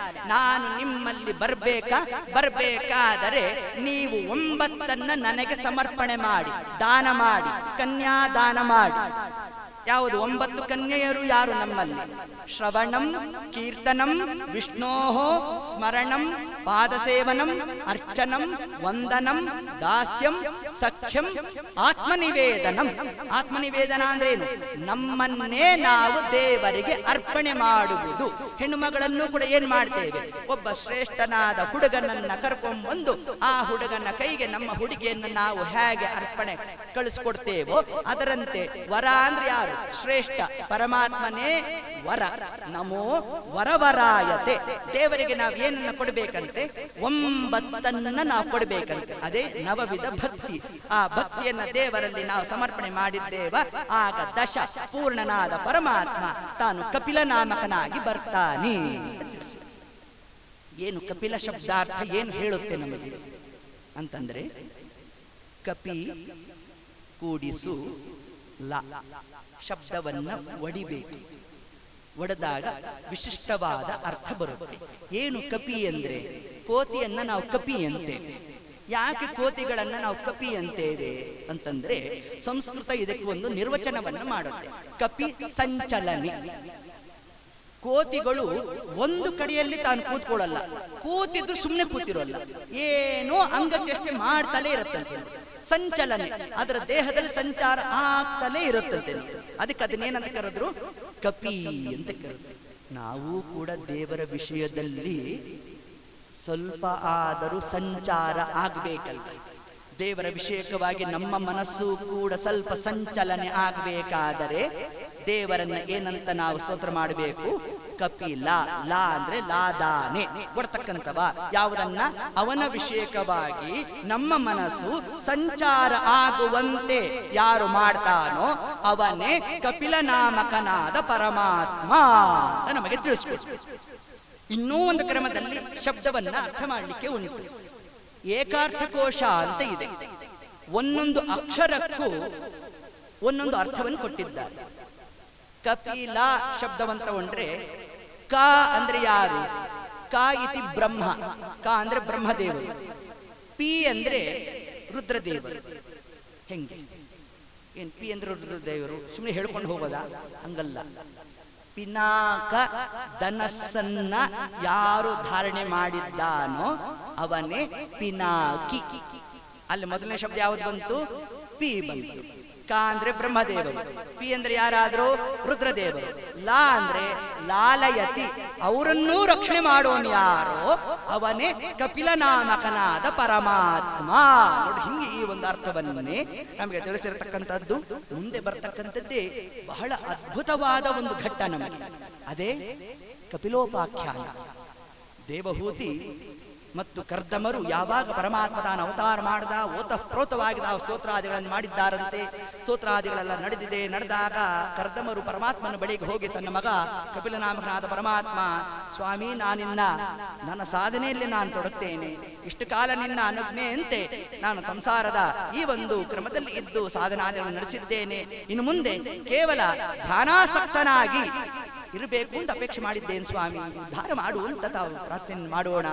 ಅದರಂತೆ ನಮ್ಮ ಸ್ವಾಮಿ ಅಂದ, ನೀವಿನ್ನು ಹೊರಡ್ರಿ, ನಾನು ತಾಯಿಯಾದ ದೇವಹೂತಿಗೆ ಯಾವ ಕ್ರಮದಲ್ಲಿ ಉಪದೇಶ ಮಾಡಬೇಕು, ಅವಳ ಸಾಧನಾ ಕ್ರಮ ಹೇಗಿದೆಯೋ ಆ ಎಲ್ಲ ಕ್ರಮವನ್ನು ಕೂಡ ನಾನು ಉಪದೇಶ ಮಾಡತಕ್ಕಂಥದ್ದು, ಅದನ್ನು ನಾನು ಮುಂದೆ ಮಾಡ್ತೇನೆ ಅಂತ ಪರಮಾತ್ಮ ನಾನು ತಿಳಿಸಿದ್ದಾನೆ. ಆಗ ಅದೇ ಹೊರಟಿದ್ದು ಯಾವುದು ನಮಗೆ ಕಪಿಲೋಪಾಖ್ಯಾನ ಅಂತ ತಿಳಿಸಿದ್ದಾರೆ. ಅದೇ ಒಂದು ಘಟ್ಟ, ಅದನ್ನು ನಾಳೆ ತಗೊಳ್ಳೋಣಂತೆ. ಹೀಗೆ ಇಷ್ಟು ಅಂಶವನ್ನು ನಾವು ಹೇಳ್ತಾ, ಇದು ಒಟ್ಟಾರೆ ನಮಗೇನಾಯಿತು, ಸ್ವಯಂಭೂಮನು, ಶತರೂಪಾದೇವಿ, ಅವರಲ್ಲಿ ಆಕೂತಿ, ರುಚಿ ಪ್ರಜಾಪತಿಗಳಲ್ಲಿ ಯಜ್ಞನಾಮಕನಾದ ಪರಮಾತ್ಮ, ತರುವಾಯ ಪ್ರಸೂತಿ ದೇವಿ, ದಕ್ಷ ಪ್ರಜಾಪತಿ, ಅಲ್ಲಿ ಬಂದಿರತಕ್ಕಂಥದ್ದೇ ಪರಮಾತ್ಮ ನರನಾರಾಯಣ ರೂಪ. ಇದಾದ ಮೇಲೆ ಕರ್ದಮರು, ದೇವಹೂತಿ, ಅವರಲ್ಲಿ ಬಂದಿರತಕ್ಕಂತಹ ಪರಮಾತ್ಮನ ರೂಪವೇ ಕಪಿಲನಾಮಕನಾದ ಪರಮಾತ್ಮ. ಇಷ್ಟಕ್ಕೆ ಮುಗಿಲಿಲ್ಲ. ಆ 9 ಜನ ಹೆಣ್ಣು ಮಕ್ಕಳು ಯಾರಿದ್ರಲ್ಲ, ಅದರಲ್ಲಿ ಒಬ್ಬಳು ಅನುಸೂಯಾದೇವಿ. ಈ ಅನುಸೂಯಾದೇವಿಯನ್ನ ಅತ್ರಿ ಋಷಿಗಳಿಗೆ ಕೊಟ್ಟು ಲಗ್ನ ಮಾಡಿದ್ರು. ಲಗ್ನ ಮಾಡಿದಾಗ ಅತ್ರಿ ಋಷಿಗಳು ತಾವು ತಪಸ್ಸಿಗೆ ಕೂತು ಅವರ ಸಂಕಲ್ಪ ಏನಂತೆ, ಬ್ರಹ್ಮ ವಿಷ್ಣು ಮಹೇಶ್ವರರು ನನಗೆ ಮಕ್ಕಳಾಗಿ ಬರಬೇಕು ಅಂತ ಅಪೇಕ್ಷೆ. ತಪಸ್ಸನ್ನು ಮಾಡಿದ್ರು. ವಿಷ್ಣುವನ್ನು ಕುರಿತು ಮಾಡಿದ್ದಾರೆ, ರುದ್ರದೇವರನ್ನು ಕುರಿತು ಮಾಡಿದ್ದಾರೆ, ಬ್ರಹ್ಮದೇವರನ್ನು ಕುರಿತು ಮಾಡಿದ್ದಾರೆ. ಮಾಡಿದಾಗ ಸರಿ ರುದ್ರದೇವರು ಬಂದಾಗ ಸ್ವಾಮಿ ನೀನು ಮಗನಾಗಿ ಬರಬೇಕು ಅಂತಂದ್ರು. ತಥಾಸ್ತು ಅಂದ್ರು ರುದ್ರದೇವರು. ಅವರೇ ಮುಂದೆ ಯಾರಾಗಿ ಬಂದದ್ದು, ದೂರ್ವಾಸರು ಬಂದದ್ದು ಈ ಒಂದು ಕ್ರಮದಲ್ಲಿ. ಬ್ರಹ್ಮದೇವರು ಬಂದಾಗ ಸ್ವಾಮಿ ಮಗನಾಗ ಬಾ ಅಂತಂದ್ರು. ಬ್ರಹ್ಮದೇವರಂದ್ರು ನನಗೆ ಅವತಾರ ಇಲ್ಲ ಅಂತ. ಬ್ರಹ್ಮ ಪದವಿಯಲ್ಲಿರ್ತಕ್ಕಂಥವರಿಗೆ ಅವತಾರಾದಿಗಳು ಇಲ್ಲ. ಬ್ರಹ್ಮಾಣಮಪ್ಯನವತಾರ ಮನಾದಿ ದಿಕ್ಷು. ಬ್ರಹ್ಮದೇವರಿಗೆ ಅವತಾರ ಇಲ್ಲ. ಆದ್ರಿಂದ ಚಂದ್ರನಲ್ಲಿ ನಾನು ಬರ್ತೇನೆ. ಚಂದ್ರನಲ್ಲಿ ಯಾರ ಸನ್ನಿಧಾನ, ಬ್ರಹ್ಮದೇವರ ಸನ್ನಿಧಾನ. ಅದರಿಂದ ನಾನು ಅವತಾರ ಮಾಡ್ಲಿಕ್ಕಿಲ್ಲಪ್ಪ, ವೇದಾದಿಗಳು ತಿಳಿಸಿಲ್ಲ ಅದನ್ನ. ಬ್ರಹ್ಮಾಣಮಪ್ಯನವತಾರ ಮನಾದಿ ದಿಕ್ಷು, ಹೀಗೆ ವೇದ ವಾಕ್ಯಗಳು ಉಲ್ಲೇಖ ಮಾಡಿದೆ. ಆದ್ರಿಂದ ನಾನು ಯಾರನ್ನು ನಿಮಿತ್ತ ಮಾಡಿ ಅವತಾರ ಮಾಡುವಲ್ಲ. ಇದು ವೇದಾದಿಗಳು ತಿಳಿಸತಕ್ಕಂತಹ ಕ್ರಮ. ಅದಕ್ಕೆ ನಾನು ಬದ್ಧನಾಗಿದ್ದೇನೆ. ತನ್ನಿಮಿತ್ತ ನಿನ್ನ ತಪಸ್ಸು ವ್ಯರ್ಥ ಆಗ್ಲಿಕ್ಕೆ ಬಿಡೋಲ್ಲ ಅಂದ್ರಂತೆ ಬ್ರಹ್ಮದೇವ. ಅದರಿಂದ ನಿನಗೆ ಮಗನಾಗಿ ಚಂದ್ರ ಬರ್ತಾನೆ. ಆ ಚಂದ್ರನಲ್ಲಿ ನಾನು ಒಂದು ಅಂಶದಿಂದ ಇರ್ತೇನಷ್ಟೇ ಅಂತ ಇಷ್ಟು ತಾವು ಹೇಳಿ ಹೊರಟಿದ್ದಾರೆ. ಕೊನೆಗೆ ದೇದೀಪ್ಯಮಾನವಾಗಿರತಕ್ಕಂತಹ ಪರಮಾತ್ಮನ ಒಂದು ರೂಪ ಶಂಖಚಕ್ರಧಾರಿಯಾಗಿ ನಮ್ಮ ದೇವರು ತಾನು ಬಂದಿದ್ದಾನಂತೆ. ಆ ರೂಪವನ್ನು ನೋಡಿದಾಗ ಅತ್ರಿ ಋಷಿಗಳು ಮಗನಾಗಿ ಬಾ ಅಂತ ಹೇಳಲಿಕ್ಕೆ ಬಾಯ ಬರಲಿಲ್ವಂತೆ. ಅಲ್ಲೋ, ಇಂತಹ ರೂಪವನ್ನ ನನಗೂ ಮಗನಾಗಿ ಬಾ ಅಂತ ನಾ ಹೆಂಗೆ ಹೇಳಲಿ ಇದನ್ನ? ಆಗೊಂದು ಉಪಾಯ ಮಾಡಿದ್ರಂತೆ ನೋಡಿ. ಅದಕ್ಕೆ ಅವರನ್ನೆಲ್ಲ ಋಷಿಗಳು ಅಂತನ್ನೋದು. ಋಷಿ ಅಂದ್ರೇನು, ಗಡ್ಡ ಬಿಟ್ಟಿರೋ ಋಷಿ ಅಲ್ಲ. ನಾವು ಹಂಗರ್ಥ ಮಾಡ್ಬಿಟ್ಟಿದ್ವಿ, ಜಡೆ ಬಿಟ್ಟಿರೋದು, ಗಡ್ಡ ಬಿಟ್ಟಿರೋರು ಇವರೆಲ್ಲ ಋಷಿಗಳು ಅಂತ ಹಿಂಗೆ ಅರ್ಥ ಮಾಡ್ಕೊಂಡ್ಬಿಟ್ಟಿದ್ದೇವೆ. ಹಂಗರ್ಥ ಅಷ್ಟೇ ಅರ್ಥ ಅಲ್ಲ ಅದು. ಋಷಿ ಜ್ಞಾನೇ. ಋಷಿ ಅಂದ್ರೆ ಜ್ಞಾನಿಗಳು ಅಂತ ಅರ್ಥ. ಎಂತಹ ಜ್ಞಾನವನ್ನು ತಾವು ಪ್ರಯೋಗ ಮಾಡಿದ್ರು ಅಂತಂದ್ರೆ, ನೀನು ಮಗನಾಗಿ ಬಾ ಅಂತ ಹೇಳಲಿಲ್ವಂತೆ, ನಿನ್ನಂತ ಮಗ ನನಗ್ ಬೇಕು ಅಂತಂದ್ರೆ. ಆಗ ನಮ್ಮ ದೇವರನ್ನಂತೆ ನನ್ನಂತ ಪದಾರ್ಥನೇ ಇಲ್ವೋ ಜಗತ್ನಲ್ಲಿ, ಆದ್ರಿಂದ ನಾನೇ ಮಗನಾಗಿ ಬರ್ತೇನೆ ಅಂತಂದ್ರು. ಅತ್ರಿ ಋಷಿಗಳು ಹೇಳಿದ್ರಂತೆ, ಸ್ವಾಮಿ ನನ್ನ ಮನಸ್ಸಿನಲ್ಲಿದ್ದು ಅದೇ ಕಣೋ, ನಿನ್ನ ಬಳಿಗೆ ಬಂದು ಹೆಂಗ್ ನೀನೇ ನನಗೆ ಮಗನಾಗ ಬಾ ಅಂತ ನಾ ಹೆಂಗ್ ಹೇಳಿ ನಿನಗೆ, ಅದಕ್ಕೋಸ್ಕರ ಹೆಂಗ್ ನಾನು ಪ್ರಾರ್ಥನೆ ಮಾಡಿದೆ ಅಂತ ಹೇಳಿದಾಗ ಅಲ್ಲಿ ಅಭಿವ್ಯಕ್ತವಾದ ರೂಪವೇ ದತ್ತಾತ್ರೇಯ ರೂಪ ತಿಳಿಸ್ತಾರೆ. ಈ ಒಂದು ಕ್ರಮದಲ್ಲಿ ಹೀಗೆ ಪರಮಾತ್ಮನ ಆ ಋಷಿ ರೂಪ, ಜ್ಞಾನಪ್ರದ ರೂಪ, ದತ್ತಾತ್ರೇಯ ರೂಪದ ಮತ್ತೊಂದು ಮಹತ್ವ ಏನು ಗೊತ್ತಾ? ರಾಯರು ನದಿ ತಾರತಮ್ಯ ಸ್ತೋತ್ರ ಅಂತ ಒಂದು ಕೊಟ್ಟಿದ್ದಾರೆ. ಅದರಲ್ಲಿ ಏನು ವೈಶಿಷ್ಟ್ಯ ಅಂತಂದ್ರೆ, ಯಾವ ಯಾವ ನದಿಯಲ್ಲಿ ಸ್ನಾನ ಮಾಡಬೇಕಾದರೆ ಏನು ಸಂಕಲ್ಪ ಮಾಡಬೇಕು, ಇದನ್ನು ರಾಯರು 6 ಶ್ಲೋಕ ನದಿ ತಾರತಮ್ಯ ಸ್ತೋತ್ರ ಅಂತ ಕೊಟ್ಟಿದ್ದಾರೆ. ಅದರಲ್ಲಿ ಗಂಗೆಯಲ್ಲಿ ಸ್ನಾನ ಮಾಡಬೇಕಾದರೆ ದೇವರ ಯಾವ ರೂಪ, ಮಾಧವ ಪ್ರೇರಣ್ಯ ಮಾಧವ ಪ್ರೀತ್ಯರ್ಥಂ. ನೀವು ಯಾರಾದರೂ ಗಂಗಾ, ನೀವೆಲ್ಲರೂ ಹೋಗಿರ್ತೀರಿ, ಗಂಗಾ ಸ್ನಾನಕ್ಕೆ ಪಂಚಘಾಟ್ ಅಂತಿದೆ ಅಲ್ಲಿ. ಅದು ಬಿಂದು ಮಾಧವನ ದೇವಸ್ಥಾನದ ಕೆಳಭಾಗದಲ್ಲಿ ಇರ್ತಕ್ಕಂಥದ್ದು.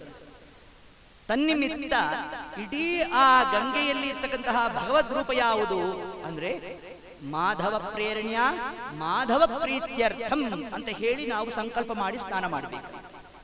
ಸರಿಯೂ ನದಿ, ಈಗೆಲ್ಲ ನಾವು ಹೋಗ್ತೇವಲ್ಲ ಎಲ್ಲಿಗೆ, ಅಯೋಧ್ಯ, ಹೌದೋ ಇಲ್ಲೋ, ಅಯೋಧ್ಯೆಗೆ ಹೋದಾಗ ಸರಿಯೂ ನದಿಯ ಸ್ನಾನ ಮಾಡ್ತೇವೆ. ಹಾಗೇನ್ ಸಂಕಲ್ಪ ಮಾಡಬೇಕಂತೆ, ಸೀತಾರಾಮಚಂದ್ರ ಪ್ರೇರಣ್ಯ ಸೀತಾರಾಮಚಂದ್ರ ಪ್ರೀತ್ಯರ್ಥಂ ಇಷ್ಟು ಹೇಳ್ಬೇಕು. ತಿರುಪತಿಗೆ ಹೋಗ್ತೇವೆ, ಸ್ವಾಮಿ ಪುಷ್ಕರಣಿ, ಅಲ್ಲಿ ಸ್ನಾನ ಮಾಡಬೇಕಾದರೆ ಅಧೋಕ್ಷಜ ಪ್ರೇರಣ್ಯ ಅಧೋಕ್ಷಜ ಪ್ರೀತ್ಯರ್ಥಂ ಇದನ್ನ ಹೇಳ್ಬೇಕು. ಇನ್ನ ಕೃಷ್ಣಾ ನದಿ, ಅಲ್ಲಿ ಸ್ನಾನ ಮಾಡಬೇಕಾದರೆ ಗೋಪಾಲಕೃಷ್ಣ ಪ್ರೇರಣ್ಯ ಗೋಪಾಲಕೃಷ್ಣ ಪ್ರೀತ್ಯರ್ಥಂ. ಇಷ್ಟೆಲ್ಲ ಅನ್ಕೊಂಡು ಹೋಗಿರ್ತೇವೆ. ನದಿಗಿಳಿಯೋಷ್ಟೊತ್ತಿಗೆ ಯಾವ ರೂಪನೋ ಏನೋ ರೀ, ಮರ್ತೆ ಹೋಯ್ತಪ್ಪ. ಇಳಿಯೋ ತನಕ ತಲೆಯಲ್ಲಿ ಇತ್ರಿ, ಆ ನೀರ್ ಬೇರೆ ತಣ್ಣಗಿತ್ತ, ಅಲ್ಲಿ ಹೋದ್ನಾ ಮರ್ತೆ ಹೋಯ್ತಪ್ಪ ನಮ್ಗೆ. ನೋಡಿ ಹಿಂಗ ಗೊತ್ತಂತ ನಮ್ಮ ಸ್ಥಿತಿ. ಅದಕ್ಕೆ ನಮ್ಮ ದೇವರಂದ ಅಂತಹ ಕಾಲಕ್ಕೆ ಯಾವ ಭಗವದ್ ರೂಪದ ಚಿಂತನೆ ಮಾಡಬೇಕಂತೆ, ದತ್ತಾತ್ರೇಯ ಪ್ರೇರಣ್ಯ ದತ್ತಾತ್ರೇಯ ಪ್ರೀತ್ಯರ್ಥಂ ಅಂತ. ಯಾವುದೋ ನದಿಗೆ ಹೋಗಿದ್ದೇನೆ, ಆ ನದಿಯ ಪ್ರತಿಪಾದ್ಯ ರೂಪ ನನಗೆ ತಲೆಯಿಂದ ಹೋಗಿದೆ, ಹಾರಿದೆ. ಅದು ಹಾರಿದಾಗ ಏನ್ ಮಾಡ್ಬೇಕಂತೆ, ದತ್ತಾತ್ರೇಯ ಪ್ರೇರಣ್ಯ ದತ್ತಾತ್ರೇಯ ಪ್ರೀತ್ಯರ್ಥಂ ಅಂತ ಹೇಳಿದ್ರೆ ಆ ಅಲ್ಲಿರ್ತಕ್ಕಂಥ ಭಗವದ್ ರೂಪ ಯಾವುದಿದ್ಯೋ ಅದನ್ನು ಸ್ಮರಣೆ ಮಾಡಿದ್ರೆ ಏನ್ ಫಲ ಬರಬೇಕು, ಆ ಫಲ ನಮಗೆ ಏತತ್ ಕಾಲಕ್ಕೆ ಪ್ರಾಪ್ತಿ. ಅಂತಹ ರೂಪ ಉದ್ಭವ ಆದದ್ದೆಲ್ಲಿ?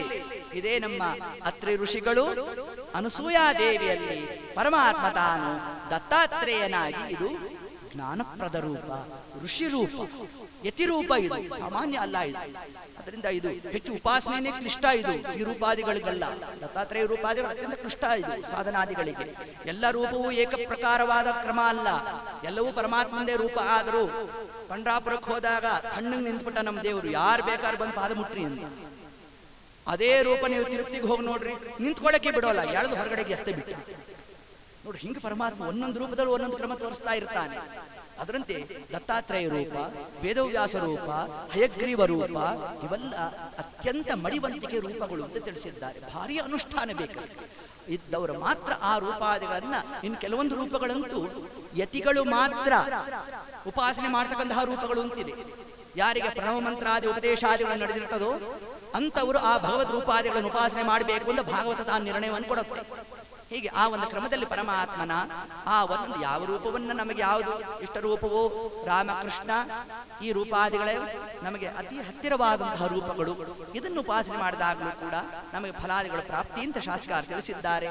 ಒಟ್ಟಾರೆ ಹೀಗೆ ಹೇಳ್ತಾ ಗುರು ಉಪಸತಿಯಿಂದ ಗುರುಪದೇಶದಿಂದ ನಾವು ಆ ಭಗವದ್ ರೂಪಾದಿಗಳನ್ನು ಉಪಾಸನೆ ಮಾಡಬೇಕು ಅಂತ ತಿಳಿಸಿಕೊಟ್ಟಿದ್ದಾರೆ. ಇದೇ ನಮಗೆ ಸ್ವಯಂಭೂಮನು ಶತರೂಪಾದೇವಿ ಅವರಿಂದ ಬಂದಿರತಕ್ಕಂತಹ ಈ ಒಂದು ಸಂತತಿ, ಆ ಸಂತತಿಯ ಒಂದು ಚಿಂತನೆಯೇ ಭಾಗವತದ ತೃತೀಯ ಸ್ಕಂದದಲ್ಲಿ ವಿಶೇಷವಾಗಿ ಏತದಂಶವನ್ನು ನಮಗೆ ಉಲ್ಲೇಖ ಮಾಡಿದ್ದಾರೆ. ಇನ್ನು ಮುಂದೆ 2 ಗಂಡು ಸಂತತಿ ಬೇರೆ ಕೂತಿದೆ. ಉತ್ತಾನಪಾದ ಪ್ರಿಯವ್ರತ ರಾಜ. ಉತ್ತಾನಪಾದನಿಗೆ 2 ಪತ್ನಿಯರು, ಸುರುಚಿ ಸುನೀತಿ. ಉತ್ತಾನಪಾದನಿಗೆ ಯಾರ ಮೇಲೆ ಪ್ರೀತಿಯಂತೆ? ರುಚಿ. ರುಚಿ ಅಂದ್ರೆ ಇಷ್ಟ, ನೀತಿ ಅಂದ್ರೆ ಯಾರು ಬರ್ತಾರೆ? ಯಾರು ಬರೋಲ್ಲ. ಹೌದೋ ಇದು ರುಚಿ ಇದೆ ಅಂದ್ರೆ ಅದಕ್ಕೆ ಈಗ ಹೋಟ್ಲ್ ಹೆಸರಲ್ಲ ಏನು, ಸುರುಚಿ ಅಂತಲೇ ಹೆಸರು ಇರೋದು ನೋಡ್ರಿ. ಅವರಲ್ಲಿ ಯಾರು ಭಾಗವತ ಕೇಳಿದ್ರೋ ಗೊತ್ತಿಲ್ಲ. ಹಿಂಗಾಗಿ ಅವರು ಆ ಹೆಸರು ಇಟ್ಬಿಟ್ರಂತೆ. ಉತ್ತಾನಪಾದ ರಾಜನೇ ಮಾರ್ಹೋದ ಅಂತೆ. ಇನ್ ಜನ ಹೋಗ್ತಾರೋ ಎಲ್ಲವೋ ಅಂತ ಏನ್ ಮಾಡಿದ್ರು, ಸುರುಚಿ ಅಂತ ಹೆಸರಿಟ್ರು. ಎಲ್ಲರೂ ಅಲ್ಲಿ ಹೋಗಿ ನಿಂತ್ಕೊಂಡ್ಬಿಟ್ರು. ಹಿಂಗ ಆ ಕ್ರಮ ಆಗೋಯ್ತು. ಆ ಉತ್ತಾನಪಾದ ಅಂದ್ರೆ ಏನ್ ಗೊತ್ತಾ ಹೆಸರು? ಆ ಹೆಸರಿನ ಆಂತರ ಏನ್ ಗೊತ್ತಾ? ತಲೆ ಕೆಳಗಡೆ ಕಾಲ್ ಮೇಲೆ. ಉತ್ತಾನ ಪಾದ, ಪಾದ ಉತ್ತಾನ, ಕಾಲ್ ಮೇಲಾಯ್ತು, ತಲೆ ಕೆಳಗಡೆ ಆಯ್ತು. ಯಾಕೆ ತಲೆ ಕೆಳಗಡೆ ಆಯ್ತು? ನೀತಿ ಬಿಟ್ಟ, ರುಚಿ ಹಿಡಿದ, ಅದಕ್ಕೆ ತಲೆ ಕೆಳಗಡೆ ಆಯ್ತು. ಆದ್ರೆ ಸುನೀತಿಯಲ್ಲಿ ಬಂದಿರತಕ್ಕಂಥವ ಯಾರು? ಅವರೇ ನಮ್ಮ ಧ್ರುವರಾಜರು. ಸುರುಚಿಯಲ್ಲಿ ಬಂದಿರತಕ್ಕಂಥವನೇ ಉತ್ತಮ. ಅವರ ಮಧ್ಯದಲ್ಲಿ ನಡೆದಿರ್ತಕ್ಕಂತಹ ಆ ಒಂದು ಘರ್ಷಣೆ, ಆ ಘರ್ಷಣೆಯ ಒಂದು ಅಪಮಾನವಾದರೆ ಒಳಿತು ಅಪರೂಪ ಹರಿನಾಮ ಒದಗುವುದಾದರೆ ಅಂತ ದಾಸರಾಯರು ತಿಳಿಸಿದ್ದಾರೆ. ಅಪಮಾನ ಆದ್ರೆ ಒಳ್ಳೇದು ಅಂತ ನಾವು ಚಿಂತನೆ ಮಾಡಬೇಕಂತೆ. ಯಾಕೆ ದೇವರ ನಾಮಸ್ಮರಣೆ ಏತತ್ಕಾಲಕ್ಕೆ ಬಂತು ಅಂತಂದ್ರೆ ನೋಡಿ, ಅವತ್ತು ಅಂದು ದ್ರೌಪದಾದೇವಿಗೆ ಅಪಮಾನ ಆಗಿದ್ದರ ಒಂದು ಪ್ರತಿಫಲ ಏನು? ದ್ರೌಪದಾದೇವಿ ವಸ್ತ್ರಾಪರಣೆ ಆಗಬೇಕು, ಹಾ ಕೃಷ್ಣ ದ್ವಾರಕಾವಾಸಿನ್ ಹಿಂಗೆ ತಾನು ಸ್ತೋತ್ರ ಮಾಡಬೇಕು, ನಮ್ಮ ದೇವರು ಬರಬೇಕು, ಅಕ್ಷಯ ವಸನ ಕೊಡಬೇಕು. ಇದಾದದ್ದು ಯಾವಾಗ? ದ್ವಾಪರ ಯುಗದಲ್ಲಿ. ಕಲಿಯುಗ ಬಂದರೂ ಕೂಡ ನಮ್ಮ ಮಾನ ರಕ್ಷಣೆ, ಆಪತ್ತಿನಿಂದ ನಾವು ಪಾರಾಗಬೇಕಾದರೆ ನಮ್ಮ ದ್ರೌಪದಾದೇವಿಯರ ವಸ್ತ್ರಾಪರಣದ ಸ್ತೋತ್ರವನ್ನ ಭಾಗವತದಲ್ಲಿ ಹೇಳಲ್ಪಟ್ಟಿರ್ತಕ್ಕಂತಹ ಆ ಸ್ತೋತ್ರವನ್ನು ಯಾರು ಹೇಳ್ಕೊಂತಾರೋ ಅವರು ಆಪತ್ತಿನಿಂದ ಪಾರಾಗ್ತಾರಂತೆ. ಅಷ್ಟು ಮಹಿಮೆ ಬಂದದ್ದು ಯಾವುದರಿಂದ? ಅಂದು ಅಪಮಾನ ಆದಿದ್ರಿಂದ ಇಷ್ಟು ಬಂತಂತೆ. ಆದ್ದರಿಂದ ಅಪಮಾನ ಆದರೆ ಒಳಿತು ಅಪರೂಪ ಹರಿನಾಮ ಸ್ಮರಣೆ ಯಮಗೆ ಒದಗುವುದಾದರೆ ಅಂತ ಇಷ್ಟು ಅಂಶವನ್ನು ತಿಳಿಸಿದ್ದಾರೆ. ಇಷ್ಟು ನಾವು ತಿಳಿಸಿದ್ದೇನು? ಸ್ಥೂಲ ಕೇವಲ ಒಂದು ನಕ್ಷೆಯನ್ನು ಹಾಕಿದ್ದೇವೆ. ಕೇವಲ ಆಕೂತಿ ರುಚಿ ಪ್ರಜಾಪತಿಗಳಲ್ಲಿ ದೇವರು ಬಂದ, ಅಲ್ಲಿ ದೇವರು ಬಂದ, ಇಲ್ಲಿ ದೇವರು ಬಂದ. ನಾವೇನ್ ಮಾಡ್ಬೇಕದ್ರಿಂದ? ನಮ್ಮಲ್ಲಿ ದೇವರು ಬಂದ ಆ ಹಂತಕ್ಕೆ ನಾವು ಉಪನ್ಯಾಸವನ್ನು ಕೇಳಬೇಕು, ಅದನ್ನು ಅನುಷ್ಠಾನಕ್ಕೆ ನಾವು ತಂದ್ಕೋಬೇಕು. ಹಾಗಾದ್ರೆ ನಾವು ನೀವು ಯಾರಾಗಬೇಕಂತೆ? ಆಕೂತಿ ದೇವಿ ಆಗಬೇಕಂತೆ, ರುಚಿ ಪ್ರಜಾಪತಿಗಳು ಆಗಬೇಕಂತೆ. ಏನು ಆಕೂತಿ ಅಂದ್ರೆ ಏನು ಅರ್ಥ? ಆಕೂತಿ ಅಂದ್ರೆ ತಿಳಿದು ಮಾಡುವುದು. ಕೂತ ಅಂದ್ರೆ ತಿಳಿಯುವುದು ಅಂತ ಅರ್ಥ. ಒಂದು ಕೆಲಸವನ್ನು ಮಾಡಬೇಕಾದರೆ ತಿಳಿದು ಮಾಡಬೇಕು. ದೃಷ್ಟಾಂತ, ಏಕಾದಶಿಯನ್ನು ಮಾಡಬೇಕು ಆಯ್ತಾ? ಏಕಾದಶಿ ಮಾಡ್ತಾ ಕೂತಿದ್ವಿ. ನೀವು ಬೇಕಾದ್ರೆ ಏಕಾದಶಿ ಮಾಡೋರ್ನ ನೋಡಿ, ನಮ್ಮನ್ನೇ ಬೇಕಾದ್ರೆ ನೋಡಿ. ಏಕಾದಶಿ ದಿನ ಬೆಳಗ್ಗೆನೆ ಮುಖ ಬಾಡೋಗಿರುತ್ತೆ. ಯಾಕೆ ಗೊತ್ತಾ? ಮಿಕ್ಕಿದ ದಿವಸ 3 ಗಂಟೆ ಆಗ್ಲಿ ಮುಖ ಏನು ಬಾಡಿ ಇರಲ್ಲ. 3 ಗಂಟೆಗೆ ನಮ್ದು ಊಟ ಆಗೋದು, ಆದ್ರೂ ಮುಖ ಸ್ವಲ್ಪ ಠಾವ್ ಹೊಳಿತಾ ಇರುತ್ತಂತೆ. ಯಾಕೆ? 3 ಗಂಟೆಗೆ ತಿಂತೇನೆ ಅಂತ ಇರುತ್ತಂತೆ ಮನಸ್ಸಿನಲ್ಲಿ. ಅವ್ರು ಏಕಾದಶಿ ಏನಾಗುತ್ತೆ ಗೊತ್ತಾ? ಬೆಳಗ್ಗೆನೆ ಬ್ರೈನ್ ಏನ್ ಮಾಡ್ತೀವಿ, ಇಡೀ ಇಂದ್ರಿಯಗಳಿಗೆಲ್ಲ ಸಿಗ್ನಲ್ ಕಳಿಸ್ಬಿಡ್ತಂತೆ, ಇವತ್ತು ನಿನಗೇನು ಆಹಾರ ಇಲ್ಲ ಅಂತ. ಹೌದಾ ಅಂತ ಕೂತ್ಬಿಟ್ಟು ಮುಖಾನೇ ಅಲ್ಲ. ಇನ್ನು ಸಾಯಂಕಾಲಕ್ಕಂತೂ ನೋಡಕ್ಕೆ ಆಗೋಲ್ಲ ನಮ್ಮನ್ನ. ಯಾರು ಬಂದು ಕೇಳಿದ್ರು, ಯಾಕೆ ಹುಷಾರಿಲ್ವಾ ಅಂತ. ಇಲ್ಲ ಹುಷಾರಾಗ. ಮತ್ತೇನು? ಇಲ್ಲ ಇವತ್ತು ಉಪವಾಸ. ಅಲ್ಲ ಒಂದು ಚೂರು ಫಲಾರಗಿಲ್ಲಾರ? ಇಲ್ಲ ರೀ, ಅದೇ ಸ್ವಲ್ಪ ಹಾಲ್ಗಿಲ್ಲು. ಇಲ್ಲ ರೀ, ಅದೇ ಸ್ವಲ್ಪ ನೀರು. ಅವಾಗ ಅಲ್ಲ ಏನೂ ತಗೊಳಲ್ವಾ? ಎಲ್ರಿ ಹೇಳಿದೆ ಇವೆಲ್ಲ ನಿಮಗೆ? ಸುಮ್ಮನೆ ಹೊಟ್ಟೆ ಬಟ್ಟೆ ಕಟ್ಟಿ ದೇವ್ರ ಪೂಜೆ ಮಾಡ್ರಿ ಅಂತ ಎಲ್ಲಿ ಹೇಳಿದ್ಯಪ್ಪ ನಿಮಗೆ? ಆ ಅಮೃತ ವಾಕ್ಯಗಳು ನಮ್ಮ ಕಿವಿಗೆ ಬಿದ್ದಾಗ ಮೊದಲೇ ಹರ್ಷಿಸ್ಕೊಂಡು ಕೂತಿರ್ತೀವಿ. ಹಿಂಗೆಲ್ಲ ಹೇಳಿದಾಗ ಏನಾಯ್ತಂತೆ, ಮನೆ ಹೋಗಿ ಉಪ್ಪಿಟ್ಟು ಮಾಡಿಸಿ ತಿಂದೇ ಬಿಟ್ಟಂತೆ. ನೋಡಿ, ಇಂತಹ ಸ್ಥಿತಿ ಆಗೋಗ್ತದಂತೆ ನಮಗೆ. ಹಾಗಾದ್ರೆ ತಿಳಿದಿದ್ದೇನೆ ನಾನು. ಏನ್ ತಿಳಿದಿದ್ದೇನೆ? ಏಕಾದಶಿ ಮಾಡಬೇಕು ತಿಳಿದಿದ್ದೇನೆ. ಯಾಕೆ ಮಾಡಬೇಕು ನೋಡಿ, ಇದು ತಿಳಿದಿಲ್ಲ. ಕೇವಲ ಮಾಡುವುದು ಒಂದೇ ಅಲ್ಲ, ಯಾಕೆ ಮಾಡ್ತಾ ಇದ್ದೇನೆ ಎಂದು ತಿಳಿಬೇಕಂತೆ. ಎಲ್ಲಿ ಹೇಳಿದೆ ಏಕಾದಶಿ ಮಾಡಬೇಕು ಅಂತ? ಎಲ್ಲಿ ಹೇಳಿದೆ ನಿಮಗೆ? ವೇದಾದಿಗಳು ತಿಳಿಸ್ತಾರೆ. ನ ಭೋಕ್ತವ್ಯಂ ನ ಭೋಕ್ತವ್ಯಂ ಹರಿವಾಸರೇ ನ ಭೋಕ್ತವ್ಯಂ ನ ಫಲಾಂಡಂ ಭಕ್ಷೇತ ನಾಸುರಾಂ ಪಿಬೇತ್ ಧರ್ಮಂ ಚರ ಸತ್ಯಂ ವದ ಮಾತೃದೇವೋ ಭವ ಪಿತೃದೇವೋ ಭವ ಆಚಾರ್ಯ ದೇವೋ ಭವ. ಇಷ್ಟನ್ನು ತಿಳಿಸಿದೆ ನಮಗೆ ವೇದ. ನ ಭೋಕ್ತವ್ಯಂ ನ ಭೋಕ್ತವ್ಯಂ ಹರಿವಾಸರೇ ನ ಭೋಕ್ತ. ಊಟ ಮಾಡಬೇಡ ಯಾವತ್ತು? ಹರಿದಿವಸದಲ್ಲಿ ಅಂದ್ರೆ ಏಕಾದಶಿ ದಿವಸದಲ್ಲಿ ಅನ್ನವನ್ನ ತಿನ್ನಬೇಡ ಅಂತ ನಮಗೆ ಎಲ್ಲಿ ಹೇಳಿದೆ? ವೇದ ತಿಳಿಸಿದೆ. ಇದನ್ನೇ ದಾಸರಾಯರು ಒಂದು ದೇವರ ನಾಮದಲ್ಲಿ ಕೊಟ್ಟು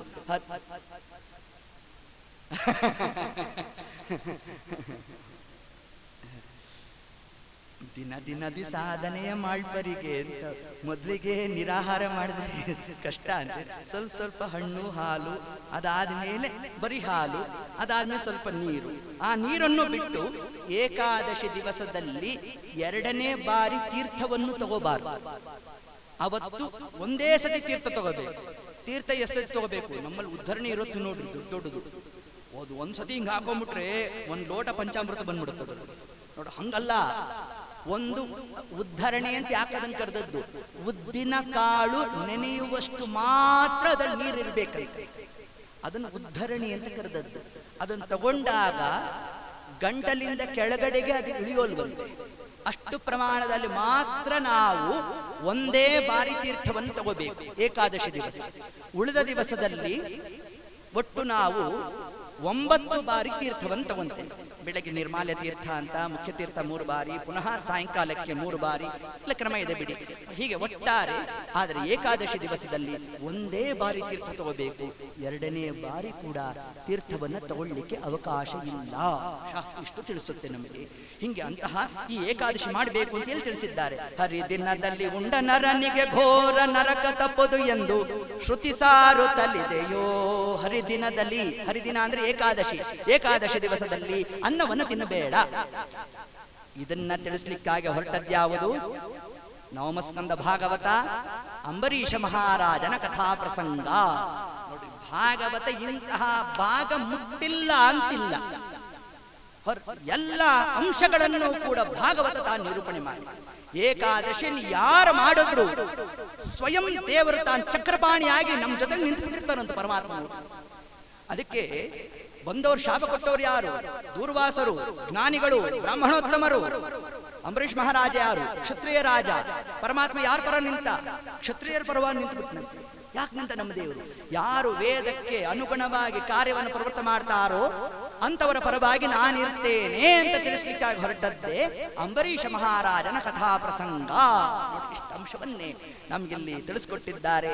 ಹೀಗೆ ಆಕೂತಿ ಅಂತಂದ್ರೆ ವ್ರತಾಚರಣೆ ಮಾಡ್ತಾ ಇದ್ದೇವೆ, ಎಲ್ಲಿ ಹೇಳಲ್ಪಟ್ಟಿದೆ ಅದನ್ನು ತಿಳಿದು ಮಾಡ್ತಾ ಇದ್ದೇನೆ. ಇಷ್ಟೇ ಸಾಲದಂತೆ ರುಚಿ ಪ್ರಜಾಪತಿಗಳು ಆಗಬೇಕಂತೆ. ಅಂದ್ರೆ ಏನು? ರುಚಿ ಅಂದ್ರೆ ಆಸಕ್ತಿ ಅಂತ ಅರ್ಥ. ಆಕೂತಿ ಅಂದ್ರೆ ತಿಳಿದು ಮಾಡೋದು. ನಾನು ತಿಳಿದಿದ್ದೇನೆ ಏಕಾದಶಿ ಮಾಡುದು ಅಂತ. ನಮ್ಮಲ್ಲಿ ಒಂದು ಗಾದೆ ಇದೆ, ಯಾಕೆ ಕಳ್ತೀಯೋ ಬ್ರಾಹ್ಮಣ ಅಂದ್ರೆ ಮುಂದೆ ಬರೋ ಏಕಾದಶಿಗೆ ಅನ್ನಂತೆ. ದ್ವಾದಶಿ ಬೆಳಗ್ಗೆನೆ ಮುಖ ಕೆಟ್ಟೋಗಿರುತ್ತೆ. ಯಾಕೆ ಏನಾಯ್ತು? 10 ದಿವಸ ರೀ ಏಕಾದಶಿ ಬಂದೇ ಬಿಡುತ್ತೆ ಅಂದ್ ಹಂಗ ಅಳ್ತಾ ಕೂತಿದ್ವಿ. ನೋಡಿ, ಹಿಂಗ್ ಕಥೆ ಆದ್ರೂ ಪ್ರಯೋಜನ ಇಲ್ಲ. ಗೊತ್ತಿದೆ ನಮಗೆ, ವೇದಾದಿಗಳು ಹೇಳಿದೆ ಅಂತ ಮಾಡ್ತಾ ಇದ್ದೇನೆ. ಆಸಕ್ತಿಯಿಂದ ಮಾಡಿಲ್ಲ ಅಂದ್ರೆ ಅದಕ್ಕೆ ಫಲ ಇಲ್ಲ. ಆದ್ರಿಂದ ಆಕೂತಿ ಅಂದ್ರೆ ತಿಳಿದಿರ್ಬೇಕು, ತಿಳಿದು ಮಾಡಬೇಕು. ಅಷ್ಟೇ ಅಲ್ಲ, ಅದರ ಜೊತೆಗೆ ರುಚಿ ಪ್ರಜಾಪತಿ, ಆಸಕ್ತಿಯಿಂದ ದೇವರು ದೇವರ ಆಜ್ಞೆ ಮಾಡಿದ್ದಾನೆ ಅಂತ ನಾವು ಅದನ್ನು ಆಸಕ್ತಿಯಿಂದ ಮಾಡಿದಾಗ ಅದೇ ಒಂದು ಯಜ್ಞ. ಅಲ್ಲಿ ಬಂದಿರೋದು ಭಗವದ್ರೂಪ ಯಾವುದು? ಯಜ್ಞನಾಮಕನಾದ ಪರಮಾತ್ಮ ನಮ್ಮಲ್ಲಿ ಬಂದ. ಸರಿ, ಏನ್ ಪ್ರಯೋಜನ ರೀ ಉಪವಾಸ ಅಂತಂದ್ರೆ? ಅದ್ರ ಜೊತೆಗೆ ಲಕ್ಷ್ಮೀದೇವಿ ತಾನು ಏನಾಗಿ ಬಂದ್ಲು? ದಕ್ಷಿಣ ಆಗಿ ಬಂದಂತೆ. ಸಂಪತ್ತು ಬರುತ್ತಂತೆ ನಮಗೆ. ಯಾರು ವೇದಕ್ಕೆ ಅನುಸಾರಿಯಾಗಿ ಧರ್ಮವನ್ನ ಮಾಡಿರ್ತಾರೋ ಧರ್ಮೋ ರಕ್ಷತಿ ರಕ್ಷಿತ. ಯಾರು ಧರ್ಮವನ್ನ ರಕ್ಷಣೆ ಮಾಡ್ತಾರೆ ಅವರನ್ನ ಪರಮಾತ್ಮ ತಾನು ರಕ್ಷಣೆ ಮಾಡ್ತಾನೆ. ಹಣ ಹೊನ್ನು ದ್ರವ್ಯಗಳು ಇದ್ದಲ್ಲಿಯೇ ತನಗೆ ತಾನೇ ಪ್ರಾಪ್ತಿ ನೋಡೋ ಜೀಯ ಅಂತ ತಿಳಿಸಿದ್ದಾರೆ. ಹೀಗೆ ಆ ವ್ರತಾಚರಣೆಯನ್ನು ನಾವು ಮಾಡಬೇಕು ಅಂತ ತಿಳಿಸ್ಕೊಟ್ಟಿದ್ದಾರೆ. ಇನ್ನು ಉಳಿದಂತಹ ನಮಗೆ ದೇವಹೂತಿ, ಕರ್ದಮರು, ಅತ್ರಿ ಋಷಿಗಳು, ಅನಸೂಯಾದೇವಿ, ಈ ಎಲ್ಲ ಒಂದು ಚಿಂತನೆಯಲ್ಲಿರ್ತಕ್ಕಂತಹ ಆಧ್ಯಾತ್ಮಿಕ ಚಿಂತನೆ ಏನು ಅದೆಲ್ಲವನ್ನು ಕೂಡ ನಾಳೆ ದಿವಸ ನಾವು ಸ್ಮರಣೆಯನ್ನು ಮಾಡ್ತಾ, ಇನ್ನು ಮುಂದೆ ಆ ಧ್ರುವರಾಜರ ಒಂದು ಕಥಾ ಪ್ರಸಂಗ, ತರುವಾಯ ವಿದುರನ ಭಕ್ತಿ, ಪರಮಾತ್ಮ ತಾನು ಭಕ್ತಪರಾಧೀನ ಅನ್ನೋದನ್ನೇ ತಾನು ಉಲ್ಲೇಖ ಮಾಡಿರ್ತಕ್ಕಂತಹ ಇಡೀ ಭಾಗವತದಲ್ಲಿ ಹೃದಯಂಗಮವಾಗಿರ್ತಕ್ಕಂತಹ ಒಂದು ಸನ್ನಿವೇಶ. ಅದು ವಿದುರನ ಮನೆಗೆ ಪರಮಾತ್ಮ ತಾನು ಆತಿಥ್ಯವನ್ನು ಸ್ವೀಕಾರ ಮಾಡಿರ್ತಕ್ಕಂಥದ್ದು. ಅದಕ್ಕೆ ಪುರಂದರದಾಸರು ಒಂದು ದೇವರ ನಾಮದ ಉಲ್ಲೇಖ ಮಾಡ್ತಾರೆ, ವಿದುರನ ಭಾಗ್ಯವಿದು ಈ ಪದುಮ ಜಾಂಡ ತಲೆ ತೂಗುತ್ತಲಿದೆಯೋ. ಏನು ವಿದುರನ ಭಾಗ್ಯ ಅದನ್ನು ತಾವು ತಿಳಿಸ್ತಾ ಇದ್ದಾರೆ.